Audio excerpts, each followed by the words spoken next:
The story begins with a large white car speeding past the protagonist at breakneck speed. Then the guy held out his hand. He wanted to hold on so he wouldn't fall. Something whistled close by. The guy couldn't stand. He was starting to fall. The guy with red hair looked closely and silently at what was going on. The glasses guy's opponent was standing nearby. He was glaring at him viciously. Suddenly, something seemed to fly past the guy really fast and caught him. The boy found the last of his strength and threw himself desperately against his opponent. Suddenly, something flashed very brightly from the side. The main character was very surprised and frightened. The guy with red hair was also very frightened and surprised. He looked away cautiously. The car door opened, and a very bright white light appeared from there. The protagonist looked at the car with a look of despair. He realized there was nothing he could do. The protagonist found himself in a dark and dank room with little light from the windows. The squalid room was illuminated only by dim daylight bulbs. Because of the dampness, water from the ceiling dripped directly onto the table in front of the protagonist. The guy sat absolutely silent in the surrounding silence. Only drops of water clattered on the table. The interlocutor told the guy in a calm voice that he was interested in his ability. The man on the other side of the long table asked the guy to tell him. Man asked the guy to tell me what really happened then. The protagonist was in his school building. He was wandering the halls. Suddenly, the boy Kim Do-yun heard someone calling his name from behind. A schoolboy with red hair told a cheerful boy that he had come for his soul. The boy called his friend by someone's name.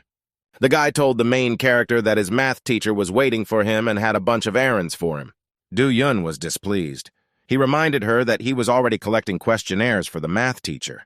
After that, the main character suggested to his friend that he take over for him. The guy said he declined. At the time, the school math teacher was sitting in his office talking on the phone. The protagonist with the worksheets walked to the entrance of the classroom. He waited for the teacher to finish speaking. Deciding not to wait any longer, Do-yun went to the teacher and said he had brought the questionnaires. The teacher was still on the phone. The teacher apologized to the phone caller and said he had a visitor. After that, the teacher hung up the phone and turned around unhappily to the protagonist. The teacher told the kid sternly that he was tardy and late by a full 5 minutes. The student handed the teacher the papers and said that he had brought the questionnaires as requested. The teacher grudgingly told the guy that he should have been quicker. The teacher added that he was forever helping the guy with his duties. Do-yun said humbly and calmly to the teacher that he completely agreed.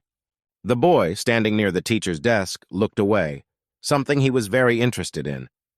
Do-yun saw an interesting document on the table. At the same time, the master told someone on the phone that a student had dropped by. Looking closer, the student realized that he had a sheet of exam preparation questions in front of him. Do-yun didn't take his eyes off the question paper. He decided to carefully snatch it away. The teacher, tired from work, stretched. He thought to himself why he had so much to do. Teacher remembered that he had almost forgotten about the questionnaire the student had brought him. The teacher took the pieces of paper with the questionnaires in his hands and flipped through them carefully. And then the teacher looked at a neighboring table. He was very excited.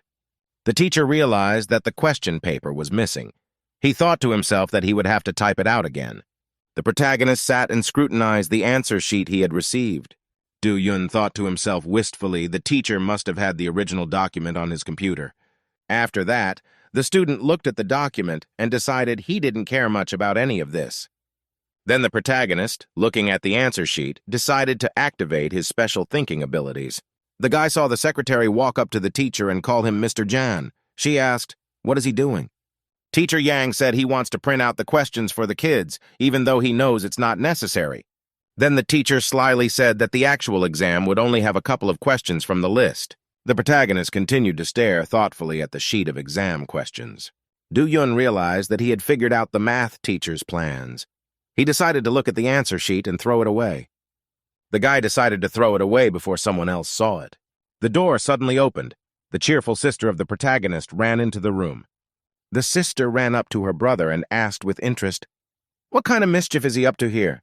Do-yun replied grudgingly for the girl to move away. The disgruntled girl asked her brother how on earth he could resist her charms. Brother called his sister by name, Kim Do-hai, and told her to get out of his room. Suddenly, the sister noticed some paper on the table and shoved her brother aside to take a look. The girl asked the guy in surprise, where could he have gotten the exam questions from? Do-yun shouted for his sister to give him back the paper. After that, the girl looked at the protagonist with a sly expression. After thinking for a bit, the sister asked her brother, "Did he really steal the answer paper?" Do-Yun asked his sister what made her think he had stolen the document. The girl said cheerfully that it was up to him to share such valuable information. The sister said slyly that if she got that information from her brother, she would use it. The protagonist asked his sister angrily if she understood what it said. After this answer, the girl grabbed the guy by the hair on his head. Angry, the guy reminded his sister to take out the garbage. The girl asked with interest at the Do-Yun if he was changing the topic of conversation to get away from her. The brother suggested to his sister that she go and return the questions on the sheet to the teacher. She could also take out the trash on the way. The girl was still holding the guy by the hair. The sister was thinking about Brother Do-Yun's proposal. She decided to go and take out the garbage after all. The girl irritably asked her brother, "Where is the trash?" Do-Yun replied that the trash is at the doorstep.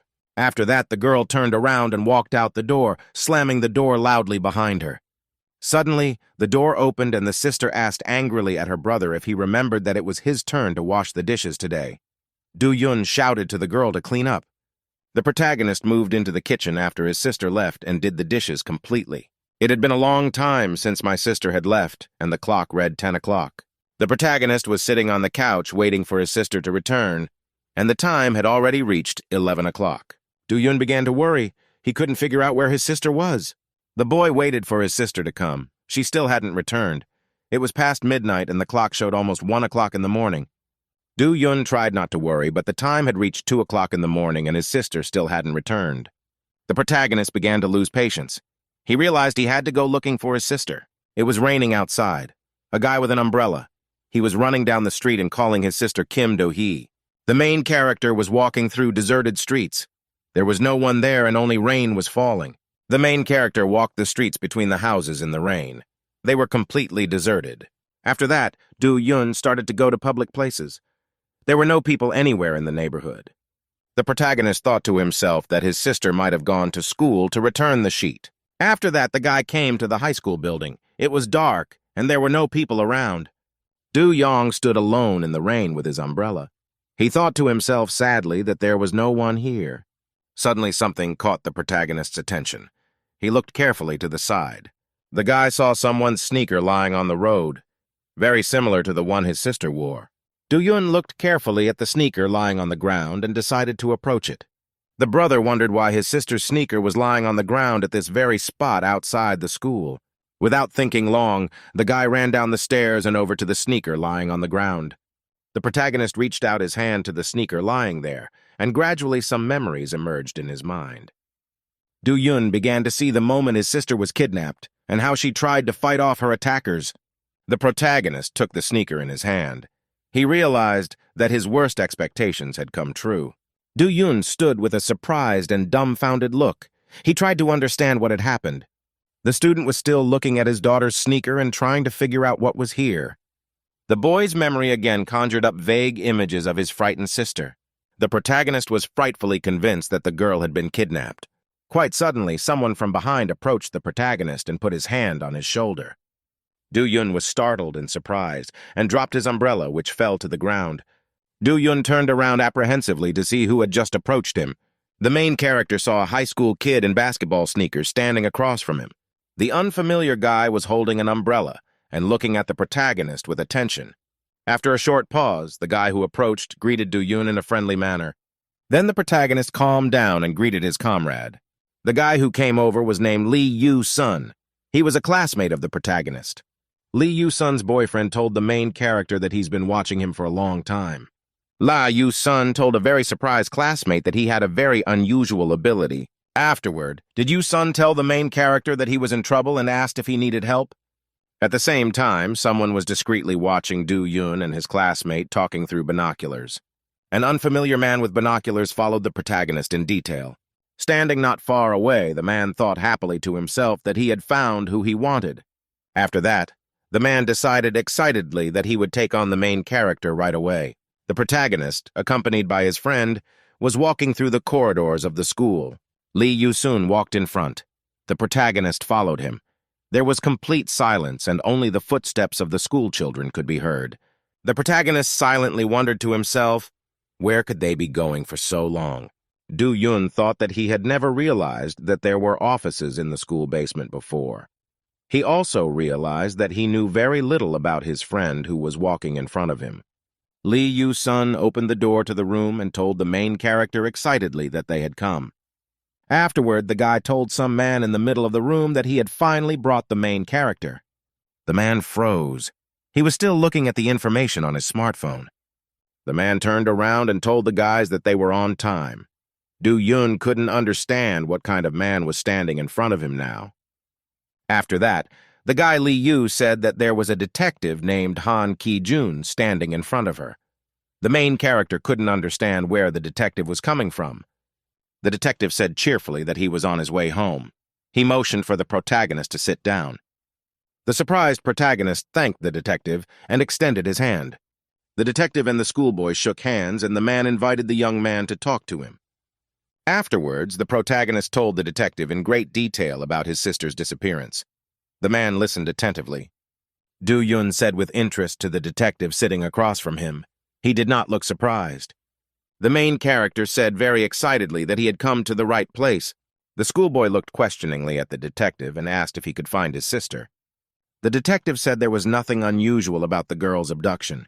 He also added that the boy was lucky that his sister was not killed on the spot. After a short pause, the detective said they would try to find out the sister's fate. The man looked at the main character and demanded that he agree to help them with his special ability. The protagonist thought about it. He decided to analyze his memory before answering the detective. A vision surfaced in Do-yun's mind where someone was very insistent on him to tell everything he had seen with his abilities. The protagonist thought about it and realized that not the most pleasant memories had surfaced in his mind. After thinking for a bit, Do-yun told the sitting detective that he was refusing his offer. The protagonist pushed back his chair and stood up. He said he had something to do. Do-yun told the detective that he came here to get help, not to offer his own. After the protagonist left, the room became silent. The detective then told the guy to keep an eye on the protagonist. The next day at school, the math teacher was called into the office. The protagonist arrived at the educator's office and asked if he had been summoned. The teacher cheerfully greeted the protagonist and asked how he was doing. The teacher said that he had heard about the girl's kidnapping before he. He also added that he had contacted people who could help in the search. The protagonist told the teacher what he would do after all. He thought to himself, didn't the teacher notice the missing questions? The teacher smiled at the boy, saying that he would find his sister soon. He also added that Do-yun should return to class. The main character didn't leave the classroom. He decided to approach the teacher with a question. The teacher, without turning around, asked the student what else he wanted to ask. Do-yun reminded the teacher that he promised to hand out questions to prepare for the exam.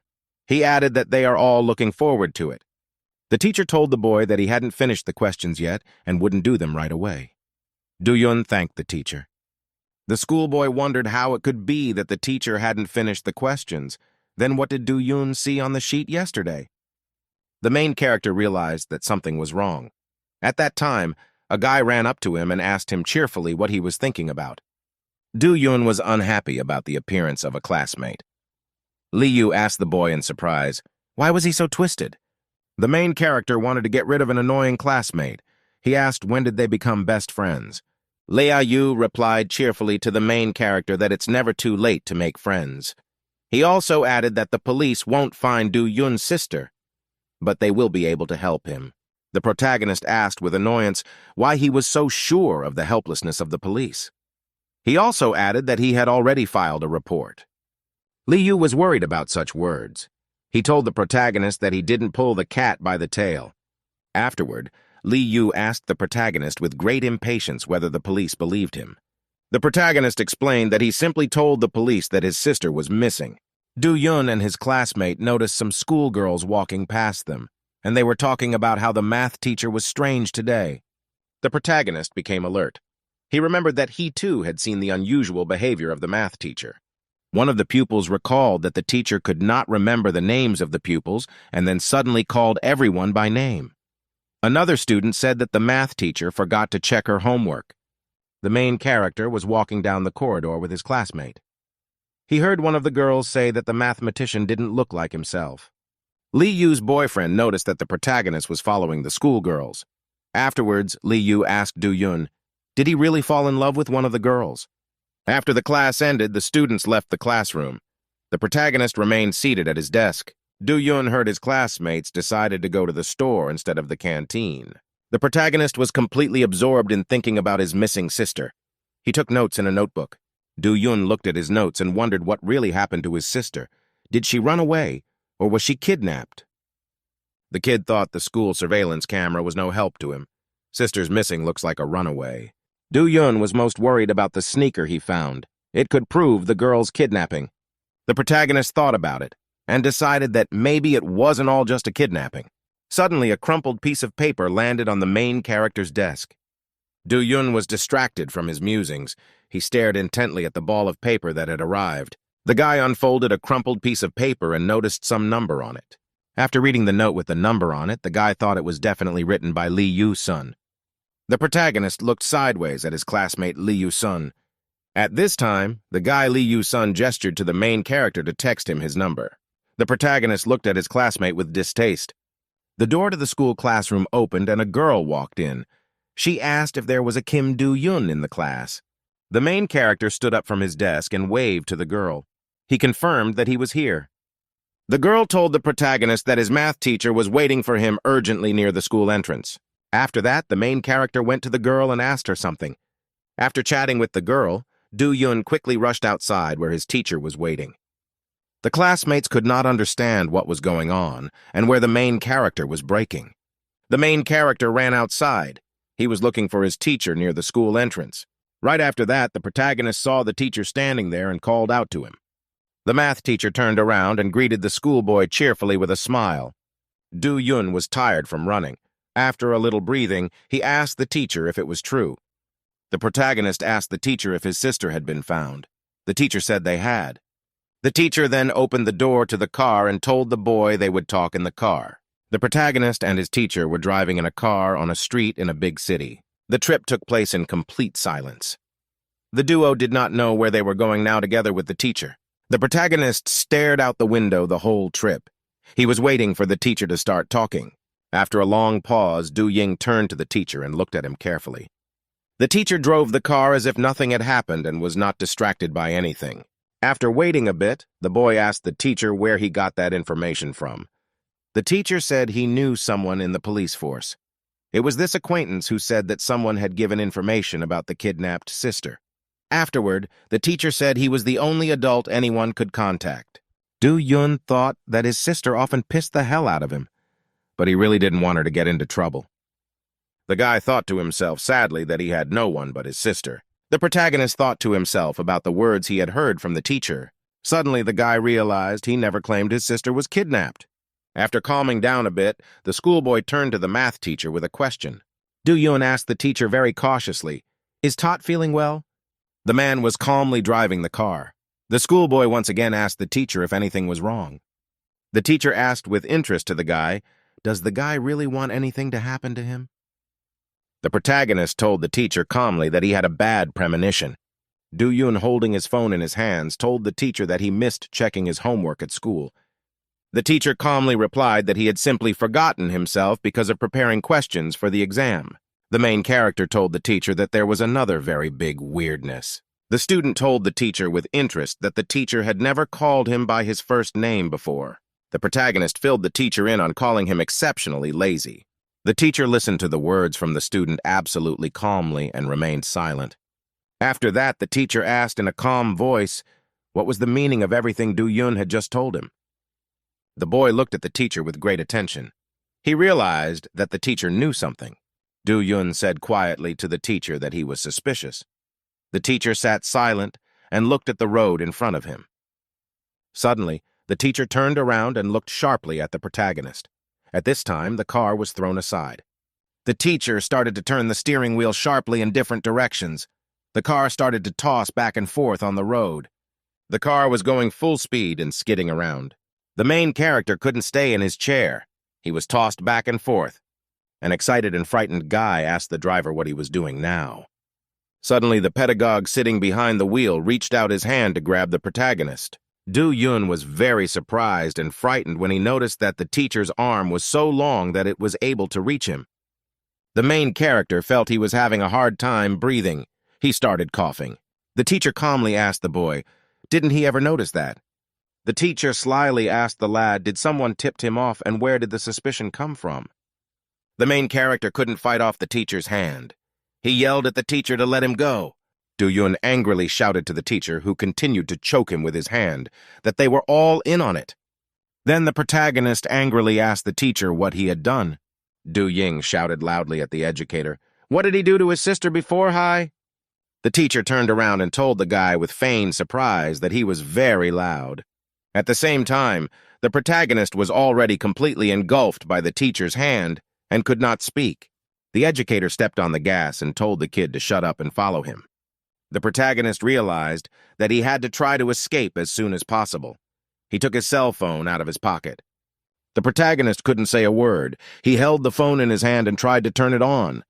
Do-yun picked up the phone and started to try dialing the number on the scoreboard with his finger.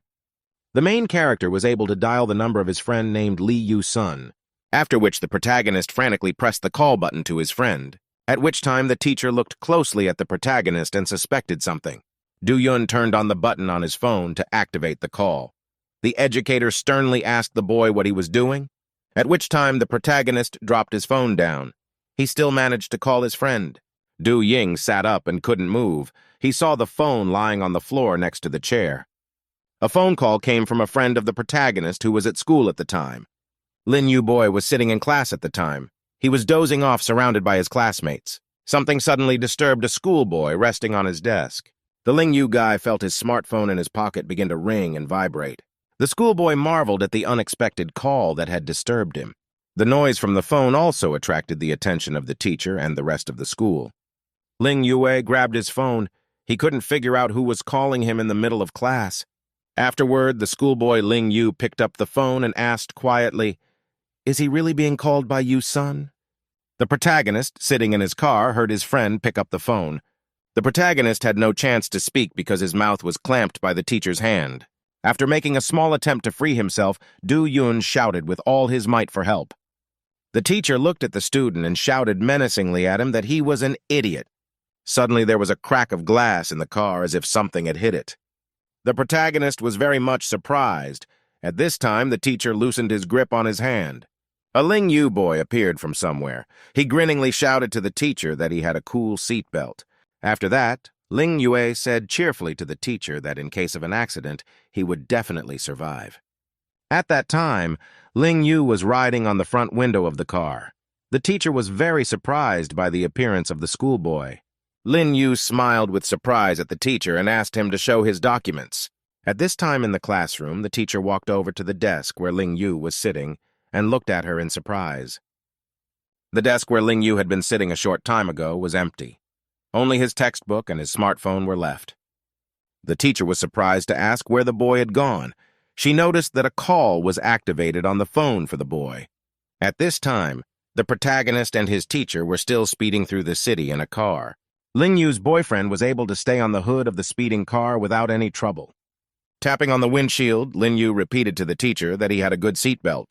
The teacher was very surprised to see the schoolboy. He didn't expect anyone to interrupt him. Do-yun was also startled by the appearance of his classmate. He realized that his phone call had reached him after all. A little coming to his senses, the pedagogue angrily asked the lad who he was. Ling Yu, still smiling cheerfully, asked the teacher, how could he forget one of his best students? Ling Yu boy was staring through the windshield at the teacher with burning eyes.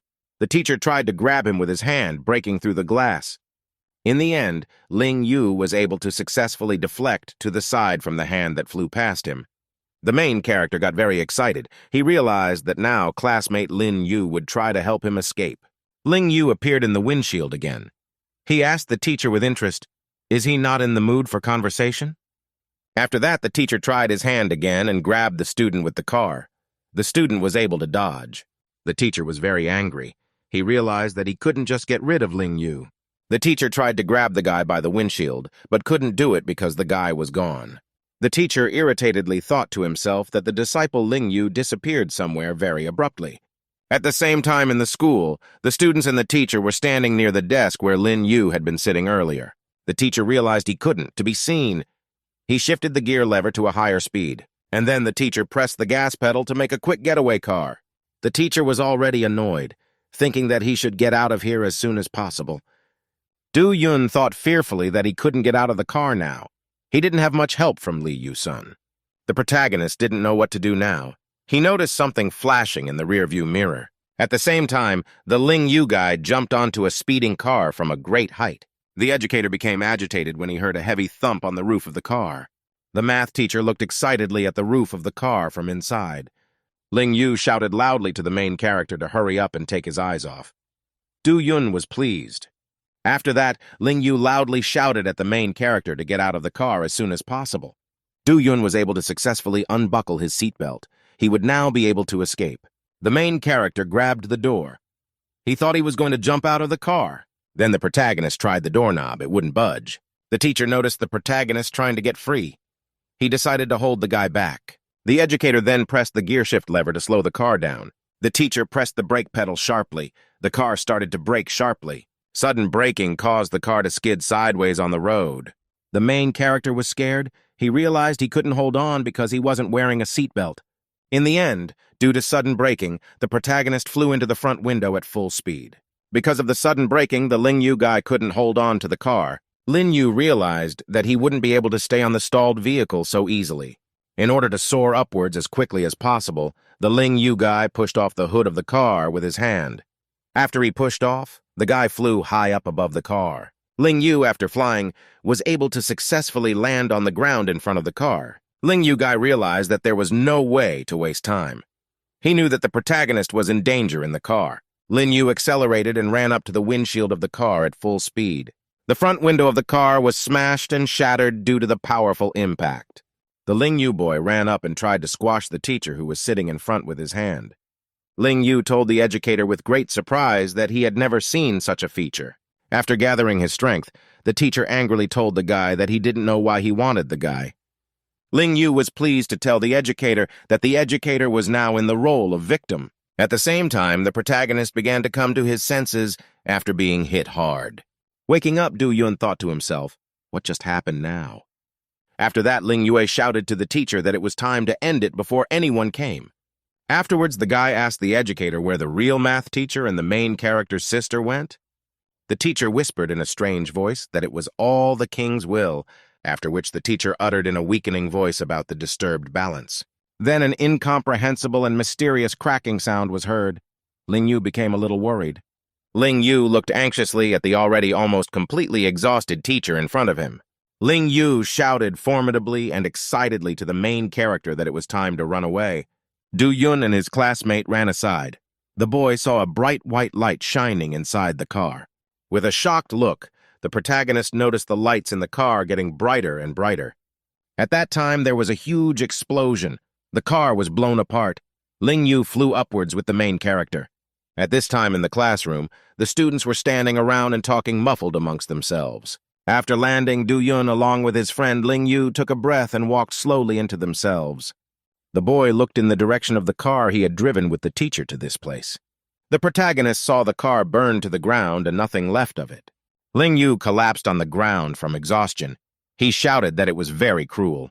While a detective in a police car was speeding through town, suddenly the detective stopped the car and jumped out of it. After standing for a bit, the detective said grudgingly, he asked without further ado. After which, the detective turned around unhappily and looked at the burned-out car. The police detective's car was parked in the middle of the street next to a burned-out car. Then the detective walked over to the burned-out car and began to examine it very carefully from every angle. Eventually, the detective wanted to make sure there was no one under the car. He walked over and kicked the wreckage of the car with his foot. Suddenly, something really surprised the detective, and he just froze in place. The main character and his high school friend Lin Yu were sitting on the porch outside the building. At that time, a detective approached. He asked the protagonist how he was doing. Do-yun replied that he was fine. After that, the guy asked the detective to get him some water. The detective said he would. The protagonist wrapped his arms around his head. He felt completely exhausted. The guy's been through a lot. He couldn't just put his head together. He didn't even know where to start asking the detective. At which time the boy's musings were interrupted by a detective. He came up and called him by name. The protagonist took his mind off his troubled thoughts and looked at the detective. The detective apologized to the guy because of what he had to experience. He also added that they did not expect someone to target the protagonist.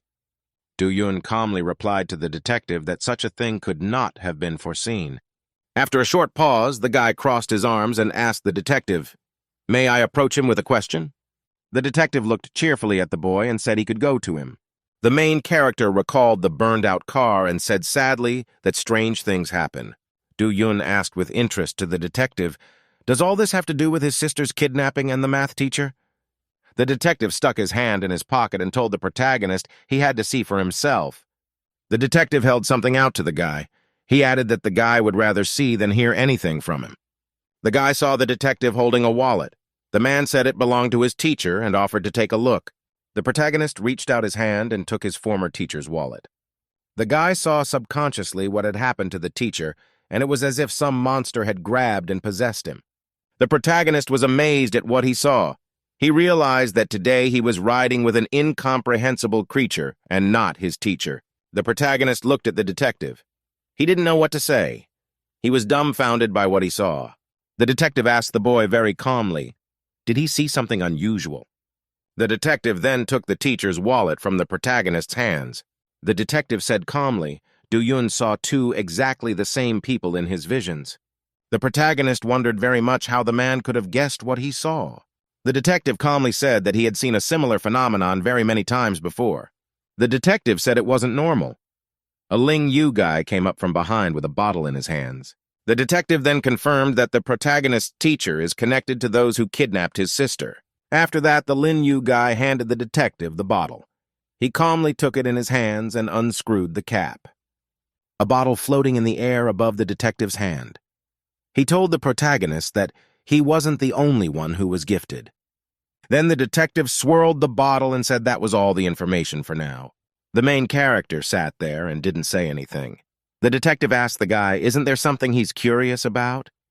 The detective asked Do-yoon if he wondered how he got the ability to dive into memories. Suddenly, the Ling Yu guy was very surprised to hear such words from the detective. The detective stopped talking. He noticed that the protagonist was looking at him with a piercing gaze. The detective, looking at the protagonist, said he was now curious. Do-yoon was embarrassed and said in a shy voice that he must have burned himself. The detective was having a lot of fun. He laughed at the protagonist's reaction. The protagonist told the detective that he was okay with it, and he would help him. Do-yoon asked a man to answer all his questions in return. Detective opened a bottle of water and told the protagonist he agreed. Afterward, the man smiled at the boy and thanked him for his help. Do-yoon brought the bottle to his mouth and thanked the detective for his consent. Ling Yu boy thought with chagrin that the protagonist and the detective were not looking around at all. The flying bottle was noticed by bystanders standing off to the side. At the same time, the protagonist's sister was being imprisoned. She kept running her hand into the wall to get out. The girl banged on the wall with all her might and demanded to be let out of here. The sister was in a huge room in a glass chamber. She was banging on the wall and demanding to be let out. A couple of research assistants came into the room. They asked the guy next to the console, "What is the girl's condition?" The worker next to the console said the girl is healthy and adapts to the environment very quickly. The scientist added that the girl was very noisy and uncontrollable. The guy asked the visiting scientists if they still had to keep the girl. He added that she has no powers. The scientist with the glasses told the guy sternly that's why they needed a girl. The scientist explained that the sister's mediocrity was the reason she was suitable for the experiments. The scientist said they only needed a second child. The girl scientist with red hair said it had been 3 days since the mission had started. They got a signal that their man had used the death capsule. That meant he had failed. The scientist got very angry. He slammed his hand down on the console with all his might.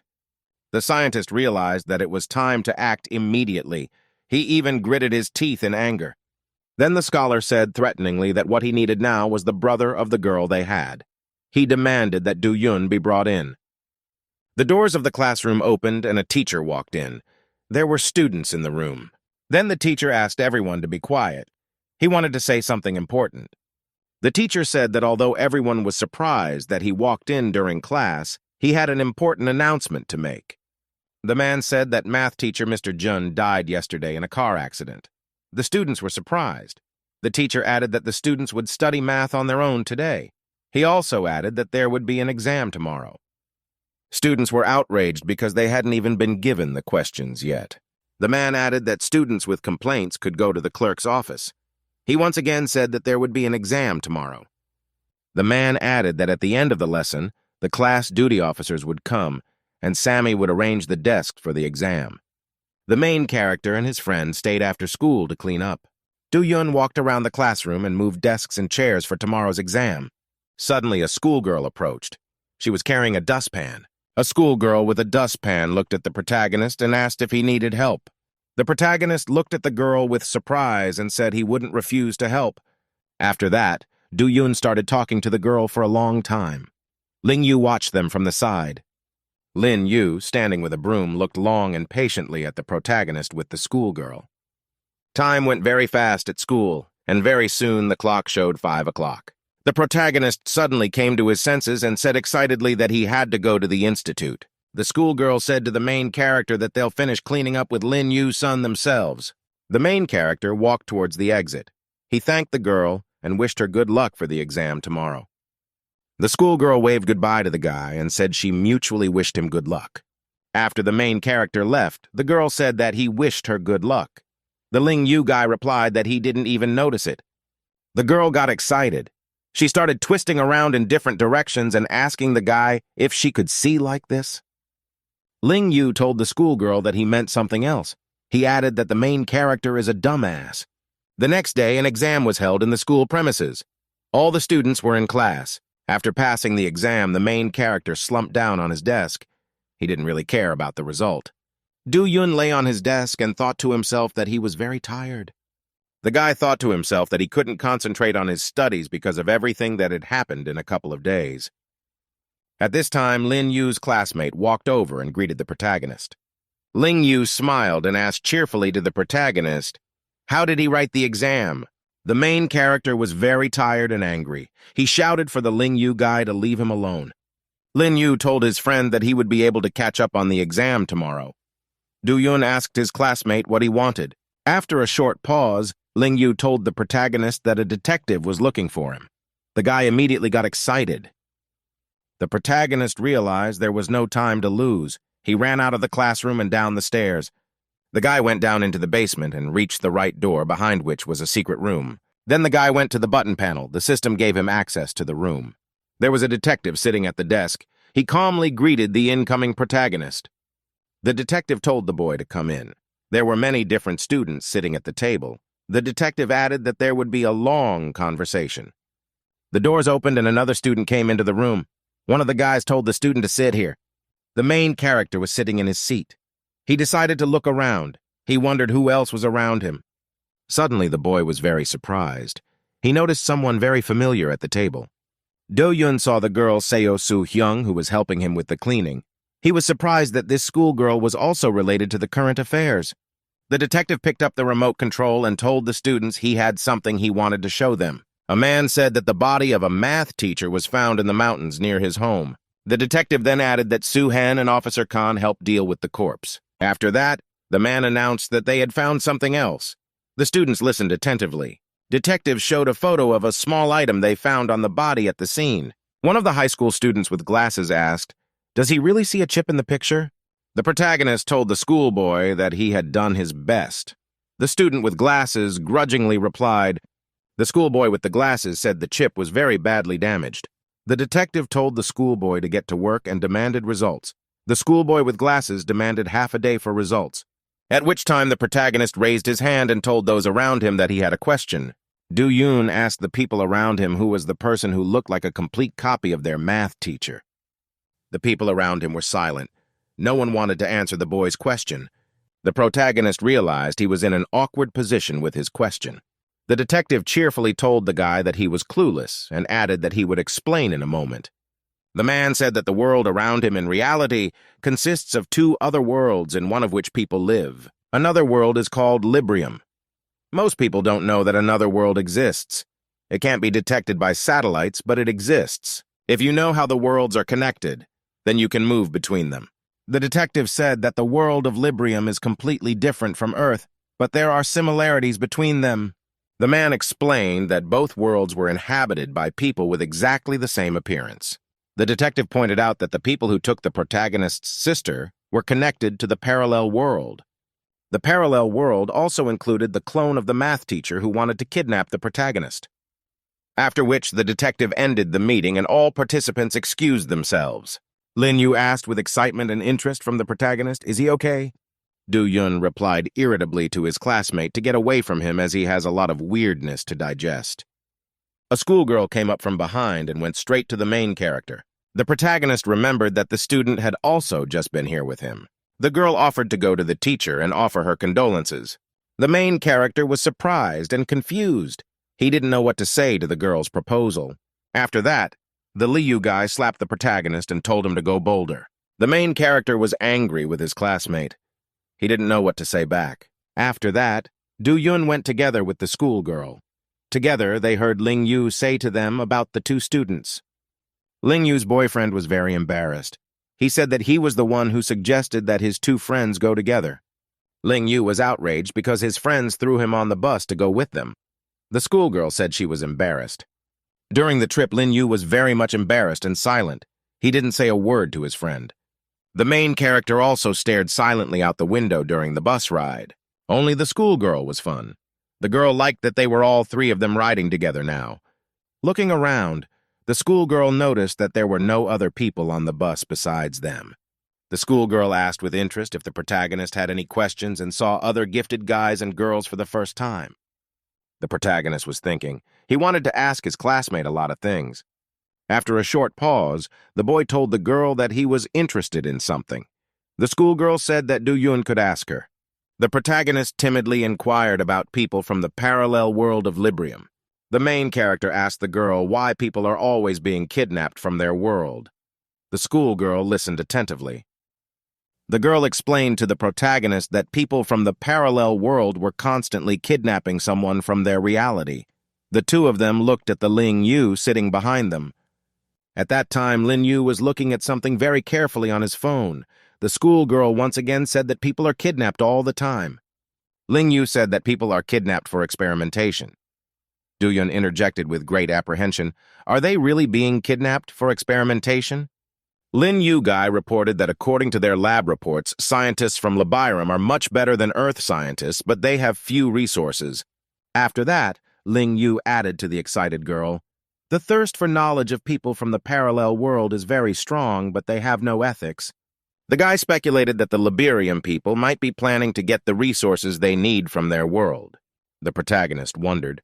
He couldn't understand why the kidnappers were targeting a teacher from his school as well as him and his sister before Chi. Du Yun said that it's possible that his sister is still alive. Ling Yu's boyfriend confirmed the main character's assumption. After that, Ling Yue turned around and looked at the protagonist with great attention. Ling Yu interjected excitedly at the protagonist. Is the latter still worried? Du Yun replied sadly that the situation was very serious and the scale of the problem was beyond him. Lin Yu told his friend that he should only be happy that he was alive. The schoolgirl thought sadly that anyone would be worried if they heard such a thing. Concentrating, the protagonist said he still had one more question. Du Yun asked his friends how are they different from other people. The main character clarified how they could use their special abilities. Lin Yu asked his friend in surprise, wondering if he was joking. Ling Yu angrily shouted at the protagonist that he didn't understand anything even after his story about the Librium. The main character said excitedly that he could see the past. He asked for the classmate to explain it to him. A girl intervened in the conversation and said that she would explain. The schoolgirl said seriously the guy's ability to use psychometry or Ling Yu Sun's talents are special and not everyone can do such a thing. Du Yun pondered the girl's words. The schoolgirl said that the protagonist had something else to do. The schoolgirl added that the protagonist should see a different self in the parallel world of Librium. After that, the girl said to Du Yun to think about what she offered him. The protagonist saw himself very small in a room with his sister, as if they were from another world. The main character was walking down the hallway of a large building with his friends. The girl was in the lead, followed by the protagonist and his friend Lin Yu. Du Yun asked with grudging interest to his friend, why is he attached to his phone? Ling Yu was looking at his smartphone. He said that they were still investigating the burned chip and a report should come today. The main character told a friend that he could check his phone when he heard the sound of a message. The schoolgirl irritably told the students that they had enough of their bickering. She also added that she had to go to the restroom and let the students go ahead. The main character said he was going to go into room number 4 in this building for a while. The protagonist went into a special room where incense was lit. In the room, the whole place was decorated with a special mourning interior. The main character honored the fallen teacher. He bowed several times in complete silence, after which the guy looked closely at the portrait of the late math teacher. Do-Yun decided that although he didn't particularly like the teacher, he didn't want to see him like this. The schoolboy was holding a folded mourning napkin. He decided to himself that no one ever knows what will happen tomorrow. After the teacher's farewell ceremony, the protagonist sat silently in the hallway next to his friend. Do-Yun asked unhappily what was taking the girl so long to fumble around somewhere. Ling Yue irritably replied only that he could go and check for himself in the women's restroom. Suddenly, the guy saw something very interesting on his phone. He screamed with delight. Lin Yu's boyfriend was very much amazed at what he saw on his phone. At the same time, the schoolgirl was in the restroom and decided to wash her hands before leaving. The girl stood by the wash basin and watched the water pouring from the faucet, after which the schoolgirl put her hands up and started washing them under the pressure of the water. The girl was washing her hands while the front door to the restroom creaked open. The girl was standing by the wash basin and didn't notice the stranger walk in. A female voice asked the girl if she was a student of Soha High School. The girl turned around and asked, "What is it?" A female scientist from a parallel world stood in front of her. The Lingyu guy held out a smartphone to the protagonist with some message on it. The information from the phone reported a promotional sale. Do-Yun angrily asked his friend, was it really a message from the detective? Ling Yu replied very sadly that he couldn't have known that he had received an advertisement on his phone. The protagonist told his friend unhappily that they had gotten excited over nothing. After that, the protagonist remembered his classmate Soo Hyun. He didn't realize where she had stayed for so long. The protagonist was walking down the hallway. He thought to himself that he might have missed the girl. The guy suggested that his friend look for the girl. He added that he should call if he saw her. The protagonist approached the entrance to the women's restroom stall. He froze by the door. Do-Yun looked at the entrance to the toilet stall and thought to himself. It took the protagonist a long time to decide to come in. Suddenly, the main character was very surprised and worried. He looked at the floor in front of him. Do-Yun saw a blue hairband lying near the passage to the restroom. The guy took the headband in his hand and remembered it belonged to a girl. She always wore it. Do-Yun thought to himself very excitedly that he had seen something like this somewhere before. The protagonist activated his special powers. He saw how a girl from a parallel world with a gun kidnapped a schoolgirl and took her away in a car. The guy saw his own apartment in his visions. He decided to come home. Do-Yun took the elevator to his floor, but could not understand what the kidnapper and the schoolgirl forgot in his house. The elevator arrived at the right floor. The guy still couldn't figure out how the kidnapper could have gotten his address. Protagonist walked up to the door and noticed that it had been kicked in hard. Do-Yun was very frightened before he entered the apartment and decided to take a breather. Do-Yun peeked through the open door. He realized that the girl was now inside his apartment. The protagonist walked leisurely through the apartment. There were muddy footprints everywhere. The lad walked leisurely to the door that led to the hall and peered through it. Suddenly, an unfamiliar female voice asked the guy why he was so cautious. Do-Yun noticed the kidnapper standing and holding the schoolgirl in her arms. The kidnapper told the guy in a very calm voice that he was in his own home. Do-Yun was very excited and asked the kidnapper who she was. He had already seen her in his memories. The guy decided to climb into the room and help save his classmate. The girl shouted very excitedly that the kidnapper had planted landmines all over the apartment and they could explode at any moment. The main character was scared and worried. He couldn't figure out what mines we were talking about. Looking closely, the protagonist noticed thin laser beams shining in all directions in the room. The kidnapper calmly explained to the protagonist that such threads were stretched throughout the apartment. The woman told the guy to try not to touch the laser threads. The kidnapper then warned the guy that a little touch could blow up the house. The guy froze and stared at the kidnapper. He wondered what he should do in such a situation. The woman from the parallel world looked at Do-Yun without any emotion. After a short pause, the protagonist commanded himself that he must be perfectly calm. Do-Yong. As calmly as possible, he asked the kidnapper what business had brought her to his house. The schoolboy told the kidnapper judiciously that she wasn't going to kill him if she lured him here. Do-yoon said that if the woman wanted to kill him, she would have done it immediately and not kidnapped the schoolgirl. The woman from the parallel world listened to the protagonist absolutely without any emotion. Do-yoon said in a sly voice to the woman that she had set traps around the house. Smiling, the protagonist added that all the traps in the house were just a common bluff.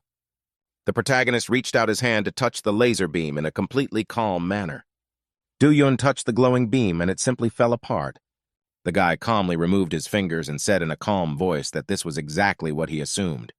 Suddenly, the protagonist shouted to the girl to grab the kidnapper. The woman got very excited and scared. She turned around to see what the girl was going to do. The schoolgirl shoved the kidnapper's hand back so that it hit the light beam. The woman from the parallel world shouted fearfully when she saw fire near her hand. The schoolgirl tried her hand. She felt that she had just a little bit left for the kidnapper to let her go. The protagonist noticed glowing beams flashing all around the room. The protagonist once again shouted loudly for the schoolgirl to apprehend the kidnapper. The woman got very angry. She yelled that the guy and the schoolgirl were making fun of her. At the same time, thin and strong threads appeared. They encircled the main character's arm. Threads flew from all directions to shackle Do-yoon and prevent him from being able to help the girl. One of them threads grabbed the protagonist's leg so he couldn't move. In the end, the guy couldn't get close to the schoolgirl and fell to the floor. His leg was grabbed by the strings. The girl was very much frightened. She excitedly called the protagonist by name. The kidnapper said to herself that the protagonist was not badly injured in the fall. Suddenly, a very strong and bright white light appeared from behind the woman from the parallel world. The kidnapper was scared. She looked back very warily. A frightened schoolgirl shouted sharply at her kidnapper to stop. The girl saw the main character coming and yelled at him to attack the woman. The kidnapper was scared. She didn't expect the protagonist to get close to her. Do-yoon grabbed the kidnapper's head with a formidable expression. Taking a breath, the protagonist said fearfully that he didn't mean to do that. Then the guy grabbed the kidnapper with his hand. She pulled her head back a little. The protagonist looked at the weakened kidnapper with a piercing gaze. The woman from the parallel world looked at the protagonist. She couldn't get free of him. There was silence in the protagonist's apartment after the incident. Small remnants of glowing lightning remained near the schoolgirl's hand. The last lightning bolt near the girl's hand extinguished, and she looked at what was now with Do-yoon. The protagonist approached the female kidnapper. She was lying on the floor and showed no signs of life. The guy scrutinized the kidnapper lying there. He checked to see if she had a pulse. A schoolgirl approached. She looked at the protagonist and her unconscious captor. The schoolgirl thought fearfully to herself. She didn't understand how the main character had neutralized a dangerous woman from a parallel world. The protagonist moved his hand over the kidnapper. She jumped up and opened her eyes. It was as if she was being engulfed by lightning. The kidnapper was forcibly revived. The guy was still holding her head. Do-yoon held the woman from the parallel world with one hand and placed the other hand on his head. Bright lightning bolts flashed all over the room. The kidnapper clutched her head. The guy tried to read her mind. The woman from the parallel world stood there, unable to defend herself in any way from the way the protagonist was affecting her head. The kidnapper ended up unconscious on the floor. The guy was very exhausted. He could barely stand on his feet. The exhausted schoolboy told his astonished girlfriend that he was able to read the kidnapper's mind directly. The girl was very much surprised. The guy was still shaking his head due to fatigue. Do-yoon said that when he uses his ability, the other person sees the same thing as him. Such an effect shocked the kidnapper. The weary fellow said that using the features affects him a lot too. The protagonist grabbed the kidnapper who was lying unconscious and pulled her. The guy turned to the schoolgirl and asked for help to carry the lady. The protagonist opened the door to his room. He decided to put the kidnapper on his bed. The protagonist and the schoolgirl dumped the kidnapper's body on the bed. Do-yoon and his girlfriend stood looking at the kidnapper lying on the bed for a long time.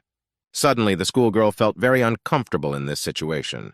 The girl smiled and told the man in charge that she was leaving and wished him to take care. After a short pause, the guy called out to his girlfriend named Soo-hen.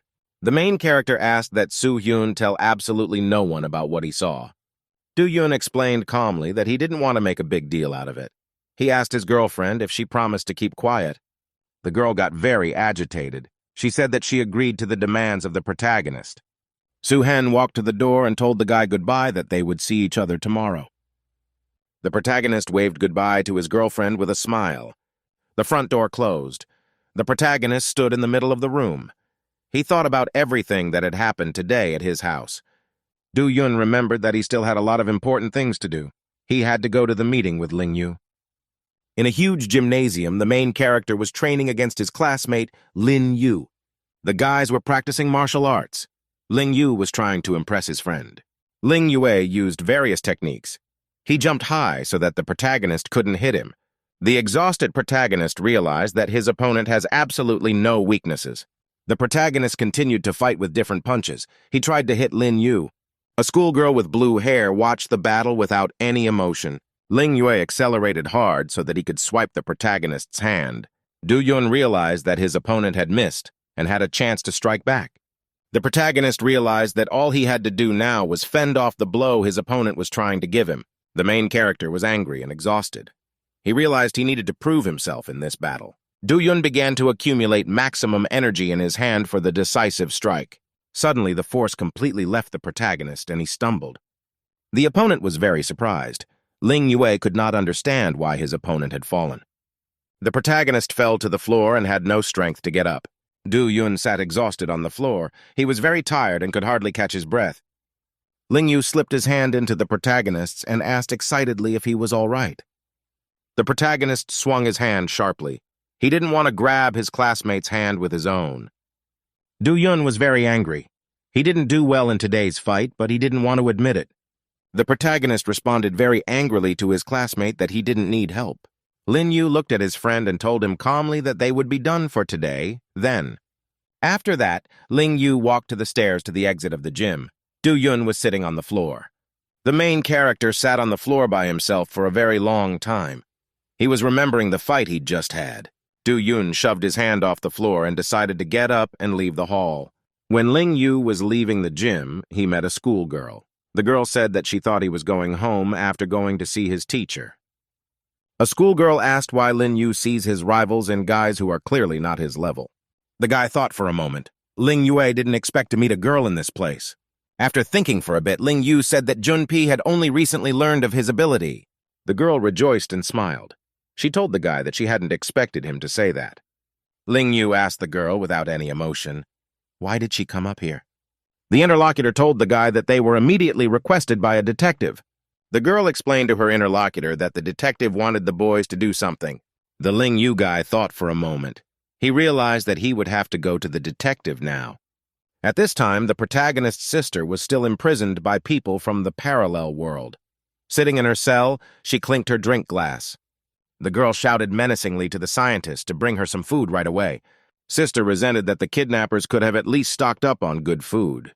The scientist watched the prisoner's behavior with interest. The scientist with glasses was sitting at his desk. He was very annoyed by the noise coming from the girl. Scientists were very angry and nervous because of the constant noise coming from the cell. The scientist asked his subordinate, "Have you heard from Kali?" The girl replied that Kaylee had met with the target 16 hours ago.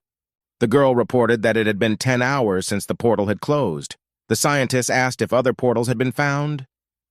The girl said that there might be another portal, but it was far away and therefore hard to find. The scientist indicated to the girl to send someone else. At this time, Kaylee was slowly coming to her senses in the protagonist's apartment. She opened her eyes.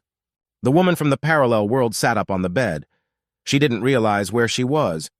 It was a clear day outside, and the birds were singing in the yard. The main character was sitting at home with his guest. The birdsong from the street came through the window into the protagonist's room. Kaylee woman said surprised that Do-yun also had special abilities. The guy was quietly reading a book at the time. The protagonist put the book aside and told the quiet woman that there was nothing surprising about his abilities. The guy explained that everyone in their company had special powers. The woman was surprised. Do-yun slammed the book shut and told the woman not to move. She needed time to recover. The guy got up and said Kaylee had high regeneration. She woke up 12 hours later. The woman sitting on the bed, scared, asked the guy what he wanted from her. The protagonist said very calmly to the woman that he wanted to ask her. Do-yun asked sternly of Kali what does she want and what does she seek from him. The woman from the parallel world shouted to the guy that she wasn't just going to tell him anything. The protagonist was not surprised by this response from the woman. He listened to her absolutely calmly. Do-yun told the woman that he didn't want anything from her. He said he could mess with her brain a little more so she wouldn't wake up at all. The main character said he could call his people to take care of Kali. After a short pause, the protagonist said menacingly that he would ask differently of the woman. The guy asked very sternly to the kidnapper if his sister was alive before he. Kaylee explained that kidnapped girl is a very valuable specimen to them. In the end, the kidnappers won't kill the protagonist's sister like they do other people. Scientists from a parallel world will conduct various tests on the kidnapped girl. The protagonist asked Kaylee how he personally could get into their world of Librium. The woman told the boy that there was no way he could enter their world yet. Do-yun was surprised. The protagonist asked with interest, "So why can't he go to a parallel world?" Kaylee explained that the portal here had closed and would not reopen until 2 months later. The woman told the guy that they would have been in Librium as early as yesterday if the guy had followed her orders. Do-yun first asked the woman, "Do we have to wait 2 more months for the passage to open?" After a little thought, the protagonist offered his guests from the parallel world to stay with him. After that, the guy told the woman he wanted to ask her for a small favor. The guest from the parallel world realized that she would have to go on the protagonist's terms. Kaylee sat resting on the couch. She thought the protagonist was an even bigger weirdo than she'd realized. Do-yun interrogated the woman. "Are they really not going to kill his sister?" The woman told the protagonist that his sister's death would be a great loss to them. The protagonist said contentedly, pleased with this response from the woman. Do-yun handed Kali new clothes and said that in 2 months they would go to another world together. Afterward, the guy asked his guest to tell him about the Liberium. The guy checked with the woman to see if she thought the offer was a fair deal. Kaylee, reading the book, thought to herself that this was the first time she had seen a person who wanted to be a guinea pig. The next day, the protagonist met his close friend Lin Yu at school. Ling Yu greeted his friend with a huge and joyful smile. He was very cheerful. Do-yun asked his friend why he was so carefree. He reminded him that there were exams coming up. Lin Yu asked very sternly of his friend if there was anything he wanted to tell him. Friend reminded the protagonist to call him when he found the girl Su Hen. Lin Yu said that the girl herself called him yesterday and told him that she was free. The main character told his friend in a calm voice that he was apologizing for not calling. Lin Yu told his friend that he had to go back to the lab to deal with the problem. The main character asked what the problem was. Lin Yu told his friend that if he was sorry, he should go with him. Do-yun asked with interest to his school friend, "Where do they have to go for a couple hours?" The protagonist and his companion arrived at the Arium Pharmacy building. Lin Yu explained that he had previously told this company that they would come to the interview. They should be waiting at the entrance. The main character got very excited. Lee Yu-sun asked his friend if he could hear him. Do-yun shouted to his friend, very frightened, that he couldn't go alone. The main character told his friend that he was ready to go anywhere but here. He asked why they had come here in the first place. Ling Yu realized with great surprise that he had not yet said the purpose of coming to the main character. At this time, some woman from outside called out to him. The woman ran towards Lin Yu and asked, "Is he the schoolboy who called her yesterday?" The woman smilingly looked at Ling Yu and told him to follow her. The guy answered the woman that he was coming. The protagonist thought to himself reassuringly that all this must not be for long. The main character was walking around the Pharmacy Corporation building with his friend Lin Yu. Do-yun said cheerfully that usually only school field trips are allowed into this assignment. The woman told the boys that they were shown everything since they were acquaintances of the park master. Ling Yu shouted that he had always dreamed of going to this building. The protagonist thought sadly to himself that they didn't even study at the Kembio. The woman cheerfully asked the boys if she could show them the laboratory. The school children replied that they would. He walked up to his friend and kicked him from behind. "Do-yun," asked the whispering Ling Yu, "why did they come to this building?" Ling Yu replied calmly to his friend that the scientists working for this Dream company disappeared very often. Ling Yu said that if the missing information is true, they should have reported to the police or told the news. The protagonist added that he hadn't heard anything like that. He got into the elevator with his friend. Do-yun asked how they could have such information. Ling Yu replied that he had no idea. Lin Yu told Taiko that they were sent because it sounded very suspicious. The main character was excited. Ling Yu told his friend to buy time while he looked around. The woman told the students to follow her. Do-yun asked his friend, "Is this really why he brought him here?" The woman led the boys to the door of the room. She explained that this was a laboratory. The woman explained to the students that they wouldn't be allowed to look at everything. So they'd look at the room from the hallway while the scientists were at lunch. After that, the woman tried to open the door with her card. The system gave an error. The woman was very much startled because she couldn't get in. The school children looked at her excitedly. The woman kept trying to open the door with the card. She didn't understand what had happened. The woman turned around and said the card was probably broken. She told the guys to wait while she made a new one. Do-yun and Ling-yu, still surprised looking at the woman, said that they agree. Lin-yu asked in a bored voice to his friend if he wanted a drink. The protagonist walked over to the card reader and examined it closely. Do-yun said judiciously, it was likely that the problem with the door opening was not the card. The main character excitedly said that someone had changed the password. Lin-yu was very much surprised at such words. After some thought, the protagonist said that the password had been changed by one of the guards 10 minutes ago. Ling-yu asked with surprise, why was it necessary to change the password? Do-yun pressed the right keys on the remote control and the door opened as a result. The boys looked carefully and excitedly inside the lab. Ling-yu said that the Nuna woman would come back to them with a new card. He asked that the protagonist stay and buy him some time. Ling-yu said that he would go and quickly check everything he could. He also added that Do-yun would let him know if anything went wrong. The protagonist angrily asked, can't you just take it and wait? The protagonist's friend completely ignored him and ran to the lab. A Nuna woman came in. She said that every month passwords and cards are changed for security reasons. The woman asked the protagonist in surprise, where did the second student go? Do-yun said cheerfully and casually. His friend urgently ran to the toilet. The Nuna woman smiled at the guy and said they need to speed up. Do-yun explained that his friend was gone for a long time. He said he wanted to ask the woman a few questions before Ling-yu came back. At this time, Lin-yu was walking through the long corridors of the science lab. He was careful not to be seen by anyone. Ling-yu heard a group of people walking nearby.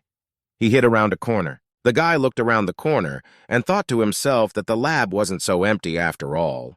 After thinking for a bit, Ling-yu decided to himself that everything looked quite normal.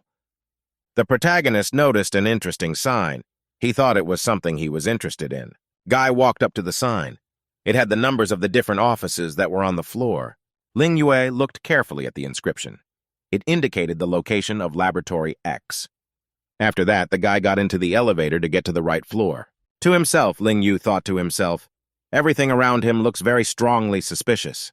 The guy went to the entrance. He saw there a remote with a code lock and double protection. Ling-yu thought he didn't know how to get to the lab he wanted. After that, Lin-yu looked up and saw the ventilation grate. He decided to climb into it. The guy carefully climbed up the ventilation shaft and put the grate back in place. Lin-yu reached the lab through the ventilation shaft.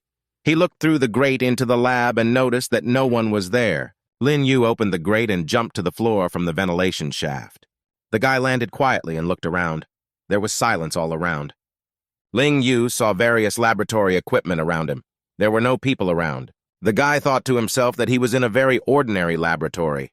A schoolboy put his hand on the table. He noticed that there was old equipment around. He figured they must have made a mistake. Ling-yue thought he was running out of time. He realized it was time to leave. Suddenly, something caught the schoolboy's attention. He looked to the side in surprise. There was a detective sitting in a chair nearby. He was watching the whole thing closely. The man scrutinized the interior of the lab. He didn't see any people. The detective remained silent and continued to sit in his chair. It was as if he was expecting something. The detective smirked. He thought to himself that the victim had already taken the bait. The protagonist was sitting in the office of a drugstore company at the time, chatting with a woman. With interest, the guy asked the woman what is the social package in their company. A woman was telling a schoolboy about the social package. Du-yong pretended to listen attentively to the woman.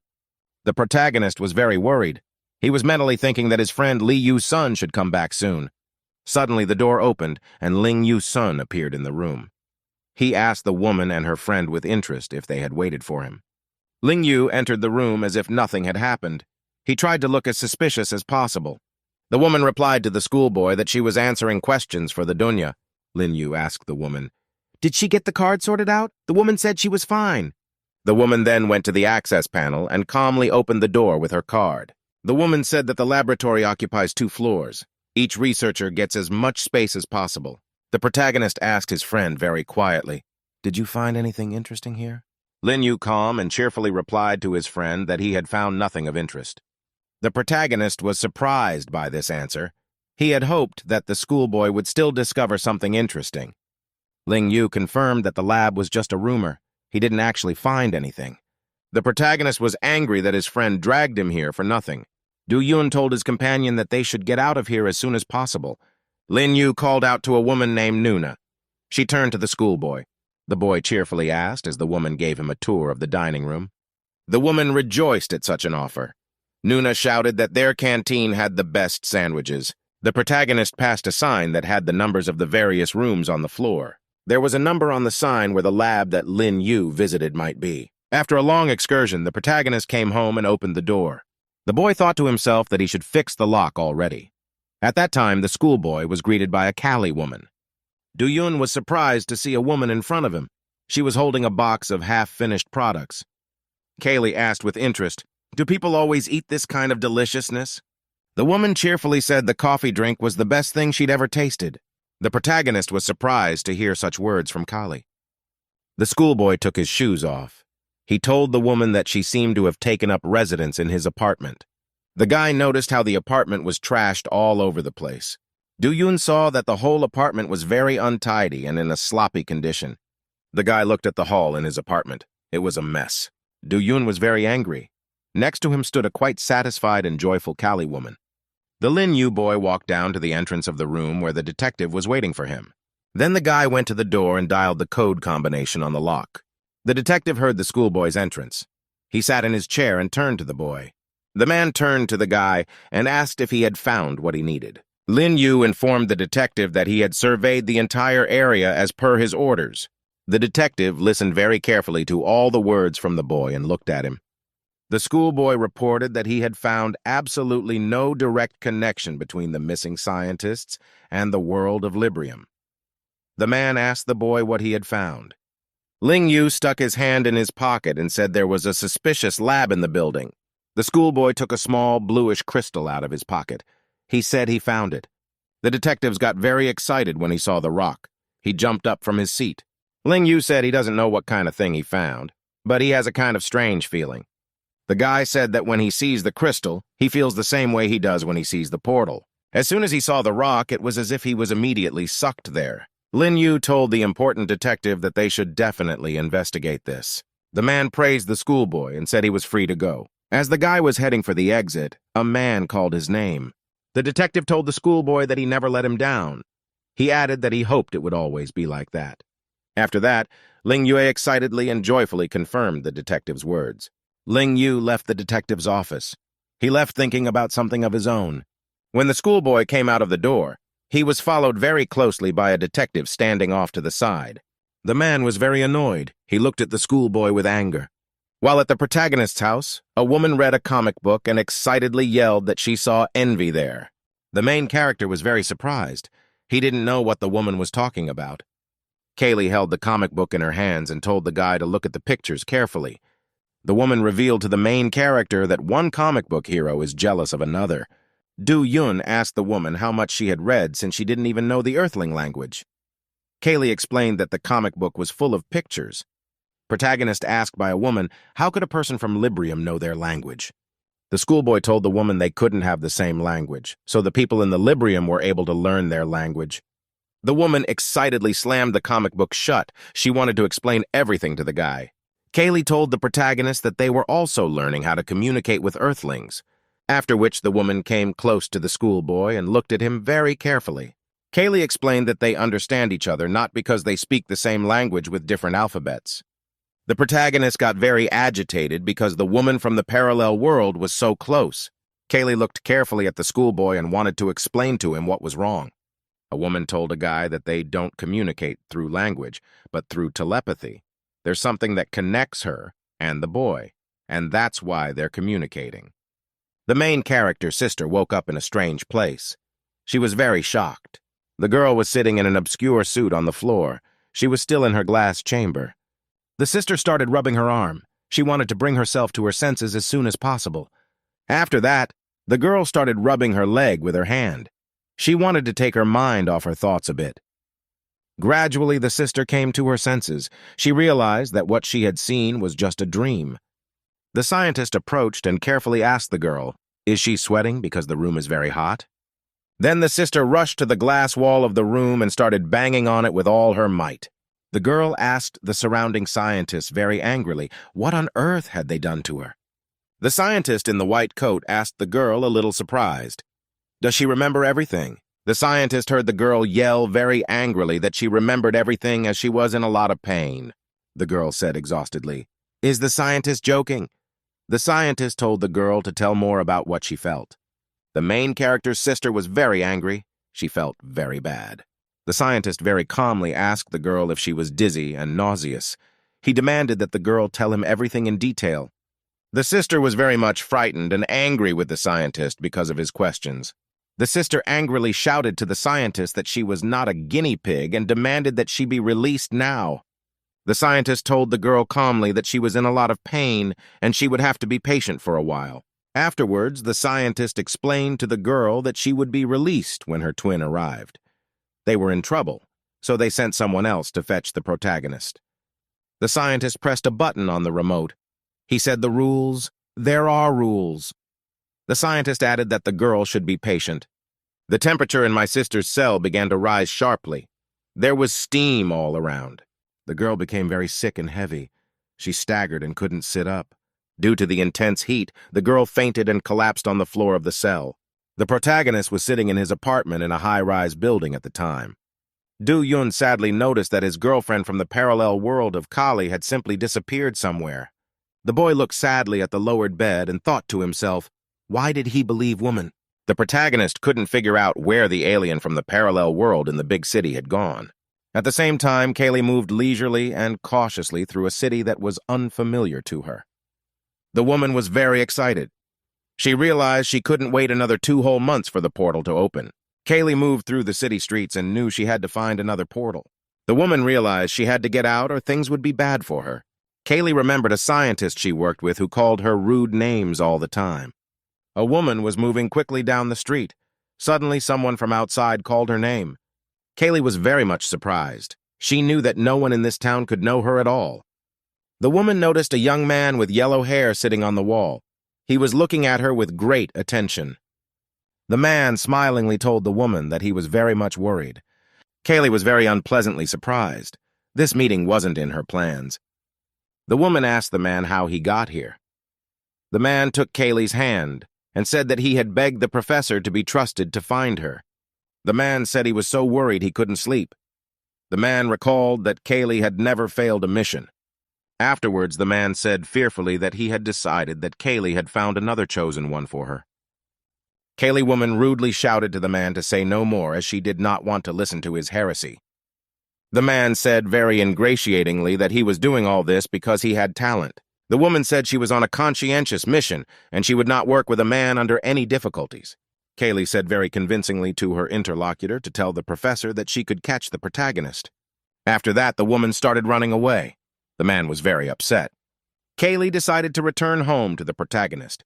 She couldn't understand why her supervisors sent a man to her. The protagonist saw Kaylee and was surprised to tell the woman that he thought she had escaped. The woman told the guy very irritably that she was back from a walk.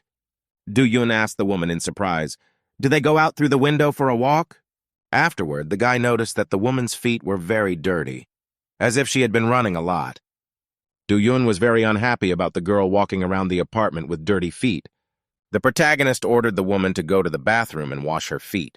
At this time in the lab, a student with glasses was researching information in detail on the internet. The lab was full of all kinds of research equipment. The student watched the monitor screen carefully. He analyzed the information.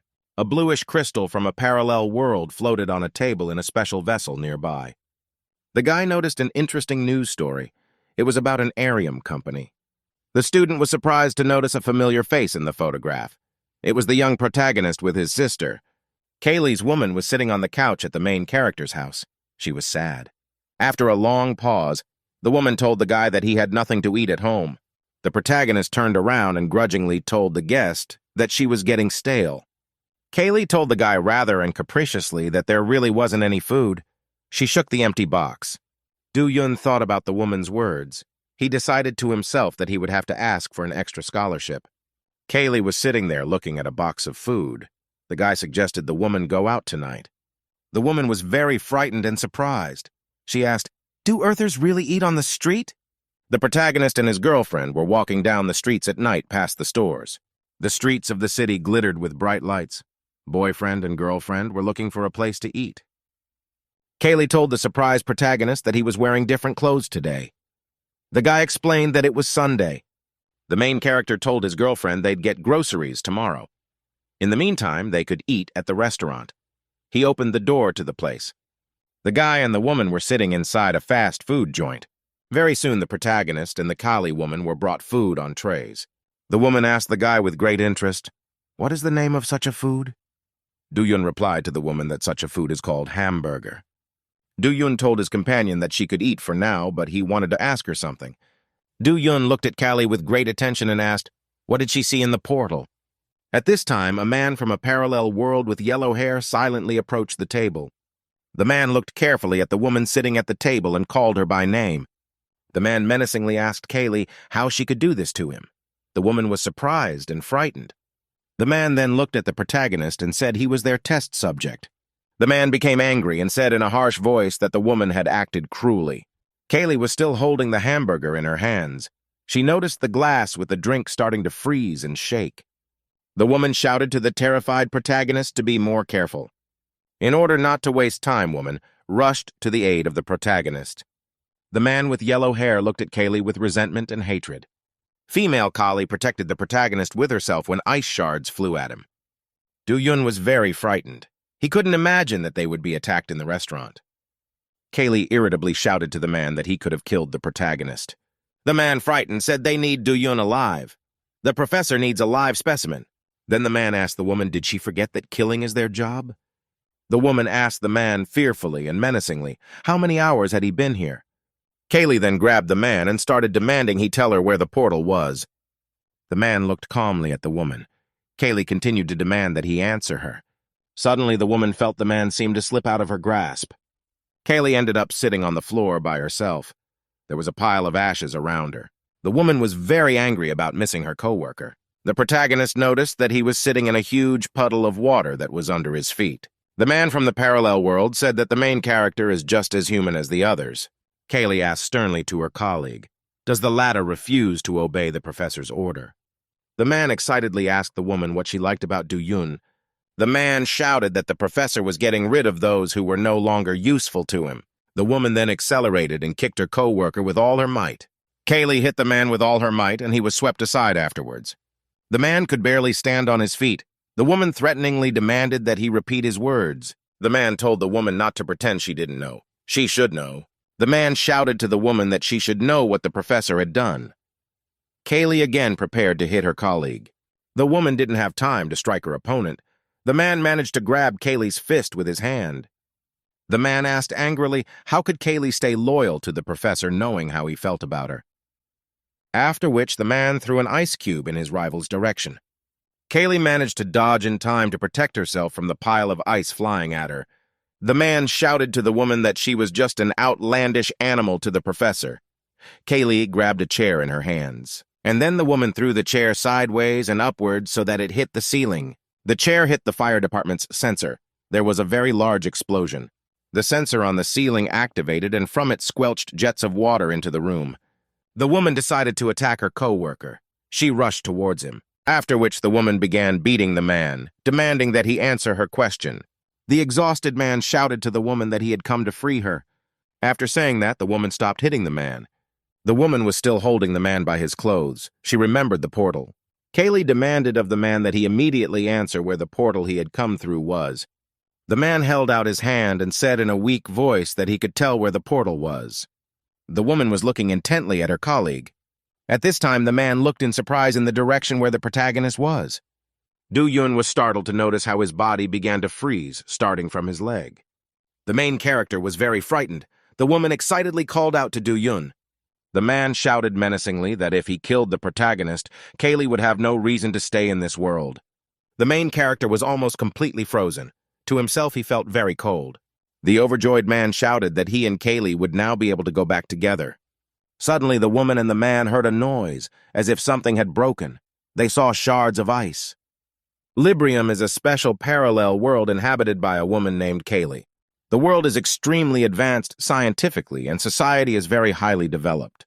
The advanced people of Librium have always been in constant search of knowledge. At one point, a people from a parallel world decided to encroach on the status of gods. Such a decision was fatal and led to a very extensive disaster. Eventually, the rivers in the Librium began to dry up. This became a big problem for people. Then the ground was covered with cracks. Eventually, people had nowhere else to live. After that, the sky in the Librium became covered with gray house clouds. But the ancestors from the parallel world still managed to get a piece of divine power. Their ancestors were able to discover a completely different and very necessary world. A world that is very similar to the former Librium is the earthly world where the protagonist lives. Do-Yun was at home in his apartment with a Kali woman from a parallel world. Protagonist asked the woman, "Have they begun to pass into their world for resources?" The woman told the guy that organisms from her world could only live on Earth for a couple days. The protagonist wondered and wondered. He remembered how Kaylee fought against the man who wanted to take her. Do-Yun remembered the words of the man who said that killing it's their job. The protagonist asked angrily to the woman, "Is it their goal to kill their people?" The woman walked over to the window and calmly replied to the guy that he was absolutely right. Do-Young asked the woman angrily, "Is he harboring a murderer at home?" Kaylee said she had to finish. Kaylee explained that they don't kill the first people they meet, they have specific targets.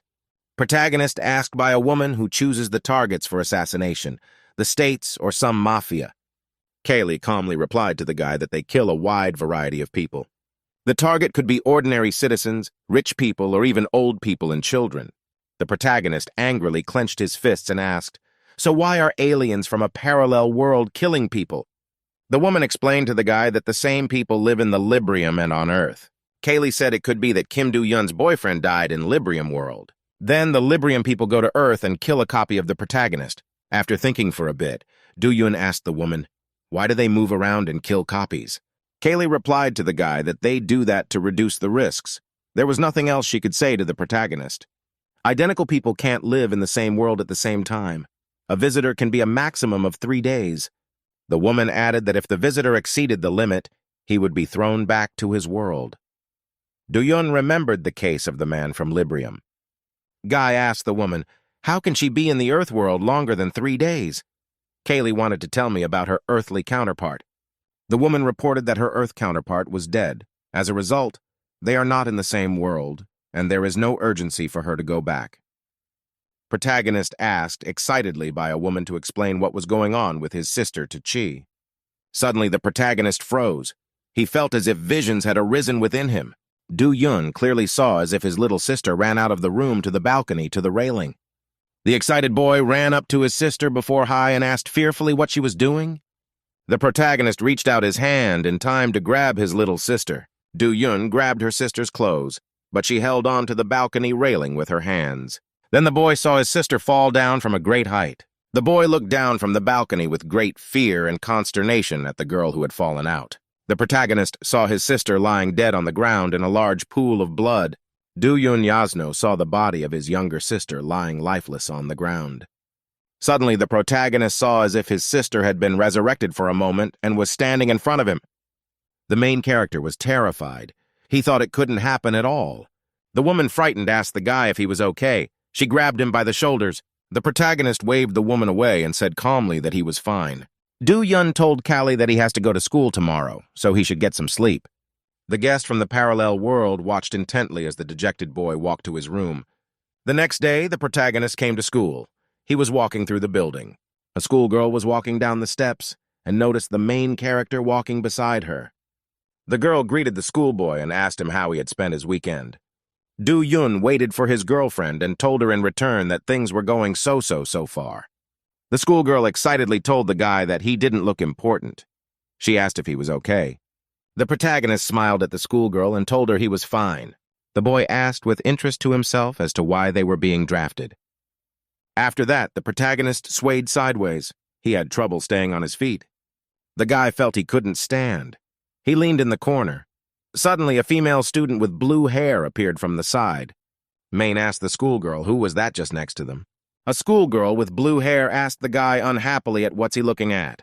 A schoolgirl with blue hair walked up and grabbed the girl under her arm. The girlfriend told the guy that Ji-hee approached her. After that, Ji-hee looked angrily at the main character and said he was a pervert. Ji-hee then directed her girlfriend further down the school hallway. The protagonist couldn't understand what kind of new girl Ji-hee had just been in front of him. The main character walked with the detective through the corridors of the building. The man told the guy that this laboratory is needed to attract special people and develop their abilities. Do-yun silently followed the detective through the long and bright corridors. The detective told the guy that the lab has extensive facilities. There's room for training. The scientists are also looking for a method to stop the flow of people from the Librium. Suddenly, the man stopped and asked, "Did the protagonist go to the Arium Company last week with his friend Yu-sun?" The protagonist calmly confirmed to the man that he went to the Arium Company. The detective informed the protagonist as they walked down the hallway that they were constantly investigating places like the Arium Company for the possible presence of Librium people. The guy was a little surprised. He stopped and asked the man what this was all about. The detective explained that it wasn't at all like the people from the parallel world weren't just after those with superpowers. Do-yun said incredulously to the detective that he could not believe that such a reason was a real reason for the existence of such a laboratory. Afterward, the guy told the man that he wasn't sure if his lab was doing everything solely to build relationships with people from other places. The protagonist firmly told the detective that he didn't want to get further involved. The man calmly addressed the guy by name.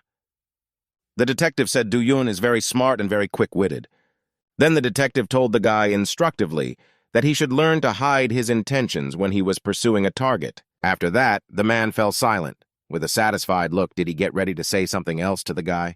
The detective asked the surprised protagonist if he knew about his powers. Do-yun silently and attentively looked in front of him and saw Detective Han. The detective said that this lab was a branch of the government. He also added that they were unlikely to be able to stop the Librium people for good. The man explained that people from the parallel world were very persistent and stubborn. Do-yun recalled to himself all the people from the Librium he had seen. After much deliberation, the protagonist asked the man, "Is their purpose to suppress?" The detective explained back to the guy that all decisions are made at the top. At which time, the detective noticed a guy with white hair approaching them. The man told the guy to give the protagonist a tour of the lab. The guy lazily replied that he didn't have time for that. After a brief pause, the guy looked around at the protagonist and told him to follow him. Do-yun agreed to take a walk around the lab with the guy. The two of them ended up walking silently down the long and deserted corridors of the lab. The protagonist was silent. He wanted to ask the boy something, but he couldn't make up his mind. The guy turned around and asked Do-yun if he saw it strange that no one was asking questions here. The protagonist asked in surprise at his interlocutor. Had the latter heard his words? After that, the main character turned around and thought about it. He had a lot of questions for the guy. Do-yun excitedly explained to his new acquaintance that there were many things that didn't add up and seemed suspicious to him. The boy replied that the others also shared the protagonist's concern. The guy sadly told the protagonist that no one has found the answer yet. After that, the guy gave Do-yun a strange look and said, "There are reasons of their own for staying here." The guy ended up telling me that the lab was just recently completed. The guy explained to the main character that all the contestants were about his age and for him to memorize them. The protagonist had known Ling Yu-sun, a high school student, and Soo-hyun, a girl, for a long time. Afterwards, the protagonist saw a girl with blue hair named Ji-hee, who was a bit familiar to him. He asked his companion how old she was. The guy explained that the girl was a hockey star, but then broke her leg in elementary school. At that time, Ji-hee picked up a bat and wanted to fight someone. The girl with the bat went full throttle against her opponents. The guy said that Ji-hee was very strong and that the protagonist shouldn't mess with her. Ji-hee was swinging the bat in all directions. She shouted to the SU hen girl to relax. So-hyun's girlfriend was very excited. She cheered herself up by saying that she could handle it. Ji-hee attacked the girl Soo-hee with her bat with a great run and swing. After that, Ji-hee was surprised to see that her opponent was able to repel the attack. Ji-hee was surprised as the girl was able to repel the attack with fire. Soo-hee said angrily to her rival that she was underestimating her. Ji-hee stood and held the bat in her hands. She was preparing for an attack from her rival. Soo-hee was running at full speed. She yelled for Ji-hee even she didn't think it would be easy. Ji-hee watched as her rival ran at her at full speed. She thought it would be easier if Soo-hee recognized everything right away. Ji-hee then crouched down and got ready to jump. She thought that her rival was very stubborn. Ji-hee thought to herself that effort alone might not be enough. At this time, the running Soo-hee looked at her rival with fear. It quickly became apparent that the bat Ji-hee was holding was very large. After that, Ji-hee angrily asked the girl, "Can Soo-hee burn such a huge bat?" The protagonist watched the girls fight. He thought to himself fearfully that he should be careful with Ji-hee. The guy reported that there was a Jun-pee sitting on the steps, who is Detective Han's younger brother. At the end, the guy said there was someone else he wanted to introduce to the main character. The guy pointed to a girl with yellow hair and said her name was Hai-Su-nuna. Hai-Su-nuna is a very quiet girl, so no one knows what's on her mind. The guy added that the Chi-Su girl knows how to say hello, so the protagonist can feel free to do so. After that, the main character got really scared. He saw a girl named Jahul who was angry. Ji-hee girl asked very angrily what happened to Jun-pee and why did he stand up there. The protagonist overhears a guy named Junpeo talking to a girl named Ji-hee in a very angry manner. Soo-hen ended up having to grab Ji-hee's girlfriend and hold her down to calm down. In the science lab at the time, there was a professor and a man sitting at the console. The man was silent. He felt guilty for not being able to guide Kaylee and the protagonist. The professor shouted angrily to the man that he could not be trusted. He was sent to bring the woman and the boy here. The man tried to justify himself. He explained that Kaylee couldn't return because the portal was closed.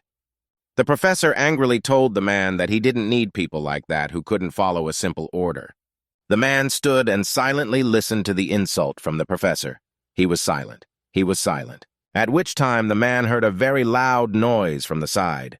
He turned to the side. The man saw the protagonist's sister sitting in the cell looking at him. The girl saw the man looking at her and showed him a finger in response.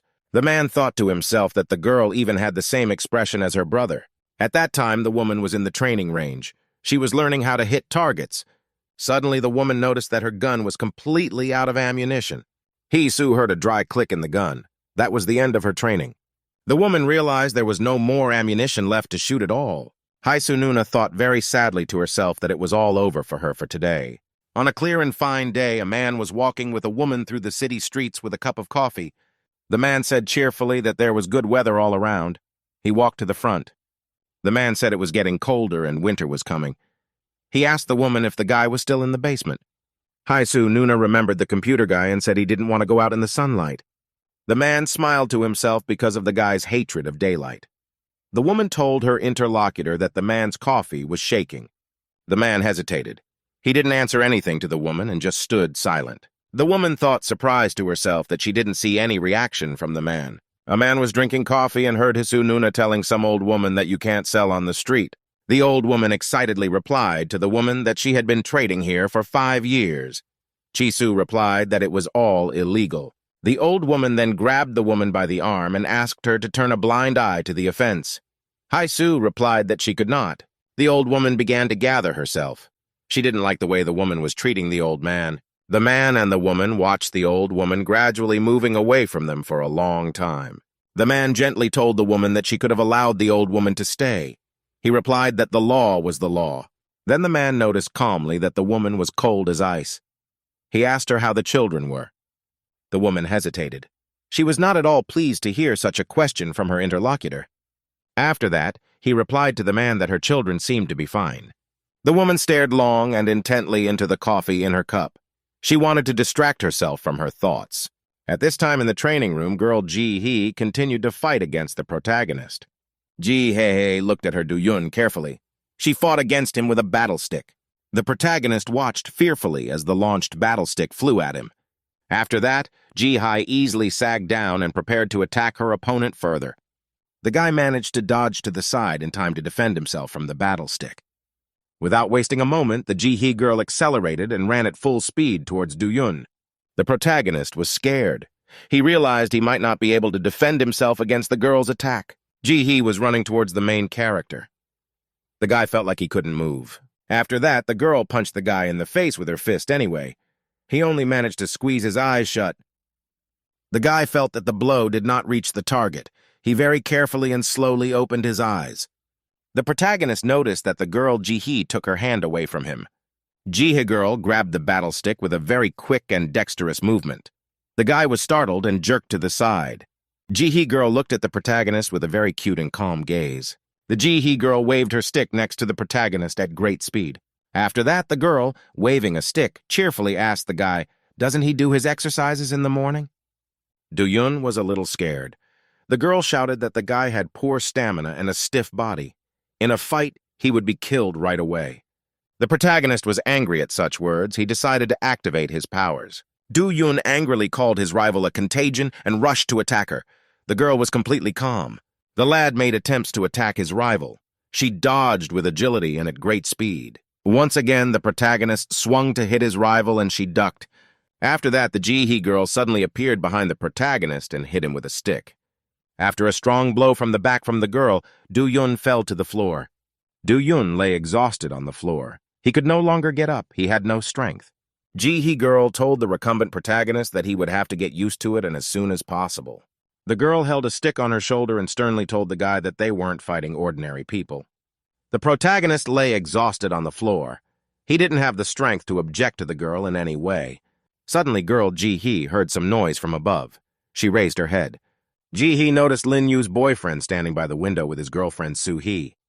Ji-hee asked the girl excitedly if she had seen how the main character had just been beaten. Soo-hee said excitedly that Do-yun is simply a rookie. Late at night, the protagonist was walking home after practice through the deserted streets. Do-yun was exhausted from the past training session. He walked leisurely in the direction of the house. From behind the main character, a girl named Ji-hye was walking leisurely down the street. The annoyed guy stopped at the streetlight. He didn't like the girl following him. The guy asked the girl very angrily why she followed him.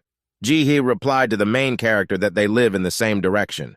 After that, Ji-hee pounced on the guy from behind and said he called an innocent girl a stalker.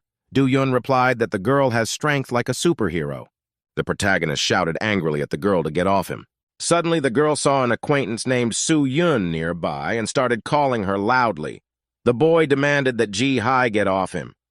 Ji-hye said her best friend Soo-yun was standing nearby. She called out to her again. Soo-yun stood near the crosswalk and didn't react.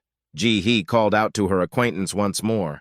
The protagonist, standing with his girlfriend, was slightly surprised and flustered. Do-yun said cheerfully to the girl that he thought they were friends together with Soo-yun. Ji-hee replied to the guy that there was something wrong with her girlfriend.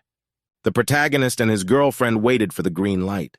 After that, Do-yun and the girl quickly ran across the crosswalk to the opposite side of the street. Ji-hye's girlfriend really wondered where her friend had gone. The main character said that she might have been mistaken. After thinking for a while, the protagonist slyly said that maybe Ji-hye wasn't mistaken. The Ji-hee girl looked down carefully and said her girlfriend dropped something. The girl noticed a keychain lying on the sidewalk that could have belonged to her girlfriend. Ji-hee held the keychain in her hands and said excitedly that it belonged to Soo-yun.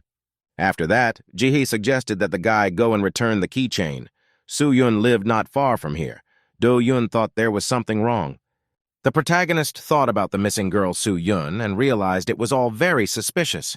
Ji-hee's girlfriend then walked up to the guy and grabbed his arm. Ji-hee with a cute expression on her face. She told the guy that he wouldn't let the little and innocent girl walk alone at night. The girl smiled as calmly and sweetly as possible at the protagonist.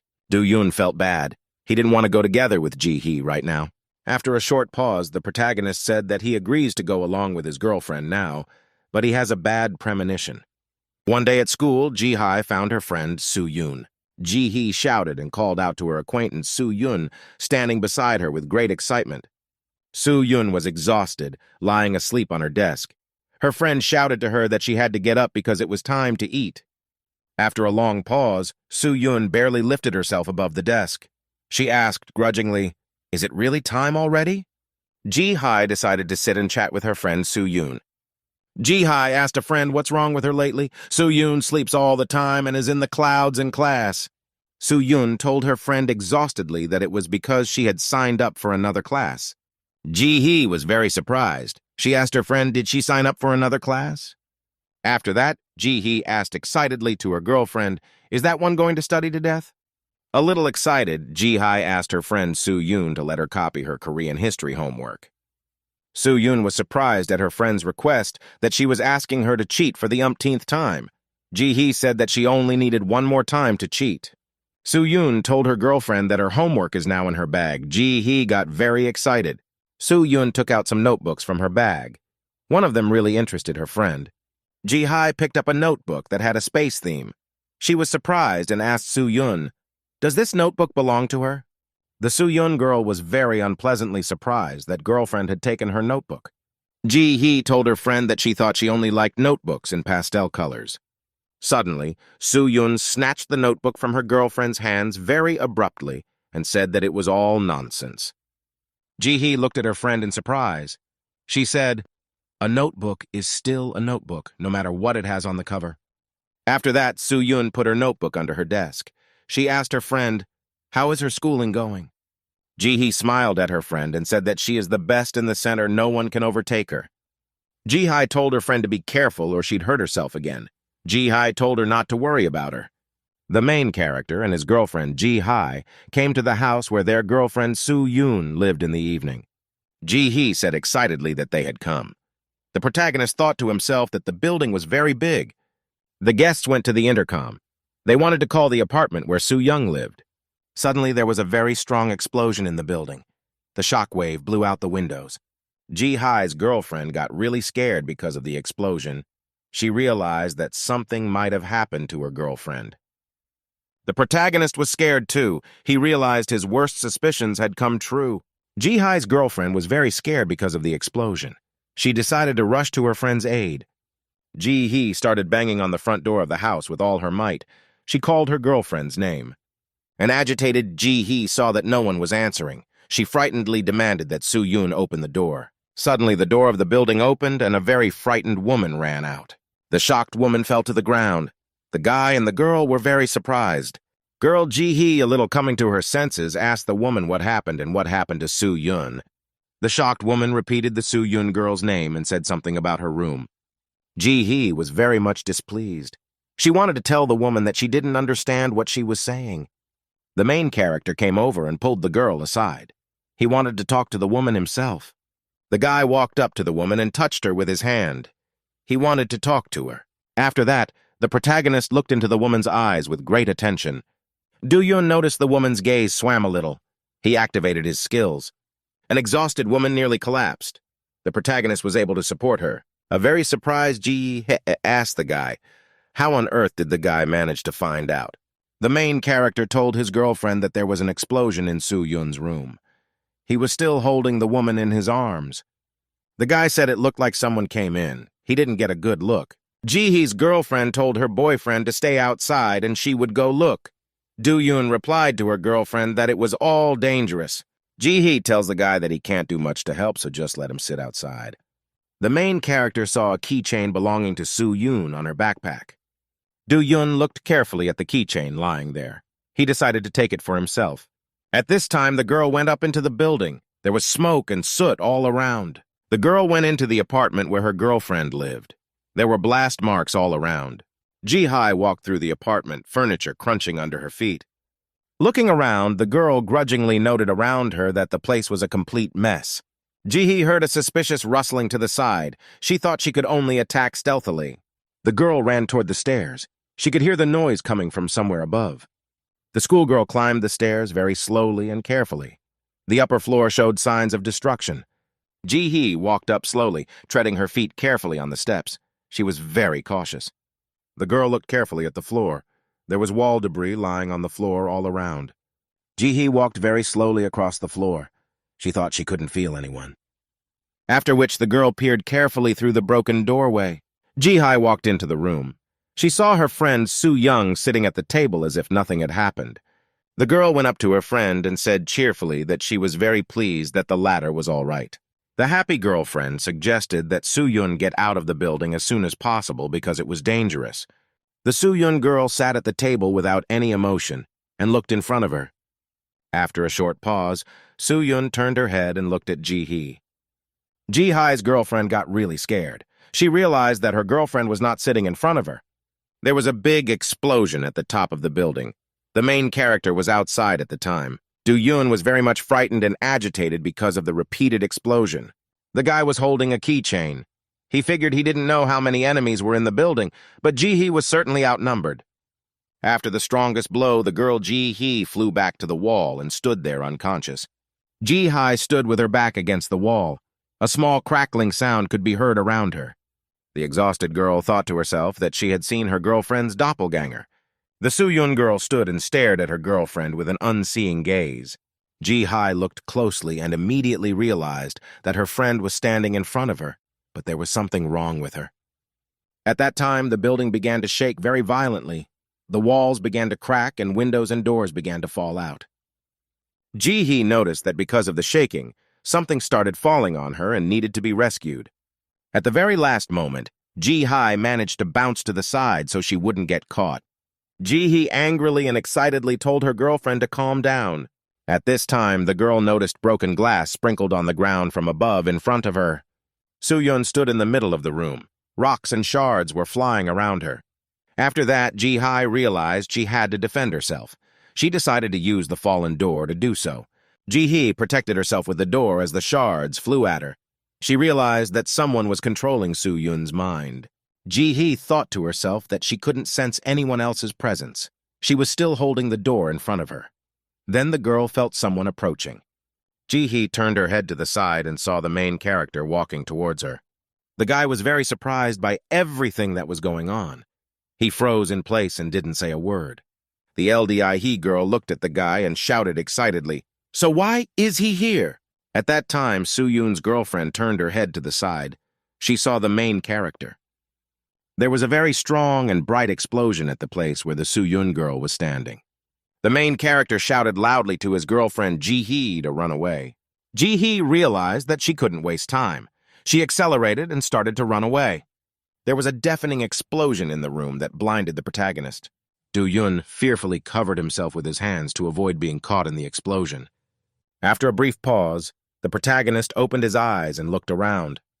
The protagonist saw Ji-hee's girlfriend being slammed against the wall with all the force of the blows.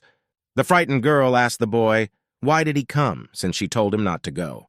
The main character was very excited. He was scared after everything that happened. Do-yoon told the scared girl that he was simply worried.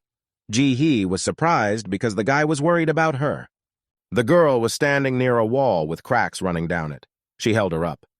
The guy asked the girl what happened to her friend Soo-yoon. Ji-hee replied that she didn't know about her friend's fate. Ji-hee said that everything that was happening was unrelated to the Librium. She didn't sense anyone outside. If someone wanted to kill Soo-yoon, the girl would be dead by now. The guy excitedly asked what happened to the girl, Soo-yoon. Ji-hee replied that she is trying to think for now. Ji-hee remembered that the Soo-yoon girl had psychometric abilities, but everything looked like she was using them unwillingly. Ji-hee was very excited. She was thinking about everything that was going on to the utmost. Suddenly, the girl was struck by a hunch. The guy asked, what did she think of? The girl reminded her friend that special conditions were needed to use psychometric abilities. Do-yoon remembered that a person could recognize another self in a portal. Suddenly, the protagonist got very excited and remembered to himself about the portal. The guy asked the girl, is it really all for the portal? Ji-hee replied that it is exactly like that. Ji-hee said that if a person has spent a lot of time near the portal, it's possible. Do-yoon asked the girl, where is the portal? Ji-hee told the guy that if she knew the location of the portal, there wouldn't be a problem. The girl was still standing against the wall. She was struggling to keep it from collapsing. The guy shouted to his girlfriend to think quickly. He reminded her that Soo-yoon and Ji were close friends. Ji, he asked excitedly, how could all this be related to the portal? It wasn't like she was spending 24 hours a day with Soo-yoon. After that, the girl yelled at the guy to stop yelling at her. Do-yoon sat on the floor. Suddenly, the boy was struck by a hunch. He thought about the girl's words about 24 hours a day. The main character started digging in his pockets. He wanted to find the keychain that Soo-young was carrying. The guy took out a keychain from his pocket. It was the one Soo-yoon girl had never parted with. The protagonist looked at the keychain carefully. Various visions appeared in front of him. In his visions, the protagonist saw a Soo-yoon girl sitting at a desk at school. Sometimes Soo-yoon would open her space notebook and look something up in it. The main character saw the girl Soo-yoon socializing with her classmates. The Soo-yoon girl was looking at something regularly and very carefully in her space notebook. It was the notebook that had something very important to do with Soo-yoon. Schoolgirl Ji-hye abruptly and unexpectedly realized that it's all about the space notebook. After that, Ji-hee turned her head to the main character and shouted to him about the notebook. Do-yoon saw to himself a black notebook with space stars in it. He was still holding Soo-yoon's keychain. Ji-hee girl thought to herself after the words about space from the main character. The girl once again remembered holding the space notebook in her hands. There was a very loud cracking sound in the walls. They started to crack and fall apart. There are massive cracks all over the building. It's starting to collapse. Huge rocks started falling from the ceiling and onto the floor in various places. The main character and his girlfriend were lying on the floor. They heard someone's cautious footsteps. Ji-hye was lying under a pile of rocks, unable to get up. The protagonist was lying on the floor under the rocks. He barely heard someone walk up to him. There was a Soo-yoon girl standing nearby. She stood attentively looking at the lying girlfriend and the protagonist. Ji-hee girl came to her senses a little. She shouted and called out her girlfriend by name. The protagonist wanted to get up, but he had no strength in his hands. He was still holding the keychain. At this time, the girl Soo-yoon very clearly remembered that the notebook was lying on the table. Soo-yoon then clearly saw her space notebook lying on the table. Soo-yoon girl came close to her friend Ji-hee, who was still lying under the rubble. Ji-hye wanted to get out of the rubble, but she couldn't. Ji-hee girl looked over and saw that the main character was still holding the keychain in his hand. The girl shouted to the guy to hurry up and throw her the keychain. The protagonist did not understand right away. Do-yoon asked her girlfriend what she wanted. Ji-hee yelled at the guy to drop the keychain. The protagonist tried to stick out a little and free himself from the rubble. Do-yoon swung the keychain with all his might and launched it in the direction of the lying Ji-hee. The excited girl reached out her hand to grab the keychain at once. Ji-hee was able to pick up the keychain flying at her with a precise movement. The main character got excited. He watched carefully to see what the girlfriend would do with the keychain. At this time, a huge red obstacle appeared near the Soo-yoon girl's leg. Ji-hee was able to use her skills to enlarge the keychain to a huge size. After that, Ji-hee girl felt much more confident. She got to her feet. The Soo-yoon girl turned to the side and looked at her girlfriend carefully. Soo-yoon noticed that her friend Ji-hee was able to get out of the rubble safely. The main character was still lying on the floor. Soo-yoon looked at her girlfriend standing not far from her with a large keychain. She realized it was dangerous. Ji-hee looked at her friend carefully. She prepared to attack her. After that, Ji-hee raised the keychain in front of him and prepared to use it to attack. The protagonist noticed the girl Ji-hee accelerated out of her seat and ran against her girlfriend. Do-yoon heard the sound of a very strong punch after Ji-hee struck her opponent. The protagonist was very much startled and surprised. He was still lying under the rubble. Ji-hee girl stood holding a huge keychain in her hands. She glared menacingly at her defeated rival. The main character told Ji-hye that the unconscious girl Soo-yoon was her friend. At that time, an old woman, who had earlier been greeted by a Chi-soo woman, was walking past the building in the night street. The old woman was walking slowly and in no hurry. She was thinking about something of her own. Suddenly, the old woman said to herself that she had not succeeded in what she wanted. The old woman was walking and rolling her bag with her. She did not understand how she would explain everything. After all that happened, the protagonist and his girlfriend came to the training center. They showed the burned notebook to a man. The man wasn't happy. He asked the guy and the girl, did they burn everything to the ground? The main character was silent. Ji-hee's girlfriend confirmed that they burned everything and apologized. The man sitting at the table grudgingly said that they wouldn't find any clues in the ashes. Ji-hee girl wanted to get excited about the fate of her girlfriend, Soo-yoon. The man said the girl was taken to the hospital. She'll be treated there. She only has bruises. Ji-hee's girlfriend got really excited because her girlfriend was doing well. The man turned around and told the school children to go and rest. The guy and the girl left and slammed the door. The man was thinking about something of his own. Then the man abruptly picked up a pen and started writing something on a piece of paper. The man was thinking about something unhappily to himself. He was brooding and cursing. After a brief pause, the pen froze in the man's hands. He called someone an old mutt. The protagonist and his girlfriend walked together in silence through the corridors of the center. Do-yoon was walking along with his girlfriend. They were silent. Neither of them wanted to be the first to start a conversation. Suddenly, the guy and the girl both turned to each other at the same time. The protagonist looked at his girlfriend in surprise and said she could speak first. Ji-hee told the guy a little shyly that she was the reason he was in a jam. The girl modestly apologized to the schoolboy. The guy looked at her and remained silent. After a brief pause, the protagonist told his girlfriend not to worry, as it wasn't her fault. Ji-hee asked the schoolboy what did he want to ask her. The protagonist reminded his girlfriend that she had said earlier that being near a portal for a long time affects a person. Do-Yun said that everyone who was near the portal could get symptoms like Su-Yun's. He added that something else could happen. The intrigued Ji-hee asked the guy, what else could happen? Do-Yun stood there and remained silent. The protagonist asked slowly, can someone gain abilities without seeing themselves from another world? Ji-hee girl thought deeply about the words she heard from the main character. After a short pause, the girl replied that she had never heard of such a thing. The guy suspiciously told his girlfriend that she looked like she'd heard. Ji-hee confirmed that she didn't know anything about anything. The schoolgirl said in an important voice that the portal was a very dangerous place. Su-Yun had been around it for a very long time. The girl told the guy that he had no idea of the consequences that could arise when it came to the other world. The guy asked the girlfriend if that's why she burned everything down. The girl confirmed the guy's words. The protagonist thought. He analyzed and rethought the words from the girl for a long time. Do-Yun asked excitedly to the girl, was the Su-Yun girl's notebook a portal? The guy asked his girlfriend, is it really possible to enter the parallel world of Librium through any portal? Ji-hee explained that some portals allow access to other measures and some don't.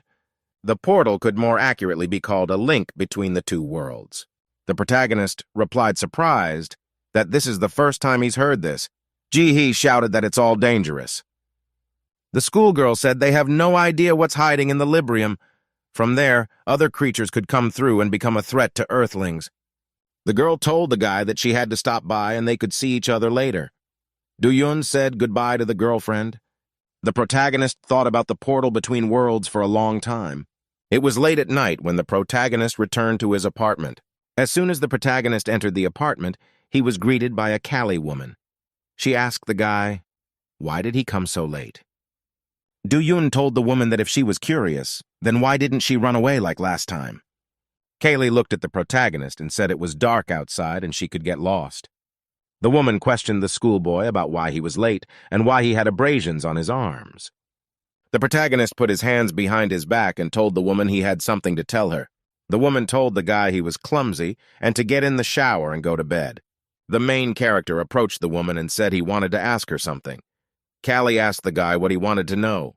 The protagonist asked the woman, what did she see in the portal? Was it her double? The guy asked the woman if she killed her doppelganger. Kaylee didn't say anything. The woman asked the guy, why so many questions? Do-Yun demanded that the woman answer quickly. Kaylee told the guy that she killed her doppelganger with her own hands. The woman looked like her, only older. The woman suspiciously asked the guy if there was a problem with that. Afterward, the protagonist came to the meeting. He sadly told his interlocutor that he had not seen. The interlocutor looked attentively and perplexedly at the schoolboy who had passed to him. The protagonist once again very sadly repeated to his interlocutor that he had seen no one, at which time the old woman walked through the night city and came to the right building. Then the old woman went up to the right floor and went behind the door, where she was already expected. An elderly woman threw off her Panama and said she was not up to the task. After that, the old woman flopped down on the couch. There was a long silence in the room. A man standing near the window told the older woman that she had done her best anyway. The man picked up the glass of drink and said thoughtfully, Han Ki-jun is an interesting personality. The man looked at the picture of the girl standing next to him and said that it would be good if Han Ki-jun understood his warnings. Kaylee stared at her master questioningly, stomping her foot impatiently. She couldn't wait to find out what Do-Yun had seen in the portal. But the young man stubbornly stood his ground.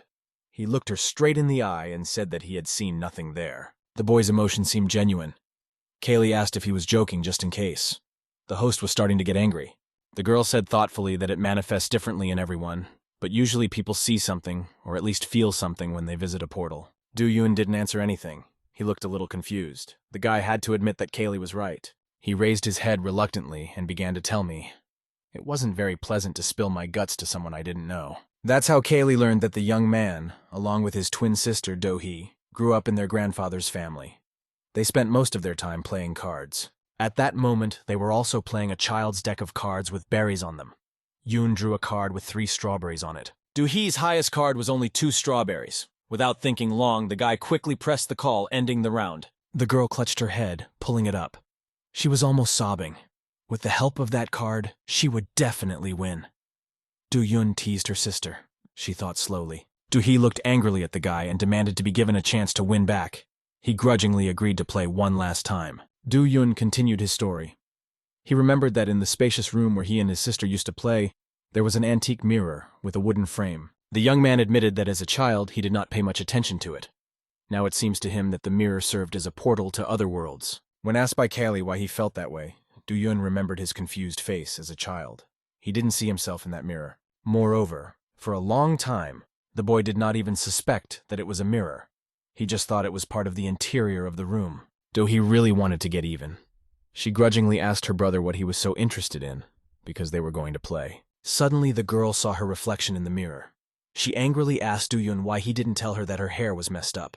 Do-hee began to fix her hair. At that moment, the young man began to suspect that this object did not serve as a mirror for everyone. Do-Yoon sadly admitted to Kali that this had only happened once in his life. After that, he never experienced anything strange again. The girl listened to him with her mouth hanging open. After the boy finished his story, she bewilderedly admitted that the twins were definitely strange. Kaylee said that they should find the portal as soon as possible. At the mention of a portal, Do-Yoon was startled. It was as if he had only just remembered what had happened. All the while, the boy and the girl were walking leisurely down the street and talking. Kaylee was silent for a while after his story.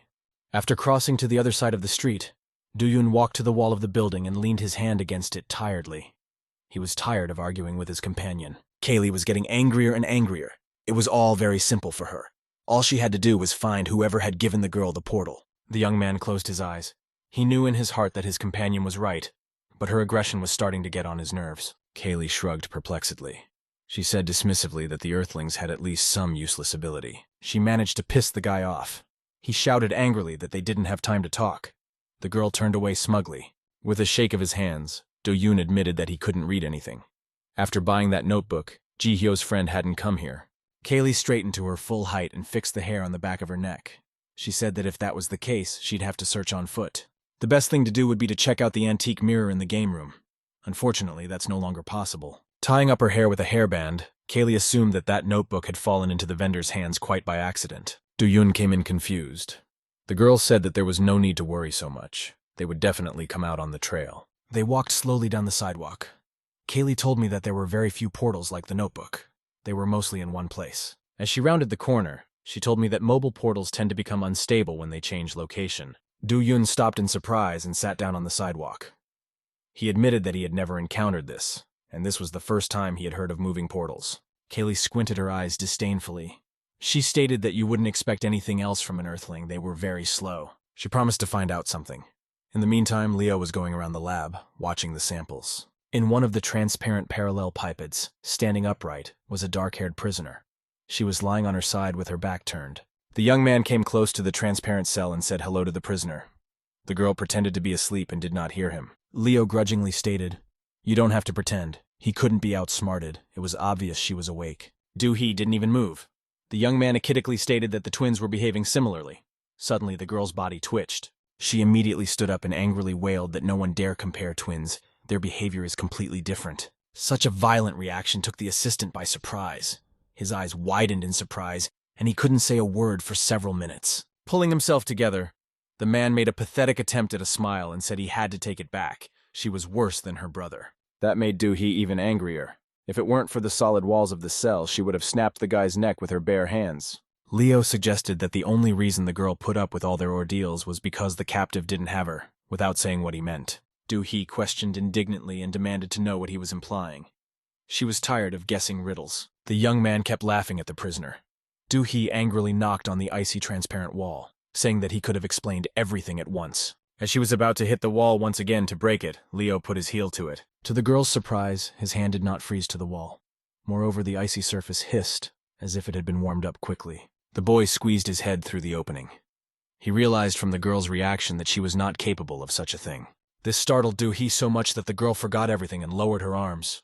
She staggered backward and fell on her heel. The captive could not believe her eyes. After all, every schoolboy knows that such thick ice cannot be melted in a second. Leo was satisfied with the impression he had made.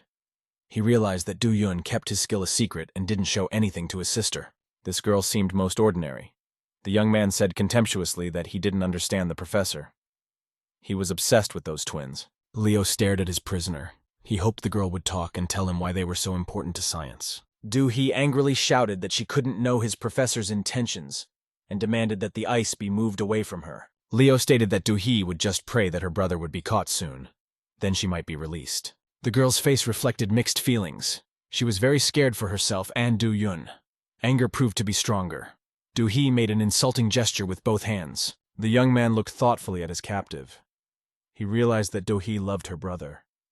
Suddenly she screamed that she would rather die than let Do-Yun see her like this. Leo looked at the girl perplexed. He thought she was joking or had said it because she was being aggressive. The prisoner squealed that she would have time to escape from the lab while her brother was caught through the streets of the city. The young man turned his back to her contemptuously. He would be interested to see how the girl would manage to make her escape. The lab door closed. Leo left without another word. Do-Hee stared at him for a few seconds. She was getting angrier and angrier, but now the captive was already angry with herself. After the demonstration, she realized she couldn't beat this guy. Do-Hee angrily shouted into the void that she wanted to know how much longer she was going to be held in the cell. The next day, Do-Yun went to school. After all the events, he was a little worried about his sister and felt like he was in a fog. During the big break, he went to the restroom. Usually no one came in here, so he could think things over in peace. As soon as he started washing his hands, he felt someone standing next to him. It was strange. A second ago, he'd been the only one in the room. It turned out to be his friend. Yu's son gave Do-Yun a familiar push with his shoulder, and snidely said that he had seen him with a girl yesterday. The young man immediately realized that he meant Kaylee. He couldn't believe that anyone else could have seen the strange visitor. Trying to buy time, Do-Yun made a perplexed face and asked what time it was. Yu soon laughed. He admitted that he didn't know that girl, but she looked just beautiful. He was lucky to have her. Do-Yun slowly raised his head. He stated that it was not like that at all. He and that girl were not romantically involved. Yu-sun laughed in relief. He was glad that things were not as they seemed. If they were a couple, the other girl's heart would have ended up broken. Do-Yun demanded to elaborate on which girl he was referring to. Yu-sun was covered in sweat. Do-Yun looked at the other person demandingly.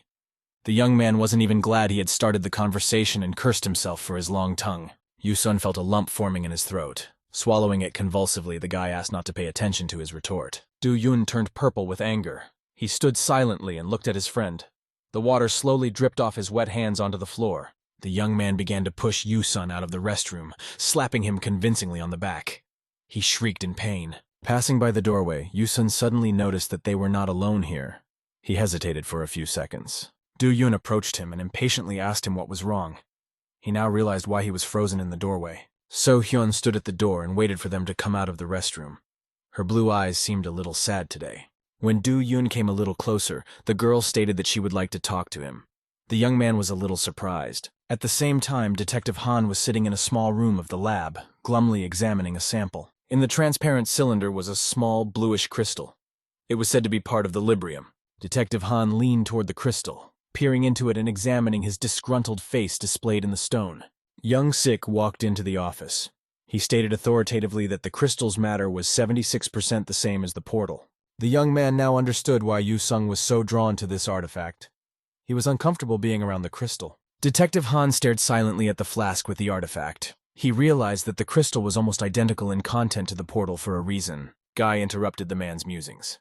He assumed that the pharmacological company Orium was secretly working on something. The detective frowned at his interlocutor. He rose from the table to his full height, shoving his hand into his pocket. Young Sik looked at the detective expectantly. The man recognized that his train of thought was correct. At the same time, the guy's thinking is only half right. Detective Han touched the container with the crystal. The artifact responded immediately, vibrating faintly. The man asked the boy to scrutinize this crystal in a way as if he were exploring a portal. Young Sik indignantly shouted after him that they couldn't investigate the crystal as a portal, because it was unknown what it really was. The detective paused in the doorway and turned to the young man. He said that even a strong resemblance requires assumptions. Young Sik dejectedly bowed his head. He didn't feel like doing this. The man patted the boy's shoulder encouragingly. The young man froze in place. He realized it was useless to argue. Detective Han turned and walked toward the door. The lab technician gave him a glance. Young-sik stood in one place like a spellbound man and only started to move when the man disappeared behind the door. Do-yoon and Soo-hyun chatted leisurely while walking down the school corridor. They walked up the stairs to the second floor. The student was still hesitant to ask her question. Finally, she quietly asked her interlocutor what was wrong with the girl with hair as red as fire. Do-yoon looked at his girlfriend apprehensively. He admitted that Kaylee was still living with him in the apartment. Soo-hyun gasped in surprise. She hadn't expected to hear such a response. The girl was firmly convinced that the stranger had already left. Kaylee's constant presence at her friend's house depressed Soo-hyun. She bowed her head dejectedly, her eyes becoming sad again. The girl didn't give up hope of getting rid of her rival. She assumed that Do-yoon should inform the detective. The young man was horrified. He exclaimed in surprise that he didn't understand why it had occurred to her. Han didn't need to know about it. They stopped at one of the windows in the hallway. Soo-hyun asked why he thought it didn't matter at all. She stated that there was no need to hide it from the detective. Do-yoon stared at the woman he was talking to in astonishment. He couldn't understand what had gotten into her. Soo-hyun angrily stated that she was alarmed by her friend's reluctance to inform the detective. He was clearly just covering for it. She suggested that they go together to Detective Khan and tell him everything. She was sure the man would tell them what to do. Do-yoon didn't answer anything. He waited for the girl to speak out.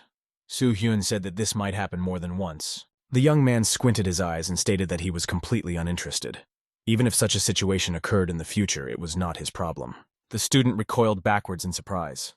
She couldn't believe that Do-yoon was so stubborn and couldn't see the obvious. The guy was adamant that he'd figure it out for himself. If the detective found out about it, it would only be when he decided to tell him himself. Do-yoon politely dismissed the girl.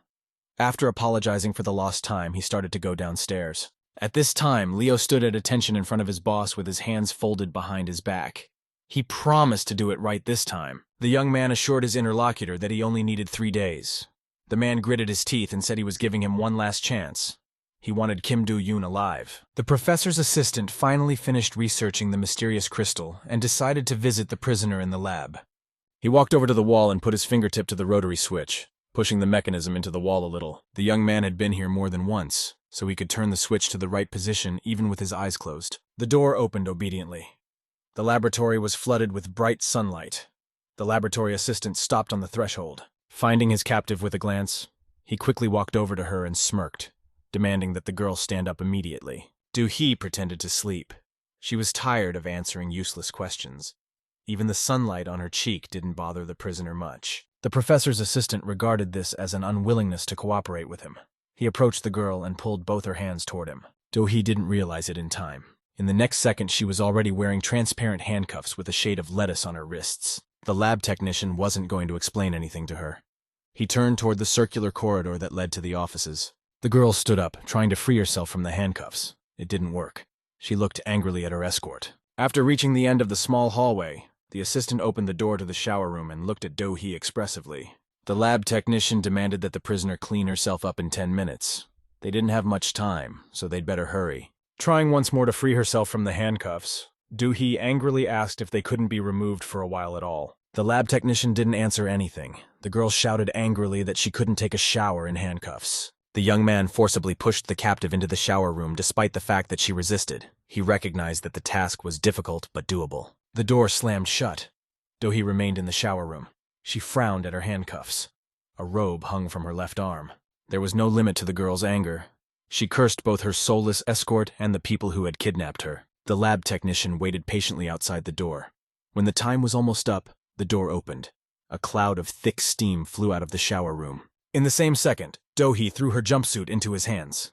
The lab technician stared at him in surprise. A moment later, the prisoner herself appeared in the doorway. She stood in her pink robe, shivering with cold, and asked to go quickly. At that time, Leo was walking leisurely down the corridor. If the young men had not been quarreling on the way, they would have heard the clatter of boots from afar. Do-hee shouted angrily that she had demanded normal food for herself more than once. The lab technician replied, frowning, that it wasn't up to him. He exclaimed that the girl had been misbehaving lately. She squealed back that her behavior would be better without the handcuffs. Unhappily turning aside, the assistant was surprised to realize that Leo had been standing near them the whole time, listening to the altercation. Do-hee turned angrily to the man as well. Frowning, the girl angrily asked what he wanted here. Leo laughed back. The captive's wet hair and small, shiny eyes made her look like a wet rat. Do-hee couldn't believe that a man would allow himself to treat her so disrespectfully. Suddenly there was a crackling sound. and her hair was covered with a layer of ice. The lab technician stared at them both in amazement. He didn't know why Leo and the prisoner hated each other so much. Leo enjoyed it. He went away, humming his favorite song to himself, and said it was much better. The ice on Do-hee's hair was slowly melting. The ice creaked as it came into contact with each other, which annoyed Do-hee. She shouted angrily after Leo that she would deal with him as soon as she got out of here. The lab technician could barely keep her from chasing after the man. At that time, Do-yoon came from school. On the way, he stopped by the supermarket so that Kaylee would have something to eat. The young man quickly cooked the meat. The young people sat at the table. The girl was happily eating one piece after another. She had an appetite. After waiting for a while, Do-yoon reluctantly admitted that he had wanted to talk to her about something for a long time. Kaylee had just enough time to put another piece of meat in her mouth. After chewing it, the guest asked with interest what he wanted to know. The young man asked to know about the man she referred to as the professor. The question was unexpected, and Kaylee's hand froze in the air. She smiled in surprise, pretending that nothing had happened. The girl said that there was nothing to tell. The professor was a professor. Do-yoon leaned forward slightly. Frowning, he stated that he would like to know about that man in more detail. Kaylee snagged another piece of meat. The girl told me that the professor had once sheltered her and given her the meaning of life. After chewing her portion, the guest added that the professor meant a lot to her. In fact, he was like a father to her. The young man repeated her last words, bowing dejectedly. Sad memories of his family came to his mind. Kaylee noticed the change in the boy's face. She took it personally and wondered what was wrong. Do-yoon confessed that he never got to see his father. The girl listened to him silently. She understood why the young man was behaving so strangely. The host stated with sadness in his voice that there was no man in his life that he could call his father. Glancing at the kitchen cabinet, Kaylee recognized that the professor wasn't that kind. He just wants the research results. He constantly demands new data, and if they are not provided in time, a man can be violent to those around him. The girl reminded me of that guy Do-yoon had seen recently. He had clearly gotten a good beating from the professor. The young man said he was still jealous of her. Kaylee can at least see her father's strengths and weaknesses. She laughed, offering to show her master what it meant to have a father in the house. Do-yoon stared at her in surprise. Kaylee exclaimed for him to go do the dishes. Kaylee shouted for him to go do the dishes. Yu soon took out his anger on the punching bag. He aggressively threw punch after punch like a mechanical robot. Concentrating all his strength in his fist for the final blow, the young man froze for a second. Despite his training, he was full of strength. His arms straightened like a spring. The punching bag swung even harder, and this time the blow was really powerful. Yu Sun only now felt a little tired. He hugged the pair, breathing heavily. The training had been a success. The young man kept thinking about the recent events. No one dares to tell him what to do. It's only his business. When he heard his name, Yu Sun's face immediately changed and he forgot what he was thinking. This ringing voice was hard to mistake for any other. He happily said hello to the girl. Soo-hyun wondered what he was even doing at the gym on the weekend. The young man said he wanted to stretch and asked why she was here by herself. Soo-hyun smiled, hesitating for a few seconds. She blurted out that she had something to tell Detective Han. It was very important. The young man looked at the girl in surprise. He asked if she was joking. Soo-hyun nonchalantly continued to smile. Yu-sun said that he would like to talk to her. But when the girl asked what was the matter, he looked rather strangely at the interlocutor and simply asked her to pass the water bottle. Soo-hyun bent over the floor in surprise and picked up the required item. Of course, there was absolutely no difficulty for her. Handing over the bottle of clear liquid, the girl suspected that Yu-sun was acting suspiciously. He was obviously hiding something. Do-yoon got angry at the world after talking to Soo-hyun and spent the rest of the evening in the shooting hall. The 3 targets lowered from the ceiling had long since turned into a sieve, but the young man kept shooting. He was the only one in the shooting gallery. Only the loud sounds of gunshots broke the silence. Do-yoon glanced at the fly with a frown. With each shot, his whole life flashed before him. He remembered his carefree childhood. He remembered his classmate Soo-hyun and the belligerent Kali almost simultaneously. They had something in common. Then Do-yoon thought of his beloved sister Do-hee. That day, the girl came home covered in blood. Strange visions came to mind last. In them, the young man looked in the mirror, but could not see his face. The man fired non-stop until the gun ran out of ammunition. When he heard the dry clicks of a misfire, Do-yoon finally calmed down. He placed the gun on the dispensing table. The sounds of gunfire could still be heard in the noise-canceling headphones. The man leaned over the table, sighing heavily. He really didn't like this whole story. It was a good thing the girl had told him about Kaylee. Do-yoon tiredly took off his shooting headphones. He managed to vent his aggression a little, but it still wasn't enough. Suddenly, the man heard Nuna's voice from behind.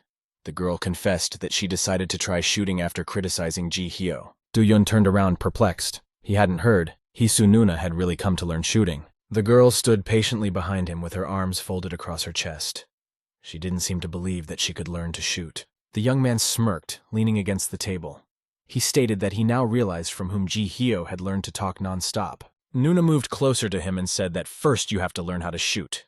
It all starts with the right stance. The girl handed the guy a gun and demanded that he demonstrate his skill. Do-yun looked at her in surprise. He put his headphones back on and reached for his gun, then assumed his usual stance and took aim. Nuna didn't like it. She slapped her companion on the back, demanding that he lean his body forward. Besides, the guy wasn't even holding the gun right. She demanded to keep her arms straight and unclenched the hand of her left hand. Stepping around the young man, she took a closer look and did the same with her right hand. Nuna said, "You mustn't forget that." From fatigue, the target doubled and swam before her eyes. The girl demanded to imagine that there was only one chance. She explained that unnecessary thoughts interfere with concentration. You have to stand perfectly still during the shot. Do-yun froze in place. The young man didn't understand how he couldn't think about anything. Different thoughts kept popping into his head. Now he remembered working out at the gym. Nuna was busy talking to someone on the phone. Memories of walking around the metropolis with Kaylee came to mind. It had been raining that day, and they'd taken a long walk through the empty city. The girl herself liked to sit on the couch or mat for long periods of time, tucking her legs under her and hugging her knees with her arms. Taking aim, Do-yun used up the entire clip. To his surprise, half of the bullets missed the target, none hit the center. The young man stared at the target in amazement. He could not believe that he was shooting so badly. He had been following all the instructions correctly. Almost crying, Do-yun turned to Nuna and asked how this could have happened. The girl herself was looking at the target with a disdainful look. She turned to the gunman and said that the young man was now able to see for himself. Do-yun looked at her silently. Nuna explained that he was only shooting for the sake of shooting. You have to shoot as if it were your last shot in life. She took the gun from him and made a stand, extending her body to the right. The girl said she had to wait for the right moment. Despite the fact that Nuna was holding the gun with only one hand, the bullet hit the bullseye. The young man gasped in surprise. After practicing some more, Do-yun admitted that he was already a little tired, enough for today. He walked out of the shooting range, barely able to stand on his feet. In addition, the young man was uneasy about Soo-hyun. He couldn't understand how his girlfriend could know about the guest. After opening the school locker door, Do-yun absent-mindedly reached for his bag.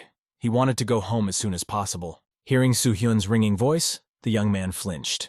He didn't expect to run into a girl at this late hour. She exclaimed happily that she hadn't seen him at school today and thought he hadn't come to class at all. After adjusting his tie, Do-yun discreetly sighed and said that he was about to leave. He had come for a while. So-hyun looked at him in surprise as she put on her jacket. She thought it was strange that the young man was leaving so quickly. Do-yun stated that he had a lot of things piled up, so he needed to leave. The girl looked at him in shock. When the young man turned his back to her, Soo-hyun said that she wanted to clarify something. The boy turned to her warily. The girl was a little confused and muttered quietly that they never got to have a proper conversation last time. A loud knock was heard at the door to the locker room. The boy and the girl turned at the same time to the sound. Detective Han grinned at the doorway. He asked politely if he was interrupting the young men's conversation. Soo-hyun didn't understand what he was asking at first and then said it was fine. Do-yun was a little perturbed, but he didn't show it. The detective stated that he owed an apology in that case, but he had something to discuss with Mr. Yoon. The girl was surprised, but decided not to pay much attention to it. If they had some important conversation to have, it couldn't be helped. Detective Han took Soo-hyun's place at the locker. He waited for the girl to leave before he started talking. Do-yun impatiently asked the man what had happened. He realized that Detective Han was unlikely to come just to talk. Han squinted enigmatically, saying that he had come to see how he was doing. It had been quite some time. The man admitted that he was also interested in how much Do-yun had become friends with the rest of the project. The young man angrily replied that all those guys were very nice and helpful. He asked if Han wanted to know anything else. Do-yun apologized for his tone. He has important things to do. Detective Han squinted his eyes, asking if he was avoiding the conversation. It seemed to him that the guy was really in a hurry. Detective Han clapped him on the shoulder, deciding to give him one last piece of advice. He asked the young man to behave carefully and stay out of trouble, whatever he was doing. These last words of the young man pondered all the way home. Detective Han was acting rather strangely. After dropping his bag at the threshold and taking off his shoes, Do-yun made his way into the apartment and shouted to Kaylee that he was already back. The girl was just sitting on the sofa in the living room. She looked out into the hallway in surprise. The young man had returned earlier than usual. Do-yun explained that they had to hurry. They might have to run into his grandfather's house and look for the portal there. Kaylee didn't see the point of it. Sure, she'd go anywhere, but she didn't see why she'd go back to that house. The young man hesitated. He didn't know how to explain the situation better. At that moment, the doorbell rang. Do-yoon became wary. He thought he had heard something. The door was silent, so he turned back to the person he was talking to. The doorbell rang again, more insistent. The boy sighed tiredly. He couldn't do anything quietly today. He walked reluctantly to the door, looking at the peephole with displeasure. The doorbell rang again. The mysterious visitor was tired of ringing. When the young man came to the door, there was a loud and demanding knock at the door. Do-yoon reluctantly walked closer and closer to the door. The guest kept pounding on the door as if he knew he was already home. As the owner reached the front door, he was too lazy not only to open the door, but even to look through the door peephole. Do-yoon remembered that he had been distracted in class. He was lazily writing in his notebook, not reacting at all. All students behaved differently.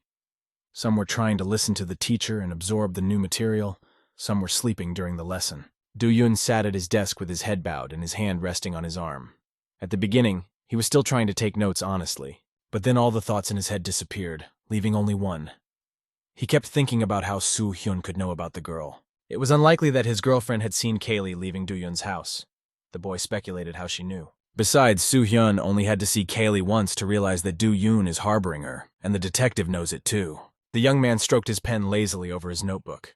He couldn't understand why those two hadn't done anything, since they knew everything. The teacher's menacing voice cut him off from his important thoughts. Kim Do-yoon was startled. He realized that he had been too distracted. The man exclaimed that no one was allowed to sleep in class. He called the boy to the blackboard to solve one of the examples. Kim Do-yoon bowed politely. He apologized and started walking out from behind his desk. The whole class watched the boy with interest. When he returned to his seat, he sat up straight, promising himself to sit through the rest of the lesson. So-hyun called out to him during recess. She worriedly said that Do-yoon seemed distracted today. The girl asked if something was wrong. The young man turned to her and looked at her with glassy eyes. He said in a strange voice that something had happened. The boy turned away, staring thoughtfully ahead. No matter how much Do-yoon thought, he couldn't put all the pieces of the puzzle into one picture. Suddenly he remembered that conversation on the landing. Soo-hyun had suggested telling the detective about Kaylee. Soo-hyun thoughtfully suggested going to the nurse's station. To her surprise, Do-yoon responded by asking if she had blabbed. She turned to her classmate in surprise, not understanding what he meant. The young man was silent for a while. Without raising his head, Do-yoon interrogated louder. He wondered if the girl had said something he shouldn't have said. Without hearing a reply, the young man stood up from the desk. Soo-hyun wondered who he was even talking about and what she had said. Do-yoon wasn't going to explain anything to her. He was sure that the girl was just pretending, so he grabbed her hand. At that moment, Lee Yu-sun was walking down the hallway. When he heard the heated conversation, he came closer and noticed the classmates. The confused Soo-hyun's face said it all. She needed help. The guy ran up to the two people. He pushed Do-yoon away from the girl, shouting that he shouldn't allow himself to raise his hand on a woman. The young man was now angrier than ever. With a frown, he demanded that Yu-sun get away and not disturb him. Soo-hyun fearfully asked to hear her out. Yu-sun covered his classmate with his hand, making it clear that he would use force if necessary. Do-yoon angrily asked what exactly he had to listen to. He assumed that the girl wanted to justify herself. Lee Yue-sun became even more angry. He asked angrily what had gotten into him, acting strange all day. The young man replied that it was none of his business. Yu-sun stated that it was the concern of others. He heard their conversation with the girl at that time. And if Soo-hyun knows about it, it means that she is also affected by it. Do-yoon bowed his head. This argument was quite logical. Going on the offensive, Yu-sun asked if the girl who lived with him was from Librium. This finally confused Soo-hyun. Do-yoon remained silent. The man demanded that he immediately tell them everything he was hiding. The young man had to tell them. He decided not to talk about everything and withheld some facts. Yu-sun and the girl listened attentively to his story, clarifying the details. After listening to the narration, the man calmed down a bit and demanded to apologize to Soo-hyun in a conciliatory tone. Do-yoon looked at his classmate indignantly. He perplexedly asked why he had to apologize to the girl. Yu-sun said that friends were not treated like that, even considering the fact that it was his personal business. The young man looked thoughtfully at the open cabinet. He smirked and replied that he agreed with the statement, "Real friends really don't do that to real friends." The man didn't like the expression on his face. He asked him to explain more about what Do-yoon meant. Thoth slammed his fist on the table, reminding him that nothing good had happened since they'd met. Yu-sun and Soo-hyun listened to the young man confusedly. He stated that they were not friends. If it wasn't for the ability, they wouldn't even talk to each other. Yu-song exclaimed that the young man was overreacting. Do-yun frowned at him, his eyes turning into narrow slits. As he passed by his classmates, the young man accidentally nudged Yu-sun with his shoulder, telling him to stay out of other people's business. He headed for the exit of the classroom, still clenching his fists. The boy and girl stared at him in bewilderment. When the mysterious guest rang the doorbell, Do-yun was still annoyed, and so he reluctantly looked through the peephole. Just in case, the young man put a chain around the door and opened it carefully. The unlubricated hinges creaked. Recognizing Detective Han, the owner reluctantly opened the door. The man said that it had been a long time since they had seen each other, and smiled. Do-yun frowned in agreement. He asked what the matter was. Detective Han continued to smile enigmatically while peering into the room. He told the young man that he had brought him his paycheck. Do-yun eyed the visitor warily, not letting him into the apartment.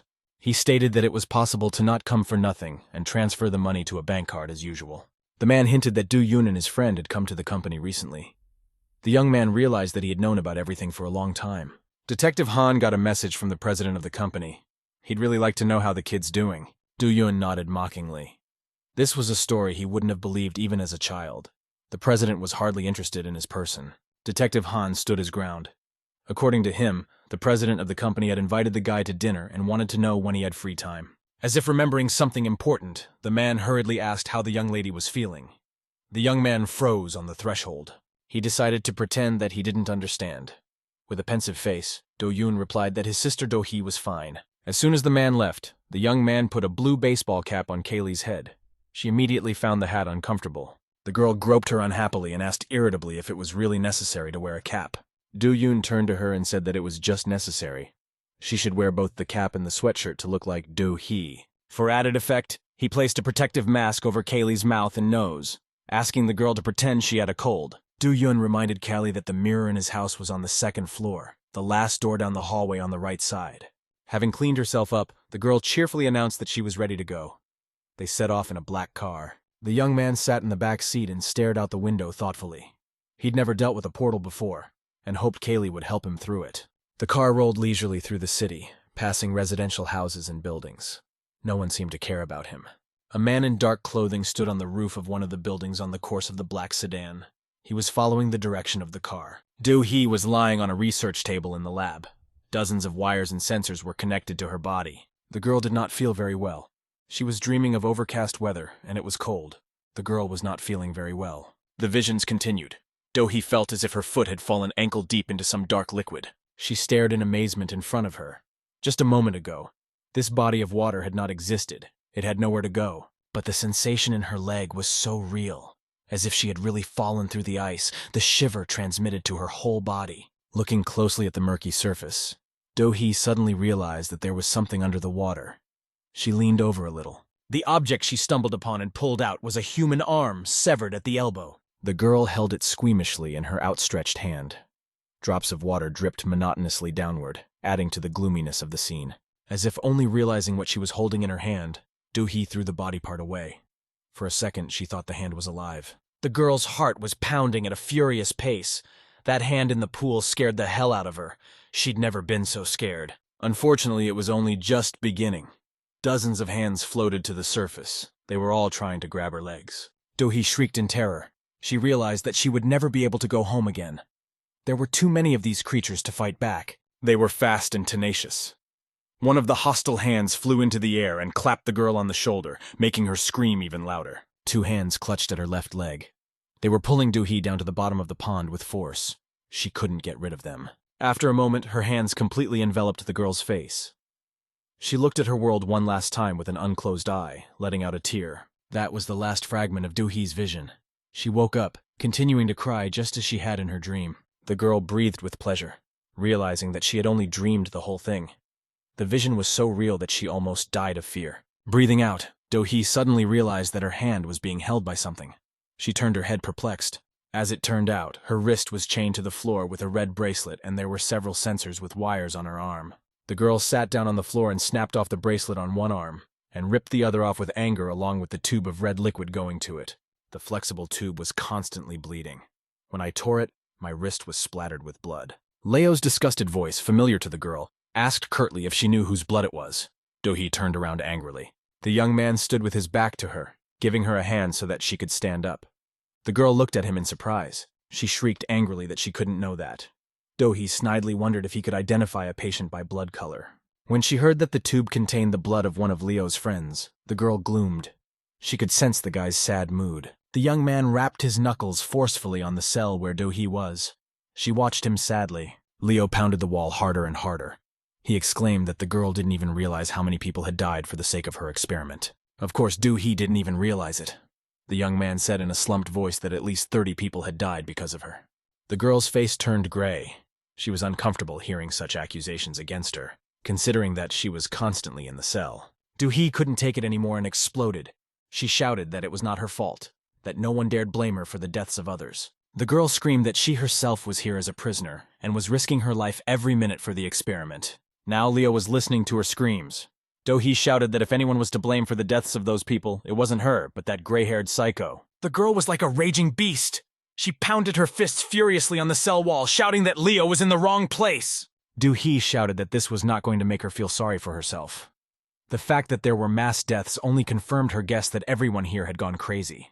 Leo looked at the captive in surprise. She had never behaved so aggressively. All the more reason for her words to make sense. Do-hee sputtered more and more. She looked at the young man with distraught eyes. The girl promised to kill as many people as it took to reach her goal. Leo had now stopped thinking at all. After the girl's psychic attack, he began to feel dizzy. The young man hastily bowed his head, apologizing to his captive. He acknowledged the mistake. No one really blamed her. Do-hee froze in place, her face looking normal again. She was surprised to notice that she hadn't expected Leo to apologize. The young man said in a quiet voice that it was not the girl's fault. Only the mad professor was responsible for all those fatalities. It turned out there was still plenty to be surprised about. Leo said he'd help him get out. Do-hee thought she'd just heard him. The young man immediately clarified the situation. He could only show me where the exit was, and the girl would go on her own. The black car with Kim Do-yoon and Kaylee was heading to the meeting place. The black car with Kim Do-yoon and Kaylee was on its way to the meeting place. The girl was still angry that she had to wear those strange clothes. She stared resentfully in front of her. Do-yoon didn't even try to talk to her. It was even easier for him. There were too many different thoughts in his head. Suddenly, a huge snowflake stuck to the glass of his door. He couldn't believe it. It was too early for winter. Before his eyes, the glass was quickly covered in thick frost, and nothing could be seen through the window. Do-yoon froze in surprise. Turning to his companion, he perplexedly asked Kaylee if she knew the reason for the rapid drop in temperature. The girl answered nothing. She felt that there was no time left for talking. Now disaster was about to happen. At the same second, a massive avalanche hit the black car, filling it with snow up to the roof. After driving a few meters, the vehicle stopped. The travelers were trapped. Fortunately, the windows and doors were partially free of snow. At least it is possible to get out of the vehicle. Kaylee gripped the edge of the door. Things were working out pretty well. The mechanism hadn't jammed. Grabbing the counter, the girl pulled herself up. She wished now that she had paid more attention to her physical training. Every few centimeters were difficult. Several long minutes passed. With an incredible effort, Kaylee scrambled upward and took her first breath. The girl looked around. Her companion was nowhere to be found. She wondered where he could be. Suddenly, Kaylee realized everything. The driver was sitting in the front. He had been injured in the accident and couldn't get out. Kim Do-yoon was sitting to her left, and his side door is jammed shut. Of course, he stayed in the cabin and can't get out. With her left foot against the body of the car, Kaylee pulled her companion closer. She let out a long groan with each tug. Pulling the guy out of the cabin, the girl gently laid him on the ground and sighed. She had finally managed to get them both out. Suddenly, Kaylee sensed that they were not alone here. She turned her head worriedly to the right, but saw no one. Deciding that she had imagined it, the girl relaxed a little and looked to her left. Unfortunately, her intuition didn't fail her. Kaylee looked in horror at the man who stood nearby. Now she understood why it was so cold in the middle of summer. Leo stood in his dark clothes and looked mockingly at the car buried under the snow. He was the one who had caused the accident. The young man had stopped smirking and was now just looking at the girl calmly. That look made Kaylee even angrier. She grabbed Leo by the collar and started shaking him, yelling that he had almost killed them all with his snow avalanche. The man didn't even pay attention to her attacks. He only asked in a calm voice if Do-yoon was dead. Kaylee shouted that it didn't matter. She was more interested in how Leo himself had ended up in this place at this very moment. The man pretended that nothing was happening. He asked her to come with him so Kaylee could see for herself. Leo took her insistently by the elbows. The girl asked fearfully where to go. She assumed that the professor had ordered her back to Librium. Leo's answer struck Kaylee even harder. The young man replied that he had no intention of returning to any Librium. She reminded him in surprise that was impossible. According to the generally accepted rules, he could only stay on Earth for 3 days. Leo shuddered. Kaylee stated that she had to find the professor and find out where the portal was. The guy got mad and yelled that all she was doing was talking about the professor. He shook Kaylee hard and angrily asked if she had any idea what her professor actually did. Barely crying, Leo shouted that it was all the professor's obsession with that girl that was to blame. Kaylee looked at him in surprise. Leo did not look cruel now, but rather like a hurt child. He asked if the girl knew about the dead people. Holding Kaylee's elbows tightly, he quickly listed off a list of victims, remembering to remind her that they all died because of her favorite professor. Leo, unable to bear it, cried and put his head on the girl's shoulder. He said that it was only a matter of time before the two of them would die too. Kaylee didn't want to believe it. She began to fervently convince her companion that the professor would never do such a thing. Leo straightened up instantly, putting his arm around the girl's shoulders. He didn't know what else to do to prove his point. Kaylee trusted the professor too blindly. The young man shouted that he had seen everything with his own eyes. That's why he doesn't want anyone else to die, especially Kaylee. Leo explained why he had caused the accident. If the twins ended up together, there was no telling what idea the professor would come up with. He began to tell his plan. Suddenly, there was a loud gunshot. The bullet hit him in the left shoulder. Blood splattered on the snow. Leo groaned in pain and knelt down. Kaylee rushed to him, still not quite sure what had happened. Seeing the laceration, the girl guessed that he had been shot by a sniper. The situation was becoming more and more mysterious. Kaylee quickly looked around. There was no one anywhere. She figured the shooter had already fled, seizing the moment. The girl looked at the car suspiciously. A large shadow loomed from Kaylee's back. An unfamiliar voice said that Librium was clearly involved. The girl turned her head. Lee Yue-sun had inexplicably appeared here and helped the young man up, wrapping his elbow around her neck. As it turned out, neither of them was the shooter. On the roof of a building nearby, a beam of sunlight hit the telescopic sight and gave away the sniper's location. The mysterious savior turned out to be Hee-Soo Nuna. She arrived at the place beforehand and laid out her rifle, knowing that no one would notice her. No one paid any attention to the glare of the sun. The girl was in an advantageous position and glumly surveyed the city. From this height, the entire metropolis was in front of her as if in the palm of her hand. It was clear from the traces of snow and ice that Leo had been involved. That day, Leo showed up at the lab early in the morning and told her from the door that the girl would have to be alone today. Dohee stared at him for a moment. The young man explained that he had to go to Earth immediately. The captive asked what would happen to him when the professor found out about her escape. Leo looked at her thoughtfully. Shrugging his shoulders, the young man calmly replied that he would be killed, most likely, but it was the only way out. If it is not released, there will be more deaths. Dohee thought he was joking, but then grinned and stated that the news of his death wouldn't stop her. She'd run away anyway. Leo admitted that he had been thinking about leaving Librium for a long time. Now he finally had an escape plan. He stated that he would not allow any more people to be sacrificed for the experiment, which was why he was letting her go so quietly. Kaylee noticed the shadow and looked up startled. A strange man was towering in front of her, dragging a young man on top of him. Seeing Lee Yu-sun, she asked in a nervous voice for the man to tell her who he was and what he was doing here. The guy also switched to yelling and stated that he and Yu-dong were friends, so she shouldn't care. Kaylee lifted Leo off the ground and demanded that Yu-sun immediately let the guy go and get away himself. Kim Do-yoon tried to step unaided, but his foot in his athletic shoes only skidded on the surface. The girl froze for a second. She thought feverishly about how she could save both Leo and her friend. Lee Yue-sun held the young man down. Keeping his eyes on Kaylee, he advised Yu-dong to move less. It might cause complications. The girl was busy with Leo, so she didn't immediately notice Soo-hyun's appearance. She gracefully jumped down from the roof of the building, landing on her hands. At the same second, a massive explosion sounded behind Kaylee's back.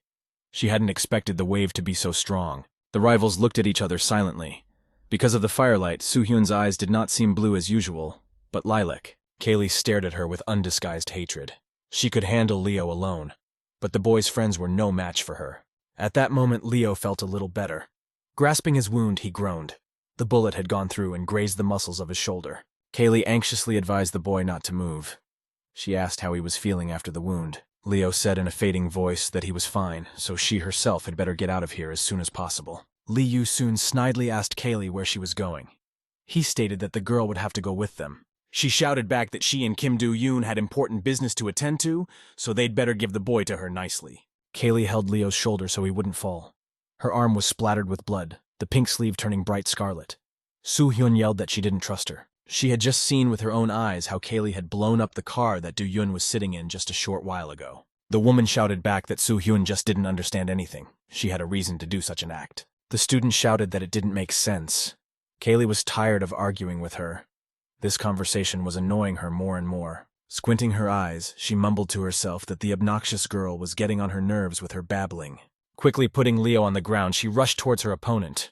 Neither Soo-hyun nor Yoo-sun expected Callie to be so quick. She jumped on Soo-hyun and shouted that it was her fault. Now they'll have to take the boy away from them by force. The girl was unable to get close to her opponent.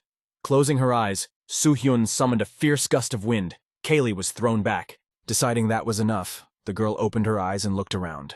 The result was quite satisfactory. All three friends stood together. Yoo-sun put his arm around the girl and the boy's shoulders. Kaylee was thrown to the mangled car by the air current. She straightened up quickly and looked angrily at her friends, her eyes blazing with hatred. The fight was harder than it looked. Lee Yu soon warned Kaylee that she should abandon her attempts. She wouldn't be able to develop the same speed as him. The girl smiled contemptuously. Kaylee said that the young man was simply unaware of her hidden potential. The young man pressed his friends tighter against him just in case. There was an unintelligible cracking sound between him and Soo-hyun. The blast was so strong that the guy and the girl flew off in different directions. Soo-hyun only cried out in fright. Forgetting about Do-yun, Yu-song automatically reached out with his hand to feel his injured shoulder. Unsupported, the young man fell to the ground. Yu-sun groaned, rubbing his shoulder. He felt that he was fine, there were no sprains. He raised his head angrily, staring angrily at Kaylee. She'd succeeded in hurting his pride, and now he could blame himself. Kaylee laughed smugly, pleased with the effect she had produced. She advised the young man to stay away. Stowing the sniper rifle in a briefcase, Hee-soo-nuna traveled to the scene of the accident in a silver car. She stared tensely ahead of her, watching the road. The sports coupe was traveling at top speed. Hearing the call signal, the girl instantly answered it. The boss demanded to know what the situation was. Hee-soo-nuna replied that she had shot a man in the shoulder from Librium. She was on her way to the scene now. The girl said she was almost to the crash site and pushed harder on the gas pedal. Her fingers gripped the steering wheel tightly. Nuna's interlocutor was walking leisurely down the street. He was surprised to see that the appointment was at a different place. The impact for Soo-hyun was so strong that she lost consciousness for a few seconds. There was a bright flash before her eyes. The girl grabbed her injured shoulder. She realized that Kaylee was a pretty strong opponent. She would be hard to deal with. Kaylee herself looked at the girl sternly. She knew that no one on this playground could fight her back. With a grunt, Do-yun struggled to get up. His elbow had been sprained after his friends had been thrown apart. The young man finally started to regain consciousness little by little. Kaylee noticed that Do-yun was awake and looked at him anxiously. She worriedly asked if he was all right. The boy was sitting on the ground with his hand on his head. He was still not thinking straight. Do-yun didn't answer anything. He tried to reconstruct the events from memory. Unfortunately, the only thing that came to mind was the ice crust on the car window. Ah-sun and Soo-hyun noticed that their friend had finally regained consciousness. The girl burst into tears of joy. Do-yun turned to his classmates. He asked the students in surprise how they even ended up here. Lee Yu soon stated that there were a lot of questions for him as well, but he agrees to put things on hold when this story is over. Pointing his hand at Kaylee, Yu-sun stated that she had come from Librium. The girl wondered how he was going to stop her. Reaching up, Kaylee curled her fingers. There was a strange cracking sound. She declared that she could blow up anything she touched. The girl stepped even closer, dragging the car door behind her. She warned that just touching the enemy once was enough. Kaylee promised to tear her opponent apart. A violent explosion erupted. The white flash was so bright that Yu-sun covered his eyes with his hand. The girl wasn't going to give him a break. While Yu-sun was coughing, Kaylee swooped down on him from the back, extending her explosive arm forward. The young man realized at the last second that he was in mortal danger. A sweat appeared on his face. Only a quick reaction saved him. The girl's hand caught the air only at the place where the guy's head had just been. Yu-sun only got away with a torn collar. If he hadn't swerved to the side, he wouldn't be standing there anymore. Kaylee snidely stated that he was much faster than she thought. The young man turned his head toward the girl in surprise. She managed to divert Yu-sung's attention. The guy didn't notice that a small cylinder was rolling right under his feet. The young man took another step and stepped on him. He didn't even have time to feel the moment of contact. A violent explosion rang out. Yue-sun flew over the ground, flipping in the air. He clutched his head, realizing that the opponent was not an easy one. Rapidly approaching the surface, the young man closed his eyes. He realized he wouldn't be able to get close to the girl if things kept exploding like this. Seeing that Yu soon had fallen to the snow, Kaylee leisurely approached the young man. She wondered what he was doing there. Stepping on the guy's ankle, Kaylee asked why he still couldn't find a use for his speed. She pressed harder. The bone crunched. The girl asked why he needed powers if he didn't know how to use them. Yu-sun howled in hellish pain. Unfortunately, there was nothing he could do to his opponent. She was much stronger. Suddenly, there was the sound of a gunshot. The bullet hit Kaylee in the leg. Her pant leg splattered with drops of blood. The girl groaned in pain, trying to plug the wound above her kneecap with her hand. Blood continued to drip onto the snow. Overpowering herself, Kaylee raised her head. Recognizing her abuser, she was even angrier. This guy was already practically in her hands. The deadly muzzle of the gun was staring her in the face. Kaylee knew her rival's hand wouldn't flinch. It wouldn't cost her anything to kill a man. Nuna looked disdainfully at her victim. She stated that sometimes it was better to fight with the old tried and tested methods. Kaylee looked at the girl with hatred. Now she knew who to blame for her failure. She screamed that she knew everything. It was Nuna who had shot Leo in the shoulder, and all her plans were ruined because of it. Holding Kaylee at gunpoint, the girl admitted that she had indeed shot the guy. She asked Yu-sun to get up from the ground. The young man hesitated a little. Nuna impatiently tossed him her rifle, saying she could shoot him again. She suggested Kaylee give up before she caught another bullet. The girl angrily demanded not to aim at her. Continuing to keep her rival in her sights, Nuna turned to Leo. She looked at the boy expectantly, but he remained silent. Nuna angrily reminded Leo that the plans had been disrupted because of him. They were supposed to meet somewhere else. The young man lowered his head. He muttered quietly that he was guessing. Only Nuna could have shot him from this distance. The girl reminded him that Leo had important information to give her.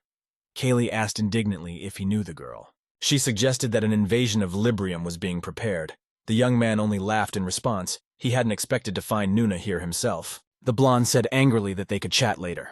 Now all three of them would have to walk with them. But Kaylee wasn't going to give up so easily. Nuna was surprised to feel the wind on her face. The girl gathered her last strength and dashed toward her opponent. Nuna was still aiming her gun, but Kaylee was already running at her from the side. Running up to the blonde, the girl grabbed her arm tightly and yanked her towards her. Nuna realized too late what was happening. There was a strange cracking sound in her hand. Kaylee shoved her rival. With a gasp of surprise, Nuna began to fall to the ground. The girl rejoiced. She was now the mistress of the situation. Kaylee threw a few more punches at Nuna. Lastly, she grabbed her opponent's arm, charging her with enough explosives. The explosion was a little stronger than Kaylee thought it would be. The girls were thrown in different directions by the blast wave. Grunting in pain, Nuna tried to stand up. She realized now that Kaylee was crazy. The gun had disappeared. Out of the corner of her eye, she noticed that the weapon remained where she stood. The rivals crawled toward him at the same time. Nuna worked her elbows vigorously, crawling toward her gun.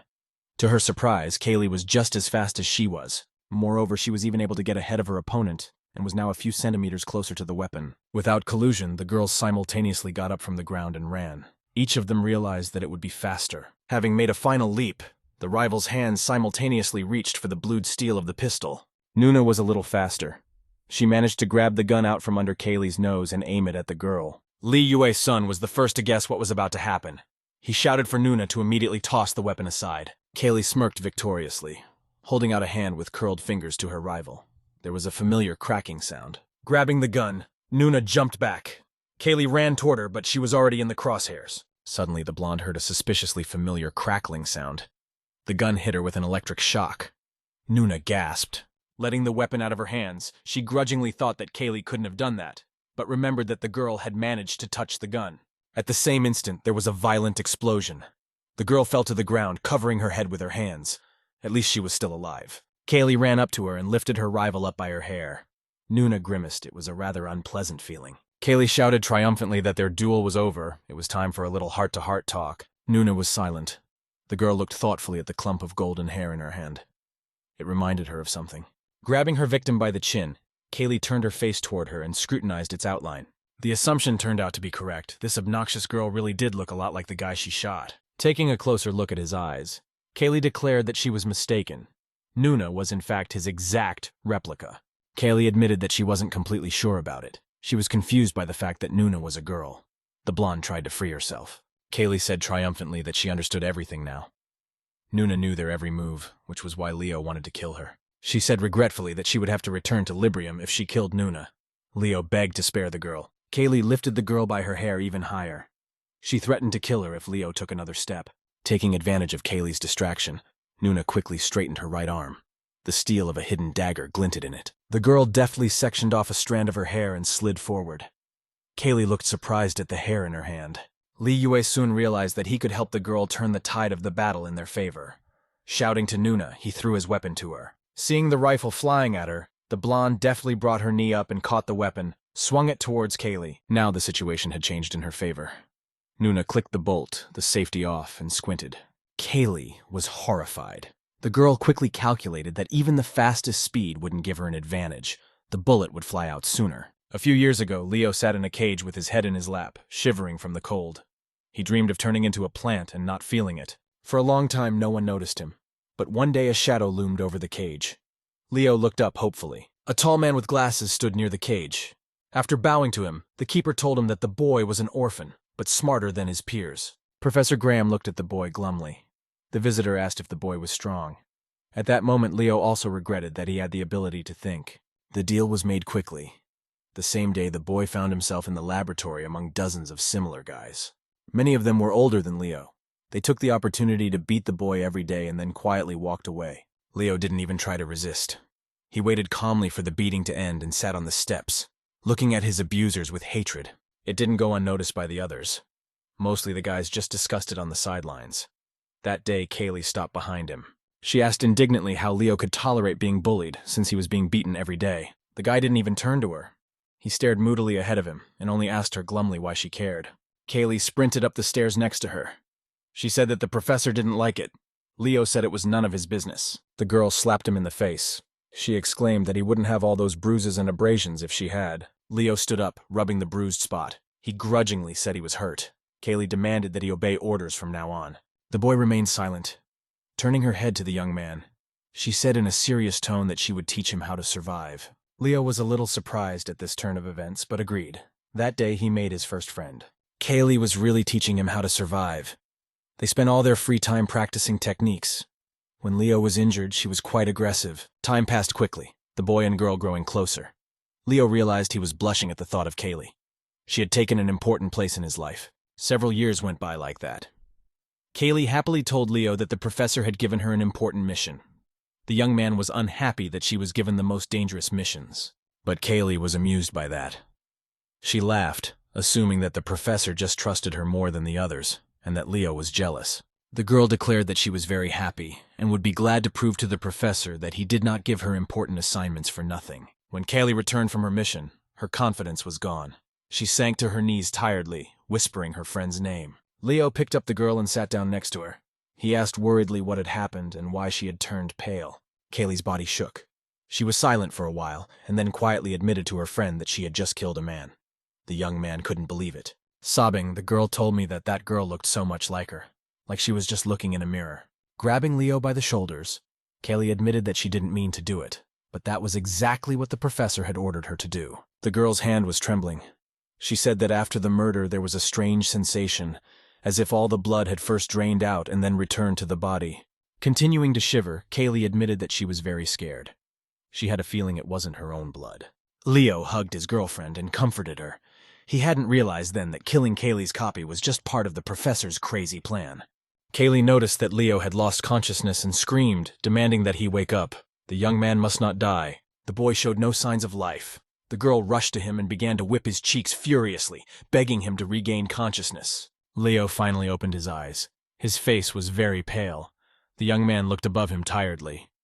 He was glad Kaylee was there for him. He reached for the girl's face. She shouted indignantly that he was just crazy. There was no need to shield her from the bullet. Leo began to make excuses in a weak voice. Even reaching up was a very difficult challenge for him. Kaylee bowed to the boy and demanded that he shut up immediately. He shouldn't be talking much right now. The young man reminded him that all those people had died. He stated that he didn't want to lose Callie as well. Do-Yun froze when he heard those words. Kaylee paid no attention to him. No one else existed for her but Leo. The young man finally managed to reach her. Leo said in a quiet voice that she would find what she needed 3 blocks from this place, just under the bridge. He added that he really didn't want to let Kaylee go, but if she needed to go, let her go. His fingers loosened and the young men's hands parted. The girl helped Leo gently lower himself to the ground. He turned his head tiredly to the left and saw his double. Hisu Nuna noticed the guy looking at her, but she didn't even flinch. She silently stared back at him. Leo spoke in a low voice. The young man asked the blonde if anything could have happened differently if he had killed her the first time they met. Nuna was silent for a moment, staring into her companion's fading eyes. This was not how their meeting was supposed to go. Leo closed his eyes when he heard no answer. Kaylee began to shake him, shrieking, screaming that this wasn't supposed to happen. At this time, Doohee incredulously turned the rotary switch in the lab, following Leo's instructions exactly. To her surprise, the young man wasn't lying. The transparent door of the cell slid silently aside. For the first time ever, the girl was free to walk around the room. Not believing her happiness, Doohee carefully stepped over the threshold of the cell. She felt like she was going to wake up again. Nothing happened. No monsters were going to attack.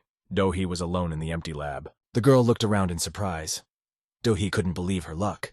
She would soon be free. That day, the professor was not happy with his students. He ordered everyone to gather in the hall with the big screen. The man frowned at the crowd, folding his arms across his chest. Kaylee was allowed to stand behind him. All the students bowed their heads obediently. Leo followed their example. He realized that the professor had gathered them for a reason. The young man's thoughts weren't on that at all. Kaylee was feeling less and less like herself lately. She was pulling away from Leo. The professor shouted indignantly that he wasn't going to feed them all for free. They were tasked with finding only one person. The man scrutinized the students and reminded them that he could only care for those who did his bidding. He demanded that all those who could not complete the task step forward. The students whispered among themselves. Leo stood obediently with his head bowed. The professor couldn't calm down and roared that they were all losers.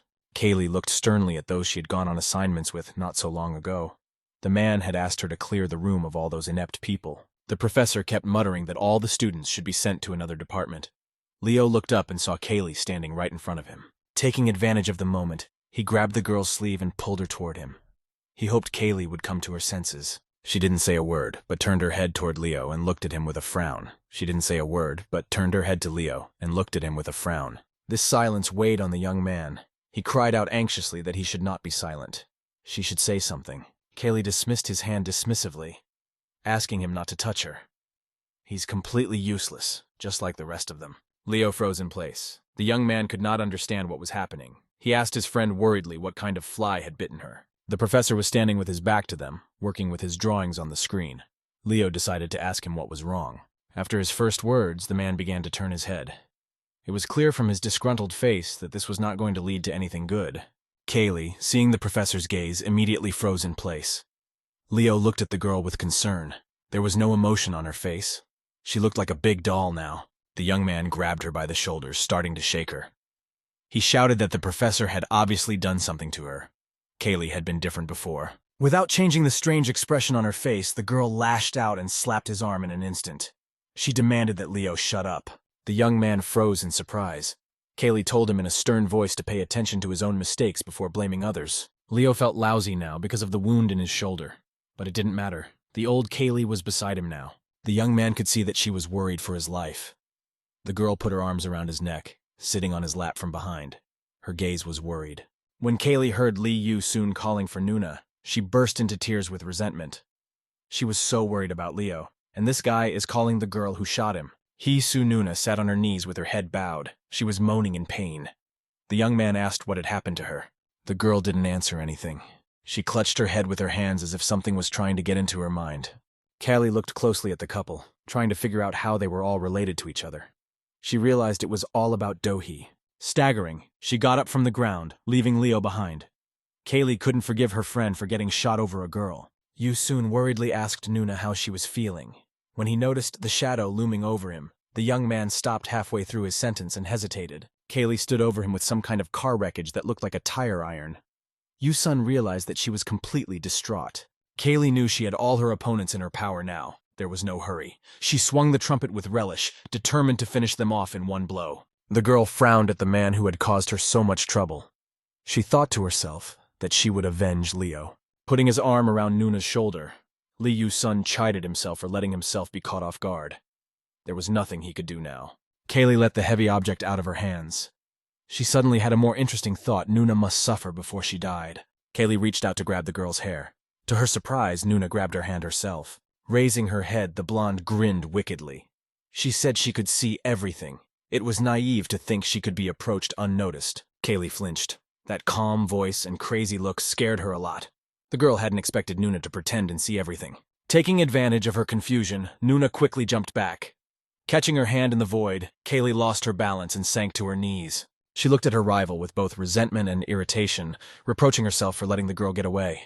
Kaylee rushed toward her, noticing that Nuna was barely standing on her own 2 feet. The girl frowned at her rival, letting her get closer. During the strike, Nuna quickly ducked under Kali and grabbed her collar, dodging the attack. The girl was surprised at her quickness. Nuna grabbed her opponent's arm and threw her over in one fell swoop. Kaylee didn't have time to brace herself and hit her hard. It was a pretty bad fall. She was thrown into the passenger compartment of the car. Kaylee's whole body shook, and she moaned in pain.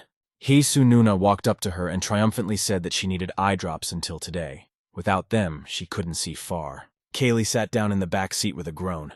The girl exclaimed that her sight was back now. She could see everything. Nuna glared at her rival, adding that now she could also foresee the future. She ripped the headrest off the front seat, exclaiming that she could see all of Kaylee's intentions before she did. Gripping the headrest tightly, Nuna held it out in front of her with the tubes facing forward. Her eyes squinted unkindly. The blonde stated to Kaylee that she was about to attack now. Nuna kept her eyes on her, knowing what was about to happen. Kaylee swung her leg furiously, but it didn't work. Nuna was already out of range. Grabbing the headrest by one of the tubes, the blonde scowled and said she knew everything. Now Kaylee was trying to blow her up. She was already far away at the moment of the explosion. Kaylee glared angrily at her rival, her plan failing. Moreover, it was now unsafe to stay in the car. The girl jumped out of it, landing on her knees. At the same instant, a great explosion sounded. The whole site disappeared in a cloud of dust. Nothing could be seen for a while. When the dust cleared, Kaylee saw her rival unharmed. Smiling wryly, Nuna said it was a nice try. The blonde shouted angrily that there was no point in trying to piss her off anymore. She had clearly said that she could see all events ahead of time. Kaylee was determined to win by all means. She rushed forward, telling her opponent to just shut up. Hisu Nuna didn't move this time either. She watched the girl warily, keeping her eyes on her. Lee Yu soon worriedly watched the fight. He saw that Kaylee was moving much faster. It would be difficult for Nuna to win. Running past her opponent, Kaylee collapsed to her knees, causing another explosion. A white flash blinded the court. The girl furtively turned her head. She wondered if the blast had reached its target this time. Nuna wasn't lying to Kaylee when she said she foresaw everything.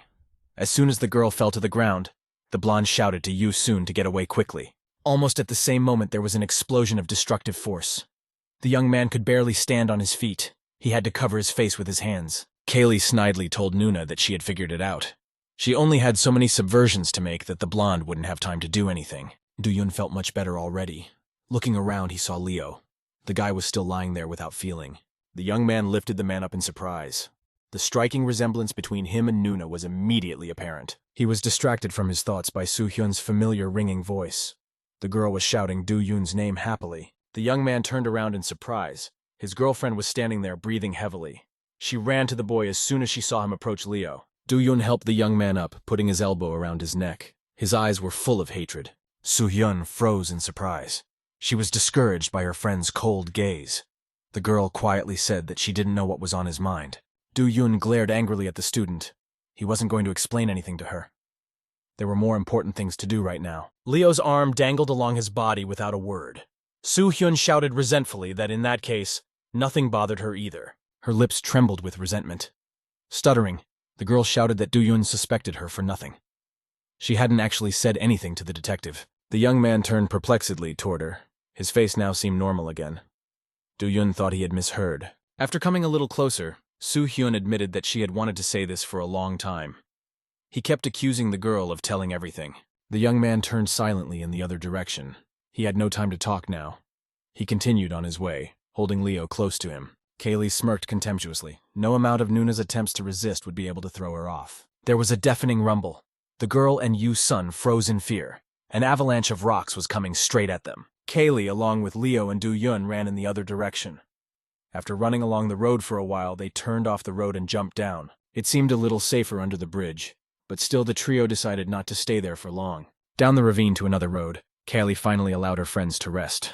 All three of them were breathing heavily. Do-yun could barely stand on his feet.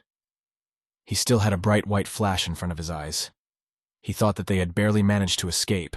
Suddenly, Kaylee cried out triumphantly that she had finally found the portal. Do-yun flinched in surprise as he raised his head. The girl showed them to an area lined with tiles. They rose slightly above the surface. A blue vortex formed where Kaylee had pointed. It rotated silently, narrowing in diameter. Do-yun took a closer look at the vortex. He worriedly noticed that they were a little late. The portal was already starting to close. Kaylee didn't even move. The young man wondered what was wrong. They'd better hurry or they'd have to wait again. Without turning her head, the girl asked quietly if he had changed his mind about going to Librium with her. Her voice sounded very strange. Do-yoon looked at his new acquaintance in surprise. She explained that the journey was quite dangerous. He might not return. The young man angrily asked since when Kaylee had started worrying about him. He reminded her that she had originally wanted to send him through the portal. Do-yoon asked for a quicker decision. He admitted that he was willing to risk everything he had. Besides, carrying Leo was getting heavier and heavier. Kaylee decided there was a certain logic to it. She promised to help her through the portal and ran up to him. Do-yoon suspected that the journey would be very fast, but he didn't expect to travel at the speed of a rocket. At that moment, Do-hee's hand reached out to the travelers.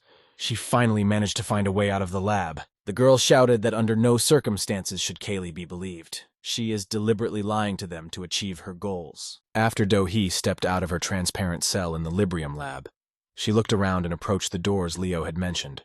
The door was not locked. Trying not to make any noise, the girl opened the creaking door. There were several cabinets inside, a long shelf hidden by a white curtain. The brunette walked determinedly over to the shelf, sliding the curtain open. The item she was looking for was somewhere nearby. Luck favored the girl. The tablet with the map of Librium was found almost immediately. Do-hee grabbed it joyfully. There was a white robe hanging on a rack nearby. The girl thought thoughtfully that it would be a good idea to change. That way she would attract less attention. Clad in the white robe that almost all the technical staff wore here, Do-hee turned on her tablet. A few seconds later, a map of the lab appeared on the screen. It was a labyrinth of intertwined rooms. The girl stared at the tablet's display confusedly. She hadn't expected Librium to be so huge and confusing. In addition, the map was missing the most important thing, the location beacon, so Do-hee couldn't figure out where to go at all. The whole town was living its life. None of the townspeople even suspected the conflict that took place at the site. Most residents paid no attention to the yellow police restrictive tape. They were all just chatting as they walked by, not noticing that there were two young girls behind the tape. Hee-soo! Nuna slapped Soo-hyun irritably. Inertia caused the girl's head to turn to the left side. Nearly roaring with resentment, she worriedly groped the injured spot. Nuna's hand was still hanging in the air. The blonde girl angrily asked Soo-hyun why she did that. The blonde asked Soo-hyun angrily why she did it. Soo-hyun remained silent. She knew perfectly well what her interlocutor meant. They shouldn't have let Kaylee leave. Bowing her head, the girl apologized to Nuna.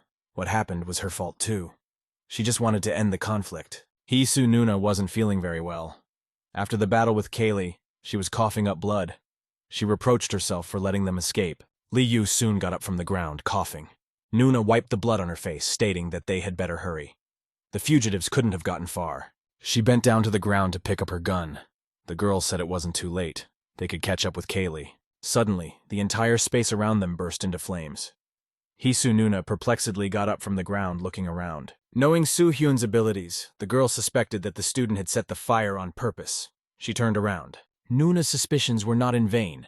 Soo-hyun sat with her hands on the ground. The flames were scattering in different directions. Feeling the girl's gaze on her, the brunette raised her head. Her eyes were sad, as if she wanted to apologize. Nuna moved towards the culprit of the fire. Soo-hyun shouted that they should trust Do-yun. He said it was very important. The blonde swung angrily at the girl. She shouted back that only one thing was important right now. We must catch the fugitives quickly. Soo-hyun clenched her eyes, expecting a strong slap. She had already realized that Nuna would not let such a prank go unpunished. Fortunately, the detective arrived in time and saved the girl from being killed. He ordered Nuna to stop. The blonde froze and looked at him. Leaving Soo-hyun alone, the girl silently moved towards the man. Her squinted eyes and clenched fists did not bode well. Soo-hyun heard footsteps moving away. Unbelieving her happiness, she dared to slowly open her eyes. Detective Han didn't move from his seat. He asked Nuna to be polite. Thanks to the battle with Kaylee, she had gained a new ability. The girl was silent, pondering his words. The man clapped her on the back encouragingly, so hard that her eyes almost popped out. Detective Han gave a friendly smile. He advised the girls not to jump to conclusions, but to talk things over. Kaylee turned to Soo-hyun resentfully. The man caressed her shoulder affectionately. He said it was for the best. Lee Yu-sun stood to the side and silently watched. He decided that he wouldn't interfere with the girls, and they would handle it themselves. The young man thought sadly that it would not hurt to apologize to the detective. Besides, there were a few questions. Suddenly, Yu-sun noticed that the man was smiling strangely. Moreover, the guy was sure that Han was looking directly at him. Yu. Soon waved his hand at him. The detective said that his eyes were suspiciously red. After scratching the back of his head, the young man replied that a speck of water had gotten into his eye. Meanwhile, Do-hee was trying to make sense of the intricately intertwined buildings of Librium. She found herself in a circular corridor. At first, the girl was glad. Leo had taken her here more than once. But then Do-hee realized that there were many of them. She tiptoed along the wall, trying not to make any noise. There could be anyone around the corner, and she didn't want to end up back in the cell. Do-hee cautiously poked her head out, studying the area. She had definitely never been here before, and everything seemed unfamiliar. The girl turned her head in different directions, trying to determine the path to the exit. Both directions seemed suspicious. Suddenly, the captive heard unfamiliar voices in the distance. She instantly hid back around the corner. 2 employees were rolling a bunk down a parallel corridor, discussing something.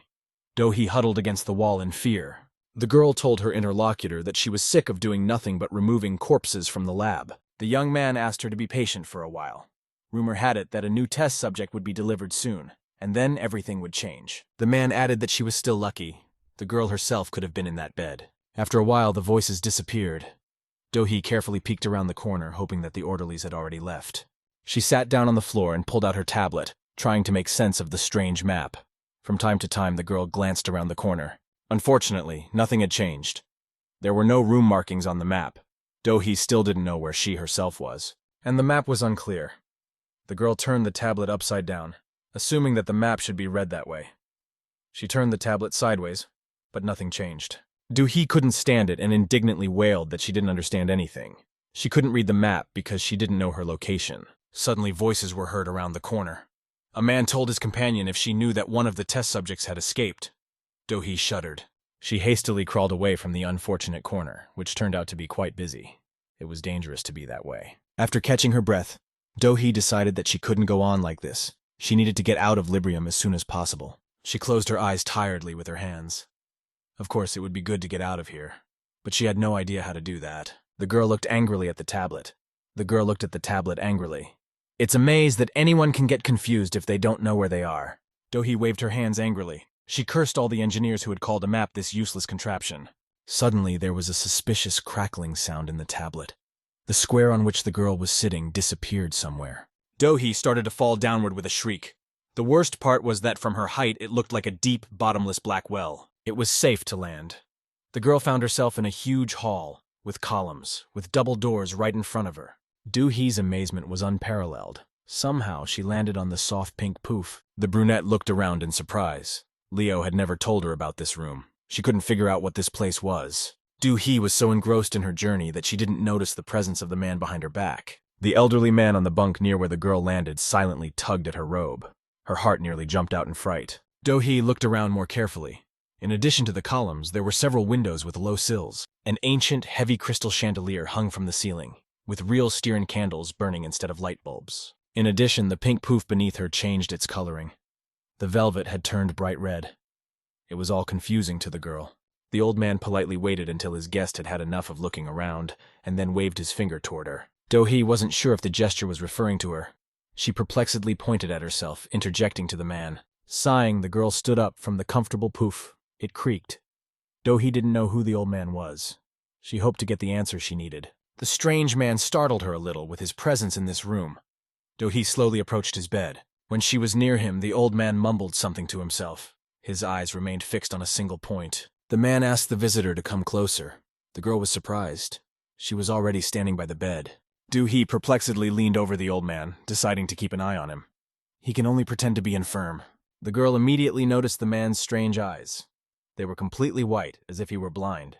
At the same time, it felt like the eyes were looking directly at her.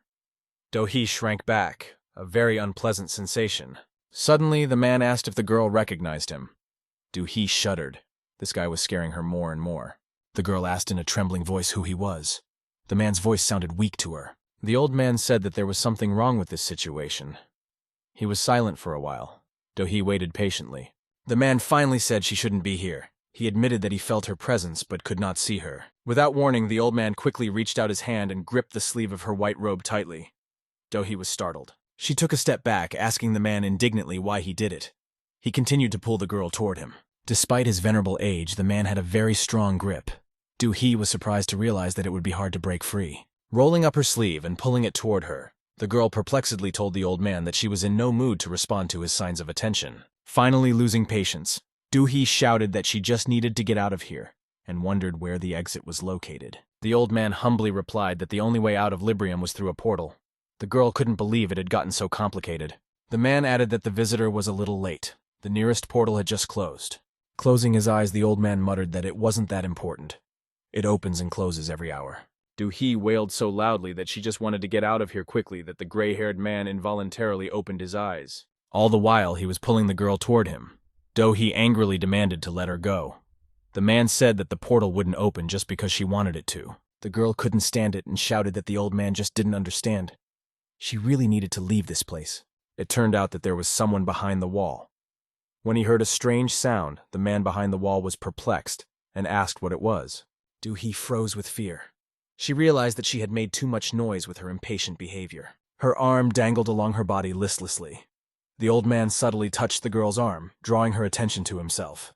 Do-hee turned to the man. He pointed his finger under the bed. The girl realized at once that no one would find her under the sheet hanging to the floor. Confirming her hunch, the old man demanded in a low voice that the visitor hide there for the duration of the alarm. Meanwhile, Detective Han continued his research in the lab on Earth. Here, too, there were intricate circular corridors. Detective Han grinned as he watched his assistant work. The guy with the glasses was quite bright and had promise. When the man brought Nuna to the lab, Young-sik gladly agreed to take a blood sample from her for research. The girl frowned at the brown liquid in the test tube. The young man told the detective that the preparations were finished. Han laughed. He confessed that he liked to watch the boy work. He did it well and quickly. Gathering the papers on the table, Young-sik trimmed them and declared that he was already finishing up. The man laughed even louder. As he left the office, the young man stopped at the door and turned to the detective, saying he remembered something else. He turned around and recalled the latest research. As it turned out, it had cleared up a few things about that artifact. The detective squinted. He wondered what other secrets that bluish crystal held. The young man smirked. He assumed that that strange stone was a portal, but it was still unclear what it was made of. Nuna absent-mindedly clenched her fingers into a fist to make the blood stop. The assistant suggested that she could try to amplify the crystal's energy. If it really is a portal, he should react accordingly. The girl clenched her fist so hard that her fingers turned white. The man remembered his former abode. All the rooms were very spacious, and the furniture was of the finest quality. That evening he stood at the huge window and looked out over the city. Behind him on the big bed, his son-in-law was soothing the man's daughter. Sobbing, the woman confessed to her husband that she had dreamt about children today. The man at the window pretended not to hear her. There was sadness in his eyes. The woman continued to sob. She said that she saw her small children clearly, as if she was seeing them in real life. The man stared blankly out the window as if it didn't concern him at all. He hoped that his daughter would soon calm down and fall asleep. The young mother's body was trembling. She assumed with hope in her voice that the children would be all right. That man would take care of them. The man didn't say anything this time either. He stared silently out the large window, his back turned to his daughter. From the window of the apartment on the top floors, he had a perfect view of the city at night. He had loved to look at the nightlights of the buildings as a child. As soon as Do-hee hid under the bed, the door swung open noisily. The professor took a quick glance around the room. Finding nothing suspicious, Graham quickly ran straight to the bed with the old man. He was sure he had heard something suspicious. The man didn't even turn when the professor ran up to him. He continued to lie there and stare at the ceiling. After waiting a little longer, Graham politely apologized for such a late visit. The man should understand there was a reason for that. The professor admitted that they were having some difficulties. He came in to see if everything was all right. The girl under the bed was trembling with fear, her hands clamped over her mouth. She couldn't see who was speaking, but she wouldn't mistake that psycho's voice for any other. Her heart was pounding at a furious pace. Since the sheet didn't reach all the way to the floor, Do-hee could see the professor standing right beside her. He said that a test subject had escaped. The old man was silent. Graham said thoughtfully that the fugitive was obviously still in Librium. She couldn't have gotten far. The man said grumpily that he was getting tired of this conversation. The professor bowed his head politely. He realized that it was time to end the visit. With a heavy sigh, Graham turned and headed for the same door he had come from. His footsteps could be heard farther away. Do-hee watched the professor suspiciously as she continued to clamp her mouth shut. She felt like the man might change his mind and come back at any moment. The 2 minutes it took Graham to get to the door, stamping each step, seemed like an eternity. Finally, the door slammed shut. The girl decided to wait a little longer just in case. The crazy man might remember something else important and come back. It was quiet behind the door. Do-hee crawled out from under the bed, sneezing from the dust that had accumulated there. The girl was breathing heavily, almost caught. Do-hee's blue eyes were full of surprise. This old man now seemed like a powerful man, the professor himself tiptoeing in front of him. Leaning on her knee, the girl started to get up from the floor. At the same time, she turned to the man, asking who he was. He lay there with his eyes closed. Without turning his head, he laughed and said that he was really just an old, decrepit man who couldn't move a finger. Do-hee turned away angrily, shoving her hands into the pockets of her robe. That wasn't the answer she wanted to hear. The man had said he could see a lot of emptiness inside her. The girl decided to listen to him until the end. When the old man asked how often she got sick, Do-hee just exploded. Clutching her head, the brunette shouted angrily that she was sick of hearing it. Everyone was always talking about it. She yelled loudly that she didn't know what that even meant. With an involuntary shudder, the old man opened his eyes and turned his head toward her. Do-hee jumped onto the red poof and made herself comfortable on it. She angrily reminded herself that it was an hour before the portal opened. The man had mentioned it. The girl held out her hand to the stranger. Do-hee demanded an immediate explanation as to why everyone in Librium thought she was empty. At this time, Kim Do-yeon was moving in a space-like space. It occurred to the young man that he was feeling cold as usual right now. Do-yeon stretched his hands forward. A bright light appeared in hyperspace, illuminating his palms. The guy looked at them. The glow became brighter and brighter. At first it only warmed him, but then it began to blind his eyes, so he had to cover them. For a moment it occurred to the young man that he had witnessed the birth of the sun, only it could give such a bright light. Do-yeon took a few more steps towards the light. His bare feet left imprints on the surface, and his upper body disintegrated into atoms. As he looked at his hands, the young man realized that it was all in his mind. In fact, his body had remained whole the whole time. Recalling his recent thoughts, Do-yeon froze. If the cold seems to be the same as it always was, it means that he had been here before. The young man took a few more steps toward the light. In those moments when he was not looking at his body, it seemed to him that it did not exist. He was part of the cosmos. Opening his eyes, Do-yeon looked at himself. The guy made sure that his body hadn't disappeared anywhere. He was standing in front of a bright light source. There was something majestic about it. A limitless space with millions of different elements and a bright source of light at the center of everything. Suddenly, the young man heard his name. When he opened his eyes, he was surprised to realize he was lying on the ground. Kaylee was shaking him, trying to bring him back to consciousness. Do-yeon sat down on the ground, looking at his girlfriend perplexed. He wondered what had happened and where he had gotten to. Kaylee smiled happily. She informed the surprised young man that the plan had worked. They had managed to get through the portal. The girl pointed her hand at the strange metropolis. No doubt they were typical skyscrapers, but Do-yeon had never seen such a thing. Kaylee gave her companion a hand. He continued to sit on the ground looking at the city, dumbfounded when he heard that it was Librium. Do-hee looked at the old man expectantly, hoping that she would finally deign to tell him what was happening to her. The man pretended not to understand. The brunette squeaked angrily on the poof, propping her head up with her hand. Without changing his expression, the old man stretched out his hand and snapped his fingers loudly. Do-hee's eyes perked up. Something had finally happened. The kitchen cabinet door swung open. A small porcelain kettle of boiling water whistled out. A cup instantly appeared in the girl's hands. The brunette looked at the old man in surprise. The man laughed. The teapot flew over to the guest and poured tea into her cup. The old man looked at Do-hee carefully, noticing that she wasn't very surprised. The girl took a sip, sighing. The brunette stated that it wasn't really the most interesting trick. She had seen better ones here. Finishing her tea, Do-hee placed the cup beside her on the poof. She asked finally to be told what was going on here. The old man turned away from his visitor, closing his eyes. The girl leaned closer to him, frowning. Do-hee listened to the man's story and asked for more details. If she understood correctly, Librium was inhabited by the same people as on Earth. Besides, these two worlds are somehow connected to each other. The old man nodded faintly, exactly like that. The girl asked if it was true that Earthlings have superpowers when they meet their copy from Librium. Hearing no response, Do-hee bowed her head.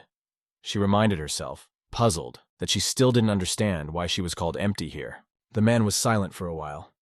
The brunette waited patiently for his answer. Finally, the old man opened his eyes and began to speak. The cup began to move before the girl's eyes. The man told his guest that every person has energy. The cup slowly floated through the air. Do-hee kept her eyes on it. The old man said it was all about how to use the energy. When the teacup floated up to the bed, the man put up his hand. He stated that many people could do such things. At the same moment, he quickly pointed his finger at the poof. The cup dropped obediently at the girl's feet without spilling a drop of liquid. When the man raised his hand upward, something strange happened. Do-hee felt as if the room had turned sideways and she was sitting on the wall. Putting everything back, the old man continued his demonstration. This time he simply clenched his fist. There was something bright about it. When the man unclenched his fist, A large, glowing ball of light appeared in his palm. He said that energy could do many things. The old man clenched his fist. The glow between his fingers immediately disappeared. The man was silent for a few seconds.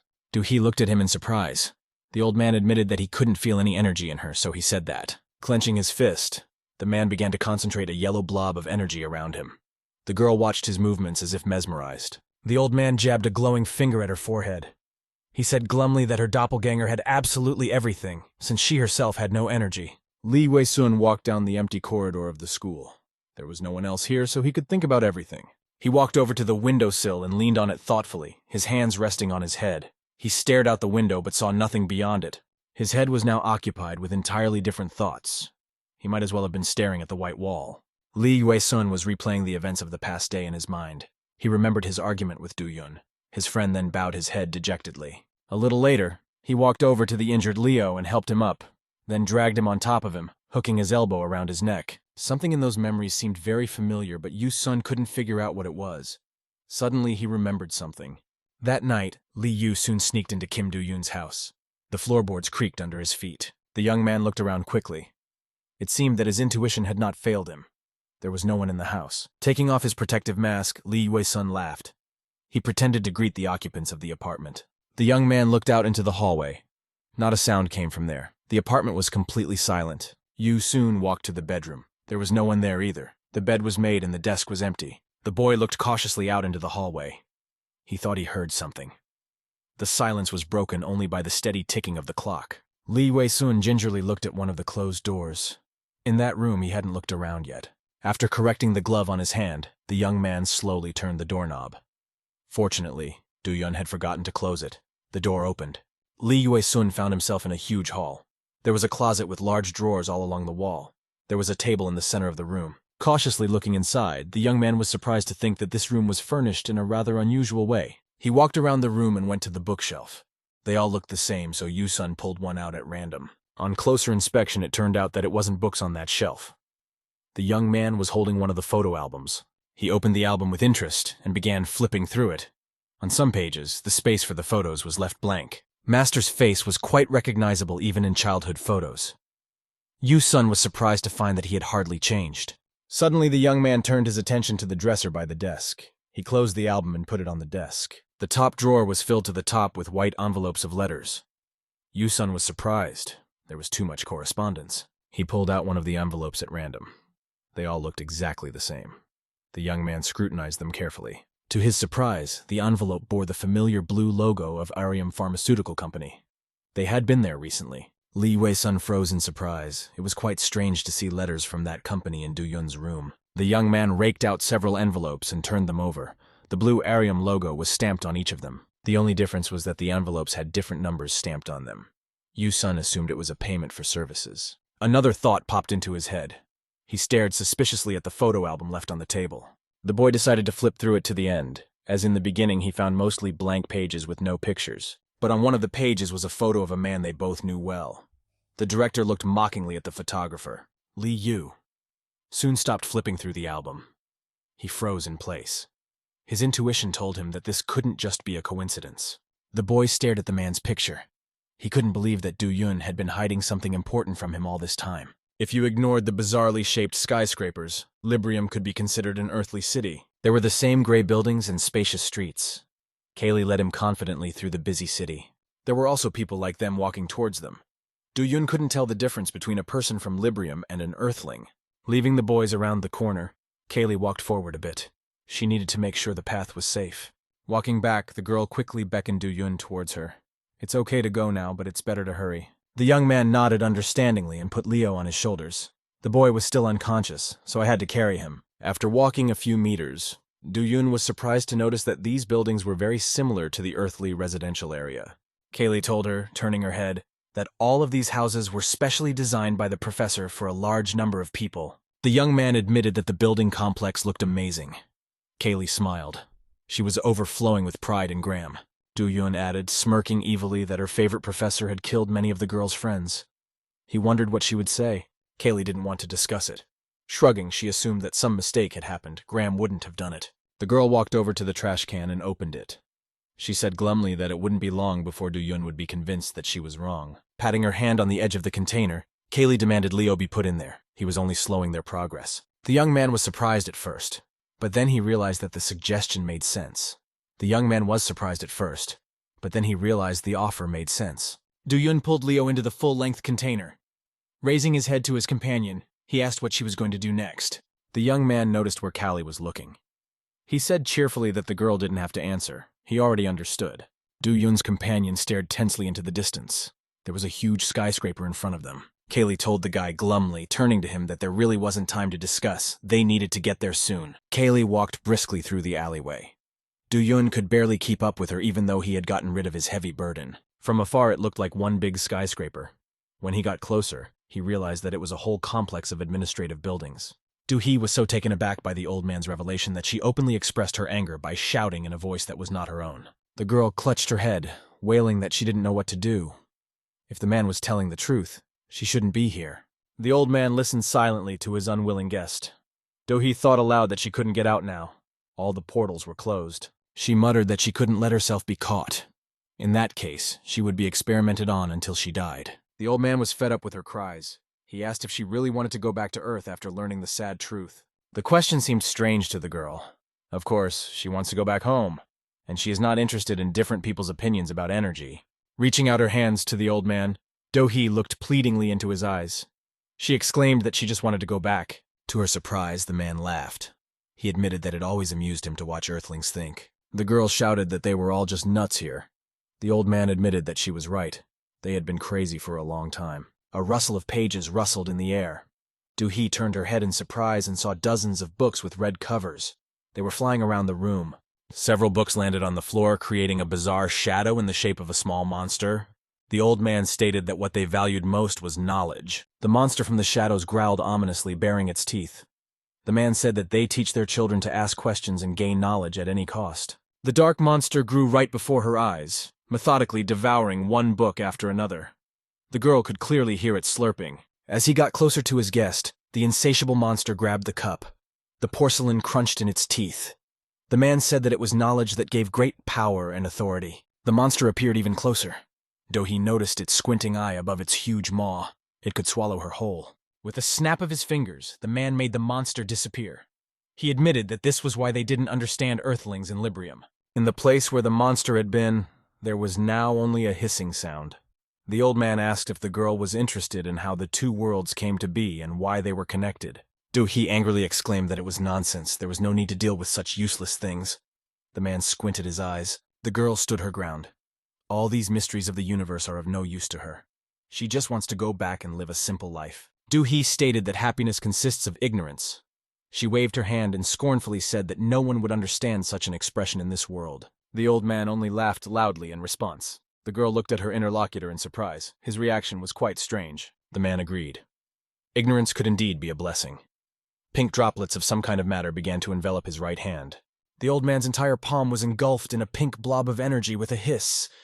He confessed that it was his hunger for knowledge that had turned him into a monster. The hissing was increasing. The white sheet also took on a pink hue. The man stated that his problem was that he was overflowing with energy. The energy clot spread rapidly through the room. The old man admitted that he could no longer contain this power. Do-hee looked at the dazzlingly bright pink glow with astonishment. It seemed to appear out of thin air. A few seconds later, the man was all wrapped up in energy clots. He said he was using the girl's appearance to his advantage. The clot moved closer to his face. The old man added in a quiet voice that this was his last chance. The energy just overwhelmed him from the inside out. Lee Yu-sun remembered something else. After hearing about the mysterious mirror, he decided to test his hunch and went to Do-yun's grandfather's house. The house was much larger than he had anticipated. It was a huge mansion with a high, impregnable wall. Yu-sun walked closer. As he looked at the doors, he thought that Do-yun was really rich since he had lived in this house for a while. His hand froze in front of the intercom. The young man didn't know what he would say to the owner. Of course, the old man wouldn't let him in just to look at the mirror. Different ideas swirled around in his head. Unfortunately, none of them were suitable for the realization of his plan. Yu-sun was already beginning to regret coming to this house at all. Suddenly, the door opened by itself. A voice invited him inside. The boy froze in place. This place seemed even more mysterious to him. He had no sooner knocked on the door than the owner opened it. After gathering his wits, Yu-sun asked in surprise if he was really allowed to go inside the mansion. There was a crackling sound on the intercom near the door. The same voice made it clear to the guy that there was no one else around. He was invited to come inside. The young man's throat was dry and his face was sweating. Yu-sun took a gulp and decided that there was nowhere to retreat to. He timidly took a few steps toward the door, secretly hoping the strange voice would change its mind and close the door. As Li Wei-sun approached the house, the front door opened wider and wider. It made him feel uneasy. The girl looked at her interlocutor in surprise. When she heard about the old man's last chance, Do-hee asked fearfully what it meant. The man admitted that he only looks strong. In fact, he's very old, getting weaker every day. The old man's hand twitched suspiciously. He admitted that there wasn't much time left.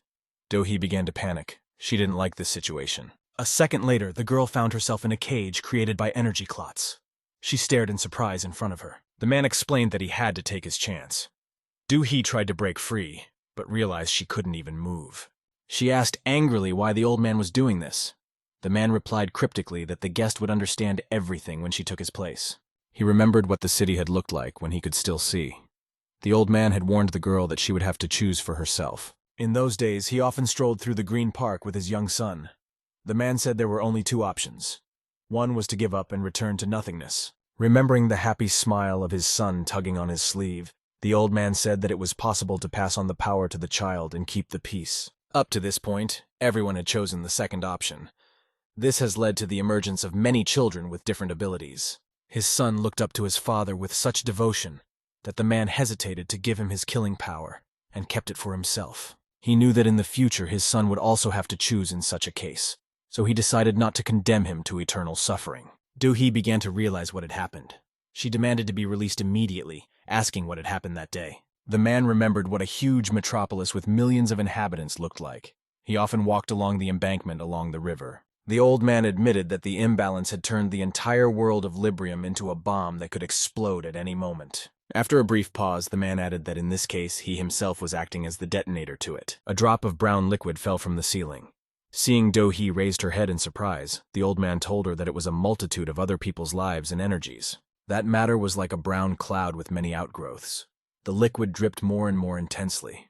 The man said that no one could hold such power within himself. Brown drops fell more and more often, wetting the old man's face and the sheet. He said confidently that he knew for sure. Do-hee looked at her interlocutor fearfully from her cage. She suspected that this conversation would not end well. A whole rain of purple clouds formed over the man. Smiling blissfully, he told the girl that she was different. Suddenly, Do-hee saw that the old man had become inflamed. He knew it was going to happen, but he wasn't prepared for the pain and screamed in terror. His body was trembling. The girl couldn't sit still and watch the man burn right before her eyes. Do-hee involuntarily squeezed her eyes shut. When she opened her eyes, the first thing she saw was a strange black obstacle where the old man's bed had been. In addition, a bright light illuminated her face. The girl wondered in surprise what it could be related to. The glow was getting brighter and brighter. Do-hee closed her eyes again. She couldn't understand what was even going on in this room. Suddenly, there was a burst of energy. Even through her closed eyes, Do-hee realized that it was too bright and panicked. After hesitating a bit, the girl decided that she would try to get at least an edge of her eye to see what had happened and opened her eyes. In a bright white flash, the brunette saw the vortex in which the old man was spinning. The room became very cold, and a blizzard began. The wind was so frosty that Do-hee's nose immediately froze, her hair covered in frost. The girl shouted that she didn't understand anything. At the epicenter of the storm was a bright white core with a greenish shell. That's where it all started. The cage restraining the girl's movements disappeared. Now the brunette could not move from the poof because of the strong wind. The core shell changed its color from green to blue.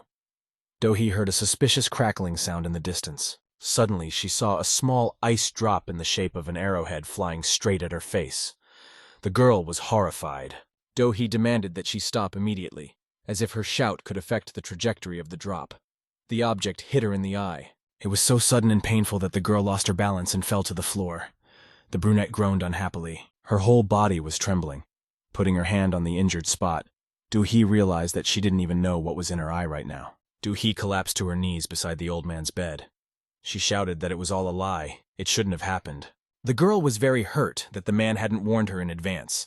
Do-hee tearfully cried out that she didn't understand why the man had done that to her. The old man didn't answer anything. His body was rapidly rising up to the ceiling in front of Do-hee's eyes under the influence of an unknown force. The girl watched the stranger rise higher and higher in astonishment. His eyes were closed. The old man's body rose so high that it was uncomfortable for the brunette to follow him. Besides, she felt dizzy. Losing consciousness, Do-hee let the sheet out of her exhausted hands and fell to the floor beside the bed. At this time, Do-yoon and Kaylee walked confidently into the administrative building of the Librium. The young man stood on the threshold, looking at the interior. He still couldn't get used to the fact that the city was very similar to Earth's. The people here looked exactly the same. After taking the elevator, the young people found themselves in a huge foyer. There were a lot of guys and girls with backpacks. They could be mistaken for students. Many of them were chatting merrily amongst themselves, paying no attention to Kaylee and the young man. As she passed the receptionist's desk, Kaylee waved hello. The guy in the white coat recognized her and nodded back. Do-yoon cautiously asked if they could just walk into the hall like that. His companion clarified that the professor already knew they were here. The young man froze in place. He began to suspect that Kaylee was leading him straight to the boss, and he asked the girl about it unhesitatingly. Kaylee stepped confidently into the elevator, stating that they were going straight to the lab. The young man had no choice but to follow her. Lee Yue-sun walked slowly through the huge villa, looking around the rich interior of the villa with interest. His footsteps were barely audible on the thick carpet. Fancy-shaped steps led to the second floor. They were rounded in some places for a better view. The young man was immediately struck by the huge crystal chandelier. Instead of light bulbs, there were dozens of real candles in it. A staff member in a white shirt accompanied Lee Yu soon as he traveled around the house so the guy wouldn't get lost. Approaching one of the doors, the attendant knocked loudly. He apologized for the disturbance and opened the door. A thick cloud of cigarette smoke hit Lee Wei-sun's face, and his eyes began to water. He immediately started coughing out of habit. It seemed that for the man in the room, this smoke had long been familiar. He stood with his back to the door and invited the visitor inside. Lee Yu-sun hesitantly stopped near the table with the chairs that stood in the center of the room. The master continued to smoke, turning away to the window. The young man looked around with interest. It seemed to be an office. There was no sofa or cabinets. The silence of the master was weighing down on Yu-sun.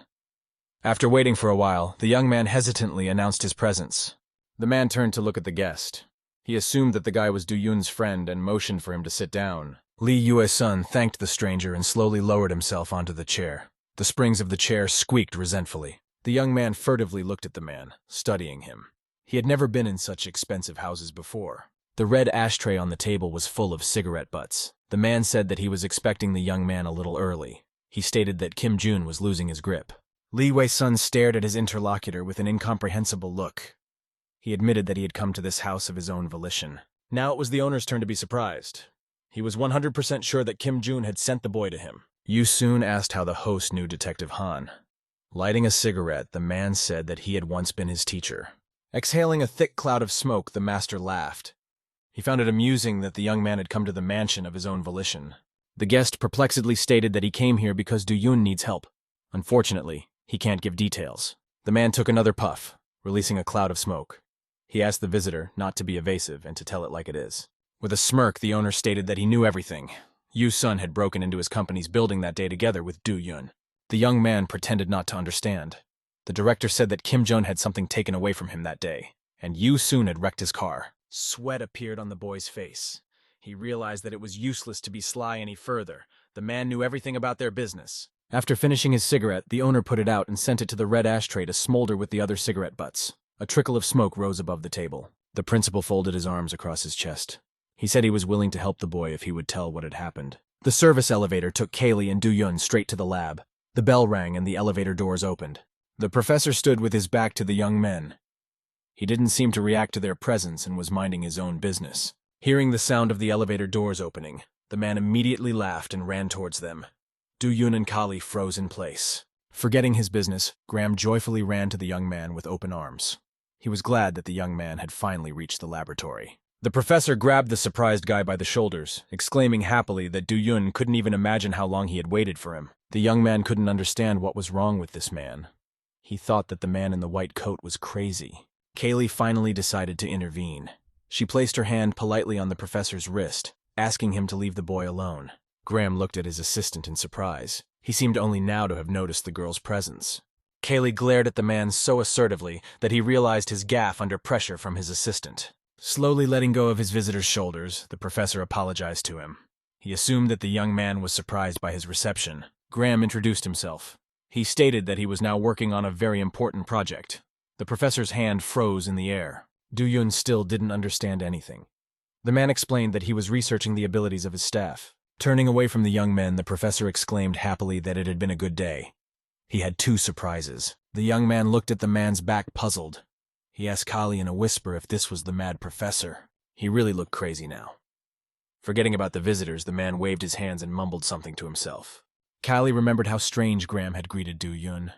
From the outside, it looked like they hadn't seen each other for a long time. Sighing, the girl said thoughtfully that the man in the white coat was the professor she was talking about. The young men slowly approached Graham. The man was standing on the steps at a small elevation near a large screen. The professor led the boy and the girl into his office. His desk was piled with stacks of lab notes. They were the least of Graham's worries right now. He leaned across the desk and dropped all his papers to the floor in one fell swoop. The man moved his chair to the table. He invited the young man to sit down. Do-Yun hesitantly approached the table. This guy was acting really weird. No one in their right mind would throw their research results around the office. Smiling ingratiatingly, the professor said that the boy needed to rest. But after a minute, he admitted that he was eager to talk to his guest as soon as possible. Do-Yun sat down in the offered chair. He didn't mind resting, as it had been a tiring day. The assistant professor reluctantly returned to his research. He wanted to get some more rest. Sighing heavily, young Sikh sat down at his workstation and turned on his computer. Unfortunately, no one else would do it. Taking off his glasses, he rubbed his forehead tiredly. The man muttered that there was a great risk. He felt he was missing something important. Young Sikh stared thoughtfully at the screen. He couldn't figure out what was missing from his chain of research. As he got up from his chair and headed for another corner, there was a strange crackling sound. The assistant was too busy and didn't hear him. After a bit of silence, Do-Yun told the professor that he had heard about him. He knows that Graham has been looking for him for a long time. Kaylee listened to the conversation. The professor smiled smugly. He realized that his assistant had not been involved. The girl had obviously told him about it. The young man asked what was the reason for such interest in his person. Graham smiled and admitted that his research had reached a dead end. Do-Yun interlocked his fingers. He asked what kind of research the man was doing. The man avoided a direct answer. The interlocutors fell silent. The young man assumed that in that case the professor had some questions for him. Placing his elbows on the table and leaning a little closer to his interlocutor, Graham admitted that he had no questions for the guy. He stroked his beard thoughtfully, pondering how best to make his intentions known. Do-Yun waited patiently. The man told the young man that the subject of the research should be himself. Do-Yun stared at Graham in surprise, not understanding. The professor began to rummage through his notes on the desk. He muttered to himself that he didn't know where to begin. Graham finally found the file with Do-Hee's photocard pasted in. He regretfully said that the girl had no powers. Do-Yun surprisedly mumbled that it should be so. She didn't know anything. Graham looked at his interlocutor with a puzzled look. The thought occurred to him that the young man was on Earth doing his research. The professor smiled understandingly. Remembering the aggressive girl who was banging on the walls of the cell, Graham was careful to say that Do-Hee belonged in a separate category. He admitted that as a result of the research, the girl didn't even show the abilities she shouldn't have had originally. The professor smirked. He clearly enjoyed telling Do-Hee that Do-Hee was nothing. Graham asked if he knew that the same people couldn't be present in the same world. Do-Yun immediately remembered Leo and Nuna. They had ended up on the same playground back then. He said thoughtfully that he knew, but it wasn't all that obvious. The professor interrupted the boy. He was amazed that his interlocutor knew so much about Librium. The man angrily asked what else Do-Yun knew. Callie stood behind the young man's back and remained silent the entire time. For a moment their eyes met. Professor Graham squinted, trying to understand what she had said about the lab. Kaylee looked anxiously at her superior. She realized from the look in his eyes that Graham had guessed the source of the information. Do-Yun said in a quiet voice that copies of people were needed in different worlds to keep the balance. Kaylee couldn't stand it and turned away. The professor approved the boy's answer and asked him how he saw balance and why it was needed at all. The young man thought for a moment. He suspected that the professor was asking the question for a reason. Do-Yun angrily asked why he had to answer the question at all. Graham put his hand on the table with palm upwards. The professor made it clear that he was the only one asking questions and asked the young man again. Do-Yun thoughtfully recounted what he had heard. To maintain the balance, they kill people whose copies died in the other world. Other than that, the guy realized from the conversation that there were people with different innate abilities. He told the professor that this is how the researchers at Librium try to balance the abilities of people in both worlds. The young man thoughtfully asked why this was necessary. The original purpose, after all, was simply to maintain balance. Graham smiled. Jumping out from behind the desk, he waved his hands happily. The professor exclaimed that he was not mistaken about him. Do-Yun was a quick thinker. He turned away from his interlocutor. still smiling and exclaiming. The young man had shown himself to be at his best. Do-yoon angrily stated that he had answered Graham's questions. Now it was his turn to question the man about something. Without waiting for a question, the professor said that both worlds would inevitably perish if the balance was broken. The young man froze. Graham stood with his back to him. After a few seconds of silence, the professor added that the destruction of Librium would also kill the Earthlings. He showed the young man a small scene. Ji-hyo, who had been in Librium the whole time, collapsed from fatigue. The little girl had practiced too much, practicing her stick strokes, and now sat exhaustedly by the steps. She angrily resented that everyone had disappeared somewhere. Both Kim Do-yoon and Soo-hyun. Other than that, no one said anything to the girl. Suddenly, someone snapped their fingers loudly in front of her nose. Someone said snidely that this was the way it should be. She was still a little girl. Ji-hyo angrily asked what the young man was doing here. Assistant Young-sik was perplexed and asked why he had to report back. Muttering to himself that they were all like little children, the guy grabbed one of the dumbbells that lay nearby. Young-sik decided to show the arrogant girl that he was much stronger than her. The young man began to lift the dumbbell with a menacing look, bending his arms at the elbow. At first, he was good at showing off his strength. Ji-hyo watched him glumly, hoping he would get tired. Young-sik lifted the dumbbell slower and slower on the second lift, and he began to breathe heavily. The girl kept her eyes on him. The third approach was already unnecessary. The guy realized it when he started to get shortness of breath. Ji-hyo was angry, realizing she was dealing with a weakling. Young-sik tiredly put the dumbbell down and admitted that he was too weak for all this. The girl angrily exclaimed that he was just a lowlife. Continuing to sit on the floor, Ji-hyo angrily demanded to finally be told what brought the young man to the gym. Young-sik looked perplexed at the small interlocutor. He asked her if she really wanted to know what had happened.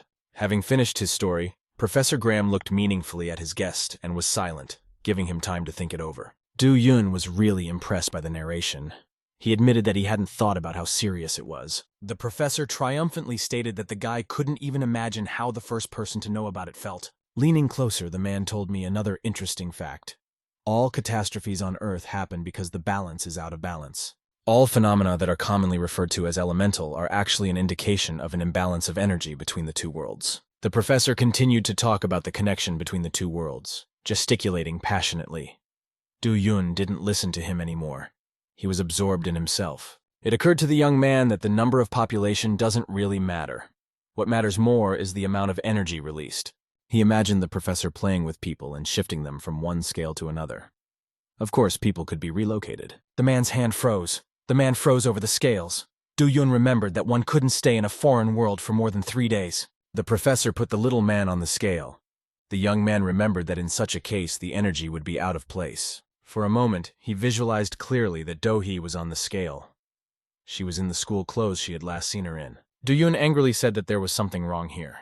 Graham said that his sister had no ability, so she wouldn't come home in 3 days.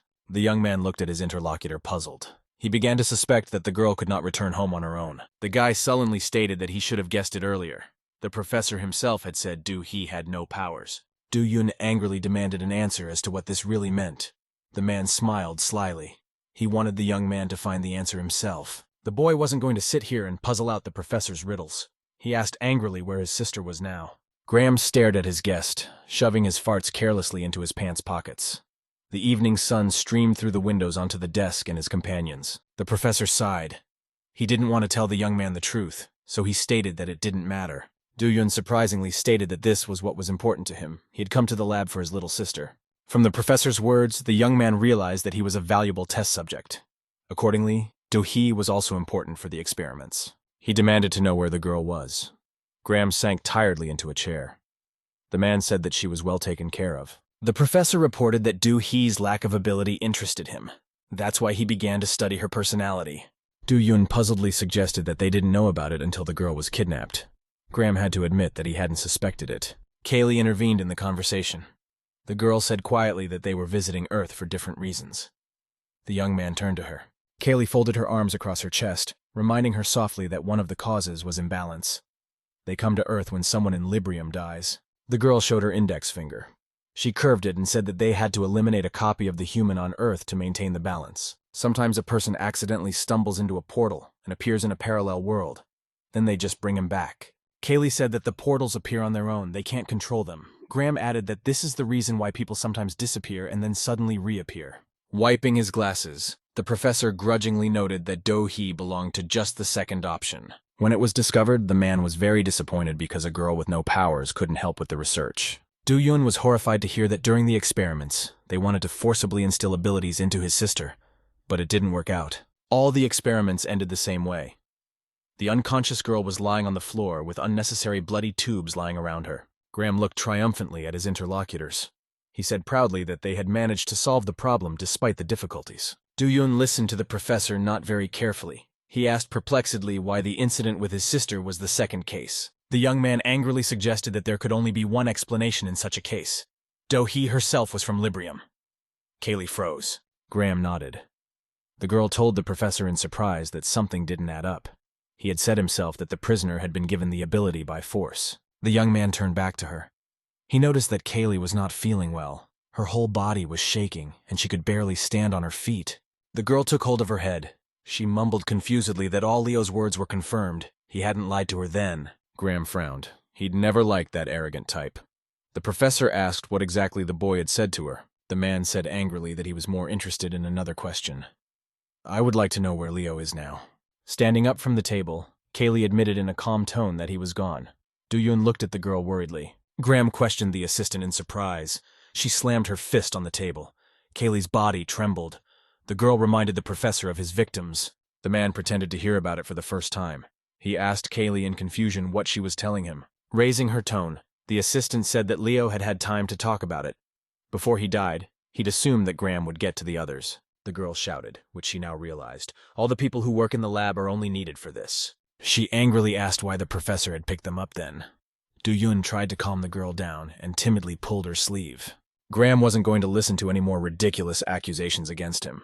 He slammed his fist down on the table, shouting that no one dared talk to him like that. The professor also moved to shout and said that all those people were doing their duty by helping him in his laboratory research. Kaylee was shaking with anger. She couldn't believe that the man everyone trusted so unconditionally was just using them. She angrily reminded him that before she met him, many had simply been thrown out on the streets. Graham had provided them with shelter and food. Thanks to the training, the children became much stronger and developed their abilities. In addition, they were allowed to stay to work in the laboratory. Kaylee thought back to the day she had handled her first assignment. She was a little embarrassed when the professor thanked her. That's when Graham saw great potential in her. After setting her apart from her peers, the man appointed her as his assistant. The girl clenched her fist so tightly that her fingers turned white, and her nails dented the palm of her hand. She said she realized it too late. Kaylee's body shook with resentment. Barely crying, she declared that Graham wasn't going to care about them. He was only interested in the lab rats. To her surprise, the professor didn't even try to deny it. He admitted that he had planned the deaths of the test subjects from the very beginning.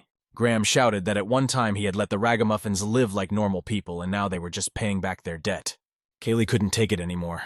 She jumped over the table and kicked the professor in the forehead. He hadn't expected such an act. Graham stared at his companion in surprise. She threw a few more punches, but the man was still on his feet. Kaylee methodically beat her former mentor until he fell to the floor. Blood splattered all around him. The professor tried to rise, leaning on his arms. Several ribs were broken, and he groaned in hellish pain. Kaylee ran up to him and kicked him in the ribs again, just to be sure. Graham's eyes blurred, and he couldn't see anything. The girl delivered blow after blow so quickly that the professor did not have time to say a word, and only groaned when he received another kick or punch. Do-yoon watched the beating process with astonishment. Graham only groaned in pain and didn't even try to resist. Kaylee was getting a little tired of pounding her former boss herself. As she began to pant, the girl finally left Graham alone. She wiped her tear-wet eyes tiredly with her fist. Kaylee didn't fully believe Leo, but every word he said was true.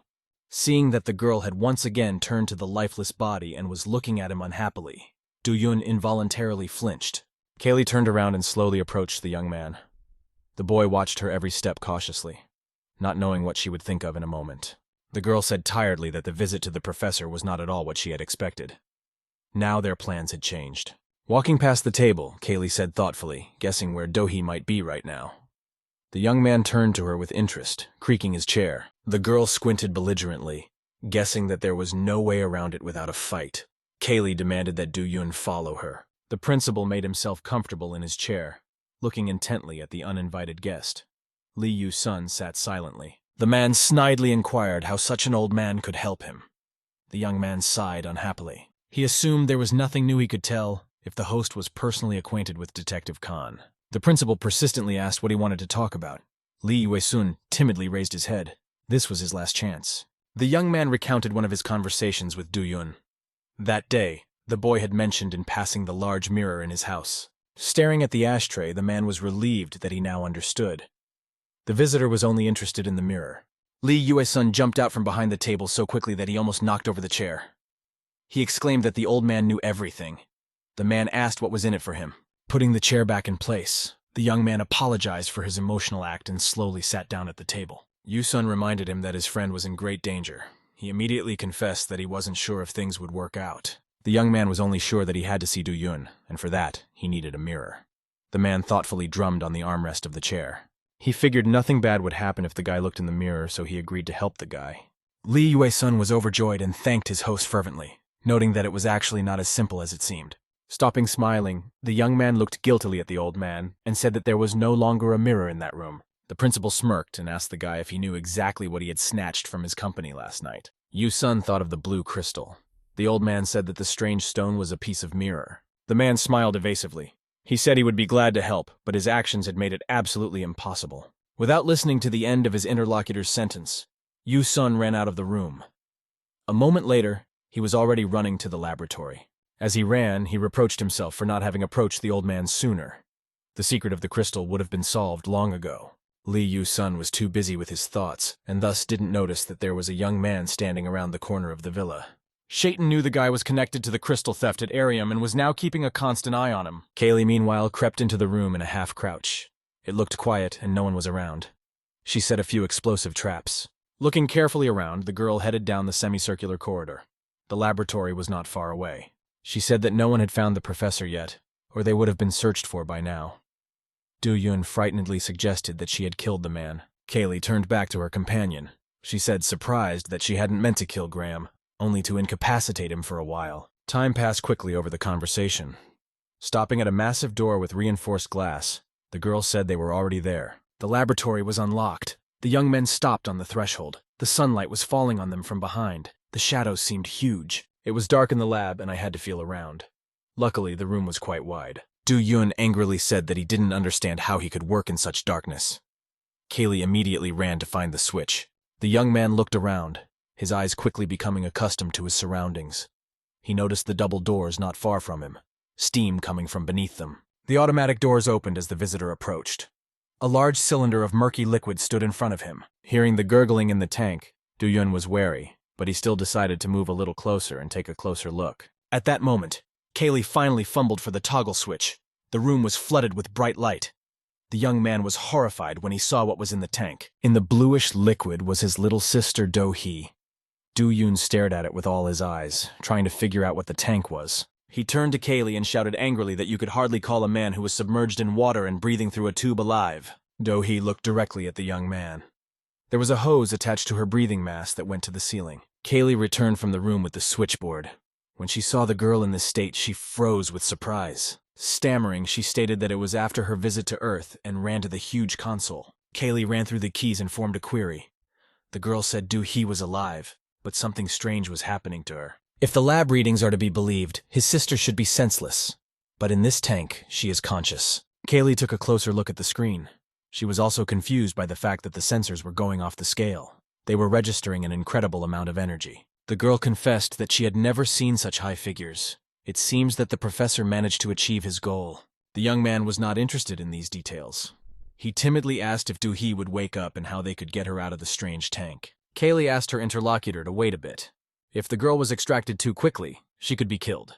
She made a sign to the young man not to touch anything and continued to stare at the screen. Kaylee mumbled that this was strange. Do-yun angrily turned to her and shouted that he came here for a living sister, not a dead one. The girl asked him to wait a little longer.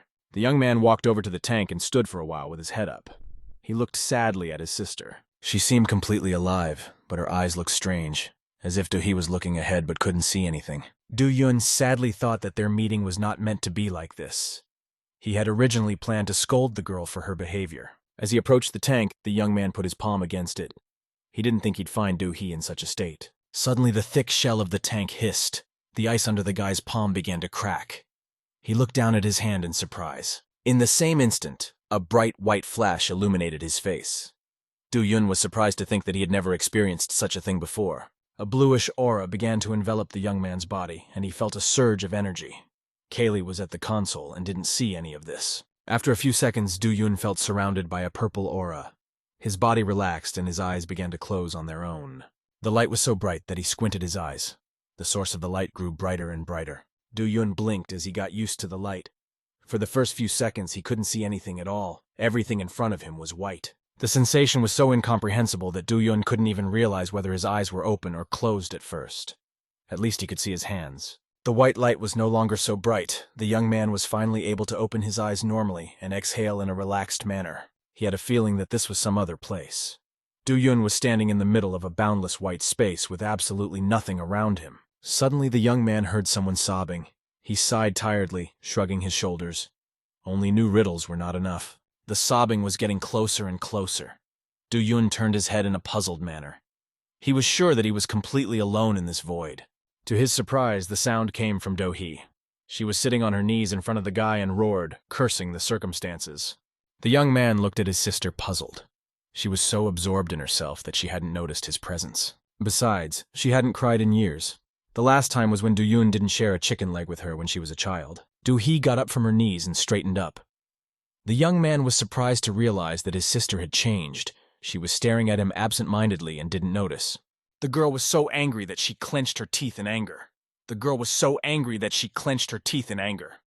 couldn't stand it any longer and screamed with hopelessness at the top of her voice. Tears streamed down her angry face. The girl angrily pounded her fist on her tank, vowing to kill everyone who put her in there. Besides, she remembered the first time she had been able to break down the wall. After one of the blows, Do-hee howled in pain, grabbing her injured wrist. She screamed that she was going to kill everyone involved. The girl demanded to be let out of the cell immediately, the emptiness driving her crazy. The young man watched his sister puzzled. Do-hee realized that her attempts were getting her nowhere. The girl quietly asked to be released, kneeling down tiredly. She fell on her back with a belligerent cry. Do-yoon worriedly thought that it was too late to save Do-hee now. She had already lost her mind. Suddenly, the girl turned directly toward her brother. For a moment, it seemed to him that she had returned to her previous state. He looked at her with hope in his eyes. At the same time, Do-yoon was quite concerned about Do-hee's behavior. The girl scratched the back of her head in puzzlement. She mumbled that the prolonged isolation made it seem like there was someone here. The young man finally began to realize what was happening. He remembered his sister's eyes, looking straight at him, but not seeing. Do-yoon slowly brought his hand toward the girl. He suspected that Do-hee couldn't see him. She could only feel his presence. The young man's hand went through the brunette's body with ease. Her body became half-transparent for a few seconds. Do-yoon just as slowly brought his hand back, perplexedly examining it. He realized that the girl's sobs did not refer to his memory. Do-hee sat on the floor and tapped her feet on the floor, demanding to be let out. The young man realized he was inside her mind. Suddenly, a violent rumbling sound was heard. His face was once again blinded by the bright white light. Do-yoon stared perplexedly in front of him. There was another explosion. The laboratory shook. The young man lost his balance and barely stayed on his feet. With a gasp of surprise, he asked Kaylee what had happened. The girl assumed that the professor had already been discovered, and those explosions he had heard sounded because careless pursuers had stumbled into her blast traps. Do-yoon froze in place. Kaylee grudgingly shouted that they didn't have much time and called him over to look at the readings. The girl pointed to the gauge screen, jabbing her finger at it defiantly. She'd been watching the readings since she'd arrived at the lab. The young man took a perplexed look. The sensor beeped threateningly. Kaylee told him angrily that the energy level had always been at 0 before her visit to Earth. After calming down a bit, she added in a calm tone that there were occasional fluctuations, but they still came down to 0. But right now, this rate was just off the charts. It had never happened before. Do-yoon didn't quite understand what it meant. The young man worriedly inquired about how this could jeopardize Do-hee's health and what could be done about it. In Kali's opinion, there was nothing wrong with the girl. It was very much like they were trying to shove a huge amount of energy into her. Do-hee was imprisoned in the tank for the very reason that her own body could not withstand such a surge of energy. Suddenly, there was another explosion, and the floor of the laboratory shook under the feet of the astonished young men. Kaylee shouted that 3 of the 5 traps set had already exploded. Time was running out, and the decision had to be made now. The young man froze in place. He couldn't understand what she was talking about and stared at her in surprise. Do-yoon clarified that he had to decide. Kaylee angrily reminded that he had come here for his sister. He has to decide whether to take her out or leave her where she is. Do-yoon looked at Do-hee sadly. He assumed that Kaylee wasn't sure if the girl could be pulled out alive. Staring at his interlocutor, he said thoughtfully, Kaylee would have done it herself a long time ago if it was that obvious. The young man leaned his fist on the table. He suspected that Do-hee might just not survive if they pulled her out of the tank. The boy realized from Kaylee's sad face that he had guessed right. The girl froze with sadness in her eyes. Kaylee cried out that she couldn't guarantee the result. Based on the fact that Do-hee had survived after receiving the tremendous energy, she would survive now. Do-yun wailed that her guesses still couldn't guarantee anything. It was only her personal guesses. He shouted excitedly that he wouldn't be able to rest until the day he died if the operation ended in his sister's death. Turning away, Kaylee fell silent. She understood why the young man was having trouble making a choice. If she were him, she'd be hesitant too. Hearing her fingers swiftly running over the keyboard, Do-yun became wary. He was afraid that Kaylee had decided to act on her own. After a few seconds, the girl finished the diagnosis. Without turning to the other person, she confidently said that there was nothing wrong with Do-hee's body. The sensors beeped measuredly. Kaylee explained that the girl was conscious. The gauges showed that the energy level was dropping. She continued to stare at the screen, hoping nothing out of the ordinary would happen during the operation. Kaylee turned to the young man. The girl said Do-hee would have a much better chance of survival if they pulled her out. There was another explosion. The lab shook so violently that Kaylee was thrown off the console. Do-yun looked back at the lab doors apprehensively. It was followed by a smaller explosion, but it was very close by. Kaylee looked around worriedly with her companion. The double doors of the laboratory were still closed, but it was quite clear that the pursuers would soon appear. Kaylee screamed that there would be no other chance to save the girl. He had to make his choice right now. Do-yun froze in place. He realized that there was no time left at all, but he doubted if they could save Do-hee. After a small argument on the sports field, Young-sik convinces Ji-hyo to go along with him and brings him to the lab. To the girl's surprise, the young man was silent. She said angrily that she was actually hoping to hear from him what had happened. Do asked, waiting a bit. She wouldn't understand anything now anyway. Ji-hyo turned around angrily. She didn't like this. Hiding his hands behind his back, the young man stealthily stepped toward his companion. He assumed that the girl dreamed of becoming stronger. Ji-hyo angrily asked what he was getting at. All she wants is just an answer to what happened to her friends. When she heard that Young-sik had found a way to make people stronger, the girl was surprised and froze in place. She didn't believe him right away. The young man said that thanks to him, Hee-soo Nuna had become much stronger. The results of the experiment confirmed it. The assistant's fingers ran habitually over the keyboard.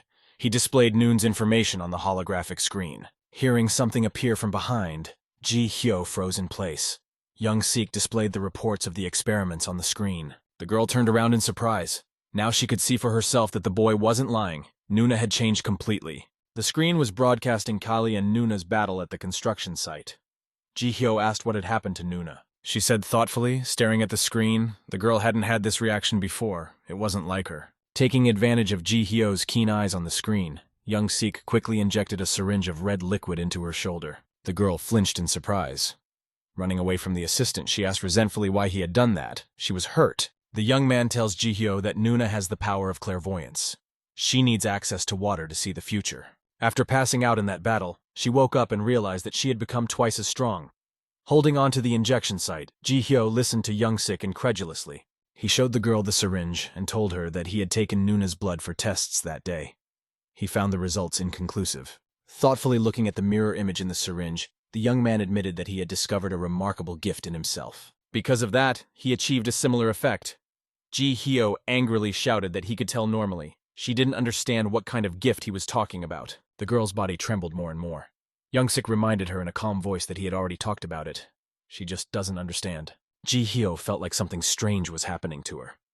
She angrily asked the guy what he injected her with. Young-sik carelessly unclenched his fist. The syringe of red liquid fell to the floor and rolled to the girl's feet. The young man reached for his hair and slicked it back to keep it out of his eyes. Ji-hyo looked at him confused. The smug young man quickly walked over to the holographic screen that displayed the results of the tests. Frowning, Young-sik said that now it was time to find out if the results of his experiment were just an ordinary coincidence. The syringe with the red liquid rolled slowly across the lab floor. Ji-hyo looked at it puzzled. After talking to Lee Yu-sun, the director thought for a while. After smoking another cigarette, he put his pass on the table. The young man couldn't believe his happiness. It solved a lot of questions. He asked why the man had decided to help him. The director smirked enigmatically. He offered to take a company pass before he changed his mind, then it would be too late. After heartily thanking the old man, Lee Yu-sun ran out of the mansion and headed towards the Arium Pharmaceutical Company building. When he stopped at the elevator, the young man caught his breath a little. He took out his pass and looked at it more closely. After talking to the old man, Lee Yue-sun understood his friend a little bit. Do-yun had the same assertive character as his grandfather. Suddenly, an alarm sounded. An unauthorized intrusion had been detected in the compound. The young man turned around. Behind his back, the guard grabbed the brown-haired kid by the arm and asked what he was doing here. The young men's eyes met. Recognizing the visitor as one of the night guests, the boy frowned. It was hardly a coincidence. Lee Yue-sun also recognized the man he had encountered in the lab. He sighed tiredly and held his head. The elevator door closed. Yu-sun stood defiantly in the corner and folded his arms across his chest. Shatton stood with his back to him, holding onto the handrail. Li Yu soon inquired why the guy was following him. The man raised his eyebrows in surprise but didn't say anything. Without waiting for an answer, the young man sighed and angrily asked how long the man had been doing this. The man was silent again. Only when the elevator door opened did the brown-haired man turn around. He glumly assumed that Lee Yu-sun had arrived here without authorization. This time, the young man decided not to answer. He stepped out of the elevator and headed in the right direction. When he caught up with the boy, the brown-haired man shouted that Detective Han obviously wouldn't have asked him to do something like that. He turned his head in surprise. Lee Yu-sun snidely wondered who he was supposed to ask for help. He assumed it wouldn't be an interlocutor. Shaitan angrily shrieked that his brother would either do without any help at all or put Hisu Nuna in charge of it. Yu-sun asked what he would say if he found out he was mistaken about that. The man froze in place with surprise. Turning his head, the young man smirked caustically. Yu-sun stated that in fact, Detective Han had indeed assigned the case to him. Shaitan couldn't believe the boy had been assigned this case. Knowing his brother, he was sure Han would never trust a man outside the company. Lee Yue-sun laughed, happy that he was able to fool his interlocutor. He confessed that he had actually joined the company of his own free will. The young man stated that it doesn't change anything. Shaitan can't even complain about him because he doesn't know why the guy came here. Clenching his fists, the man shouted angrily that he actually knew everything. He was unhappy that he had let himself be led around. Yu soon snidely inquired what exactly he knew. Shaitan said that he had taken one thing from the lab and brought it to Detective Han. The young man asked what that got him. He said that Detective Han had given that item to young Sik to study. Yu-sun turned away tiredly. The conversation was starting to annoy him. The guy asked the brown-haired man to finally stop following him. Something suddenly buzzed in the corridor. All the lights turned off. Yu-sun looked at the dark room with a perplexed expression. He had no way of knowing that the cause of this strange phenomenon was his interlocutor. A yellow energy aura was accumulating around his hand. Lee Yue-sun perplexedly asked what happened to the lighting. Shaitan, shrouded in energy, gloatingly said that he would still tell what happened to the crystal. The explosion in the lab was so powerful that it cracked the walls of the room Graham was in. A co-worker asked worriedly if everything was okay. Coughing up dust, the professor demanded to check the rest of the room for casualties. The man helped Graham up and led him toward the exit, hooking his elbow around the professor's neck. The man sighed tiredly. Remembering his recent run-in with Kaylee, Graham worriedly asked the guide if he had seen his assistant. Hearing that the guards had detected signs of unauthorized entry, the professor angrily pushed the guy away. The man said it happened 2 minutes ago. Graham shouted angrily that they should have been at the scene by now. The heavy rumble of boots sounded at the door to the lab just as another explosion occurred. The lab shook. A group of guards ran into the room and quickly looked around. One of them shouted that there was no one in his corner. Turning back to the group, a man in dark glasses reported that there was no sign of the fugitives in his line of sight. Graham realized what had happened as soon as he stepped on the threshold. The guards didn't understand anything, but he noticed at once that the tank with the prisoner was empty. The professor gritted his teeth in anger, cursing the guards who heard the alarm sound but didn't react immediately. He angrily shoved the staff aside, shouting that the fugitives had been missed. The staff took too long to realize what had happened. Before the guards broke open the lab door, Du-yun climbed up on a cabinet and moved closer to the ventilation shaft of the chamber. The ventilation ducts were de-energized now. The young man looked out of the shaft and sighed. The height was decent. Du-hee stopped sobbing and raised her head in surprise when she heard a loud rumbling sound. She didn't immediately realize what had happened. Nearby, someone was yelling in a voice that didn't belong to her. Suddenly, the girl realized who the voice belonged to. A few seconds later, Du-yun himself appeared in the chamber. He plunged into the water with the speed of a falling meteorite, startling his sister. When Du-hee regained consciousness, the young man crashed into the hard floor in front of her. The high speed caused a depression to form at that spot. Du-yun groaned as he tried to rest his hand on the base of the pit. His whole body was bruised, and his movements were painful. Guy finally managed to sit up and survey the results of the destruction. He told himself puzzled that at least he wasn't dead. The girl stared at her brother in surprise, flooding him with questions. She wanted to know how the boy had gotten here and how he had learned about this place. Do-yoon still couldn't recover from the quick landing. His body was still trembling. The guy asked him to wait for a while. Do-hee stared at him in surprise. She wasn't sure she hadn't imagined it all in another hallucination until now. Do-yoon asked how could it be that after everything that had happened, his sister hadn't changed one bit. The girl asked him to tell him everything. Do-yoon got up from the ground. He angrily demanded that Do-hee finally understood everything. They were now in her mind. He shook his hands off the dust and wiped them on his pants. He sadly told his sister that her body was almost dead. The girl looked sadly at her brother and turned away. Tears came to her eyes. Do-hee mumbled that she knew about it. The brunette said quietly that those psychos had put her in this cell at least 100 times. She'd gotten out of here before, but the walls were stronger now. Do-yoon grew dark when he heard that his sister was unable to leave Librium, even when she had the chance. The girl's hands were trembling. She confessed that she was now getting nowhere. The walls of the cell wouldn't even deform. Do-hee suddenly asked what the young man was saying about her body. As far as she understood, Do-yoon was currently beside him. The girl asked where exactly they were now.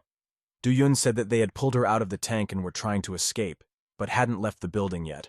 Remembering the layout of the rooms in the administration building, Do-hee said they needed to get to the topmost floor. She stated that there was one of the portals under the ceiling.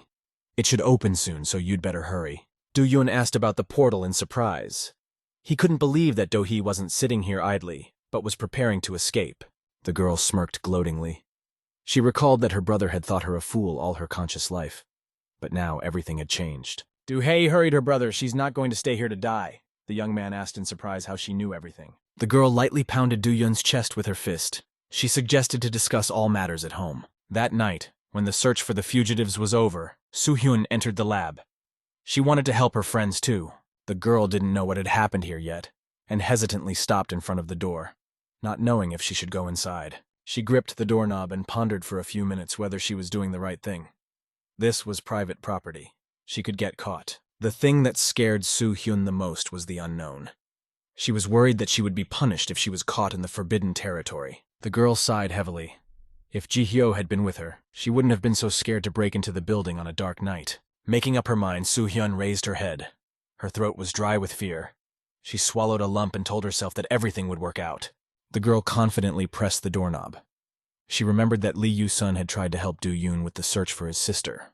Carefully opening the door, Soo-hyun decided to do something useful too. For starters, she could find out what was going on. The lab was very dark and nothing could be seen. The girl stepped in small steps so as not to hit anything. Soo-hyun took out her phone from her pocket. She was very surprised that those in the lab hadn't turned on the nightlights. She finally managed to turn on the flashlight on her cell phone. The girl walked forward more confidently. After a few steps, Soo-hyun froze in surprise. She hadn't expected to see the aftermath of fighting in the lab. The laboratory was all destroyed, with debris from the walls and ceiling lying on the floor. The girl looked around in surprise. She didn't understand what had happened here. Kaylee worriedly waved her hand in front of Do-yoon's eyes, urging him to wake up after falling in the corridor of the lab. The young man began to slowly open his eyes. He wasn't feeling well after being in Do-hee's mind. The girl shouted angrily that she was getting sick of the guy's constant blackouts.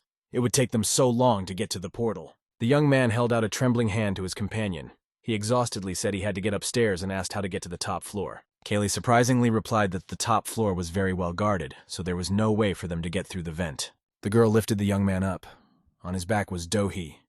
Do-yoon stated that there was a portal at the very top. Kaylee was even more surprised. She wondered how the boy could have known about the portal if she hadn't heard of it. Suddenly, the girl realized everything. Her eyes widened at the mere thought that Do-yoon had gotten information from her sister's mind. The young man shook his head, bringing himself to order. He suggested that they put all talk on hold for another time. They needed to hurry. Kaylee nodded understandingly and showed her companion the way.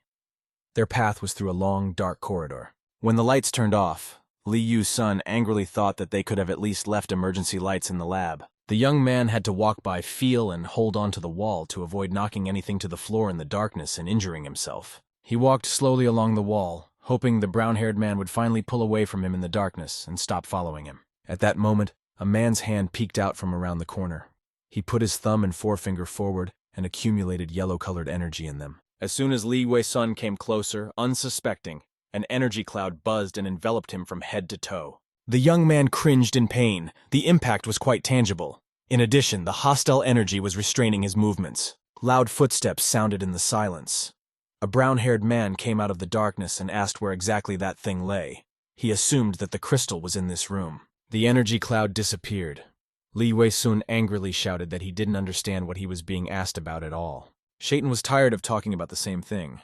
He shouted and reminded him that he was talking about the thing Detective Han had gotten. The young man finally guessed that it was about that crystal. He honestly admitted that he had just found it by accident and didn't know what it was. Lee Wei-sun finally fumbled with his hand for the principal's door.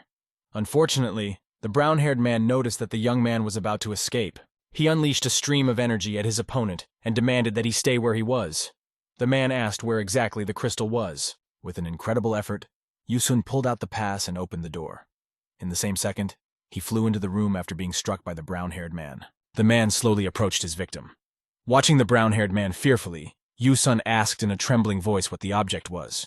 The young man tried to get up from the floor.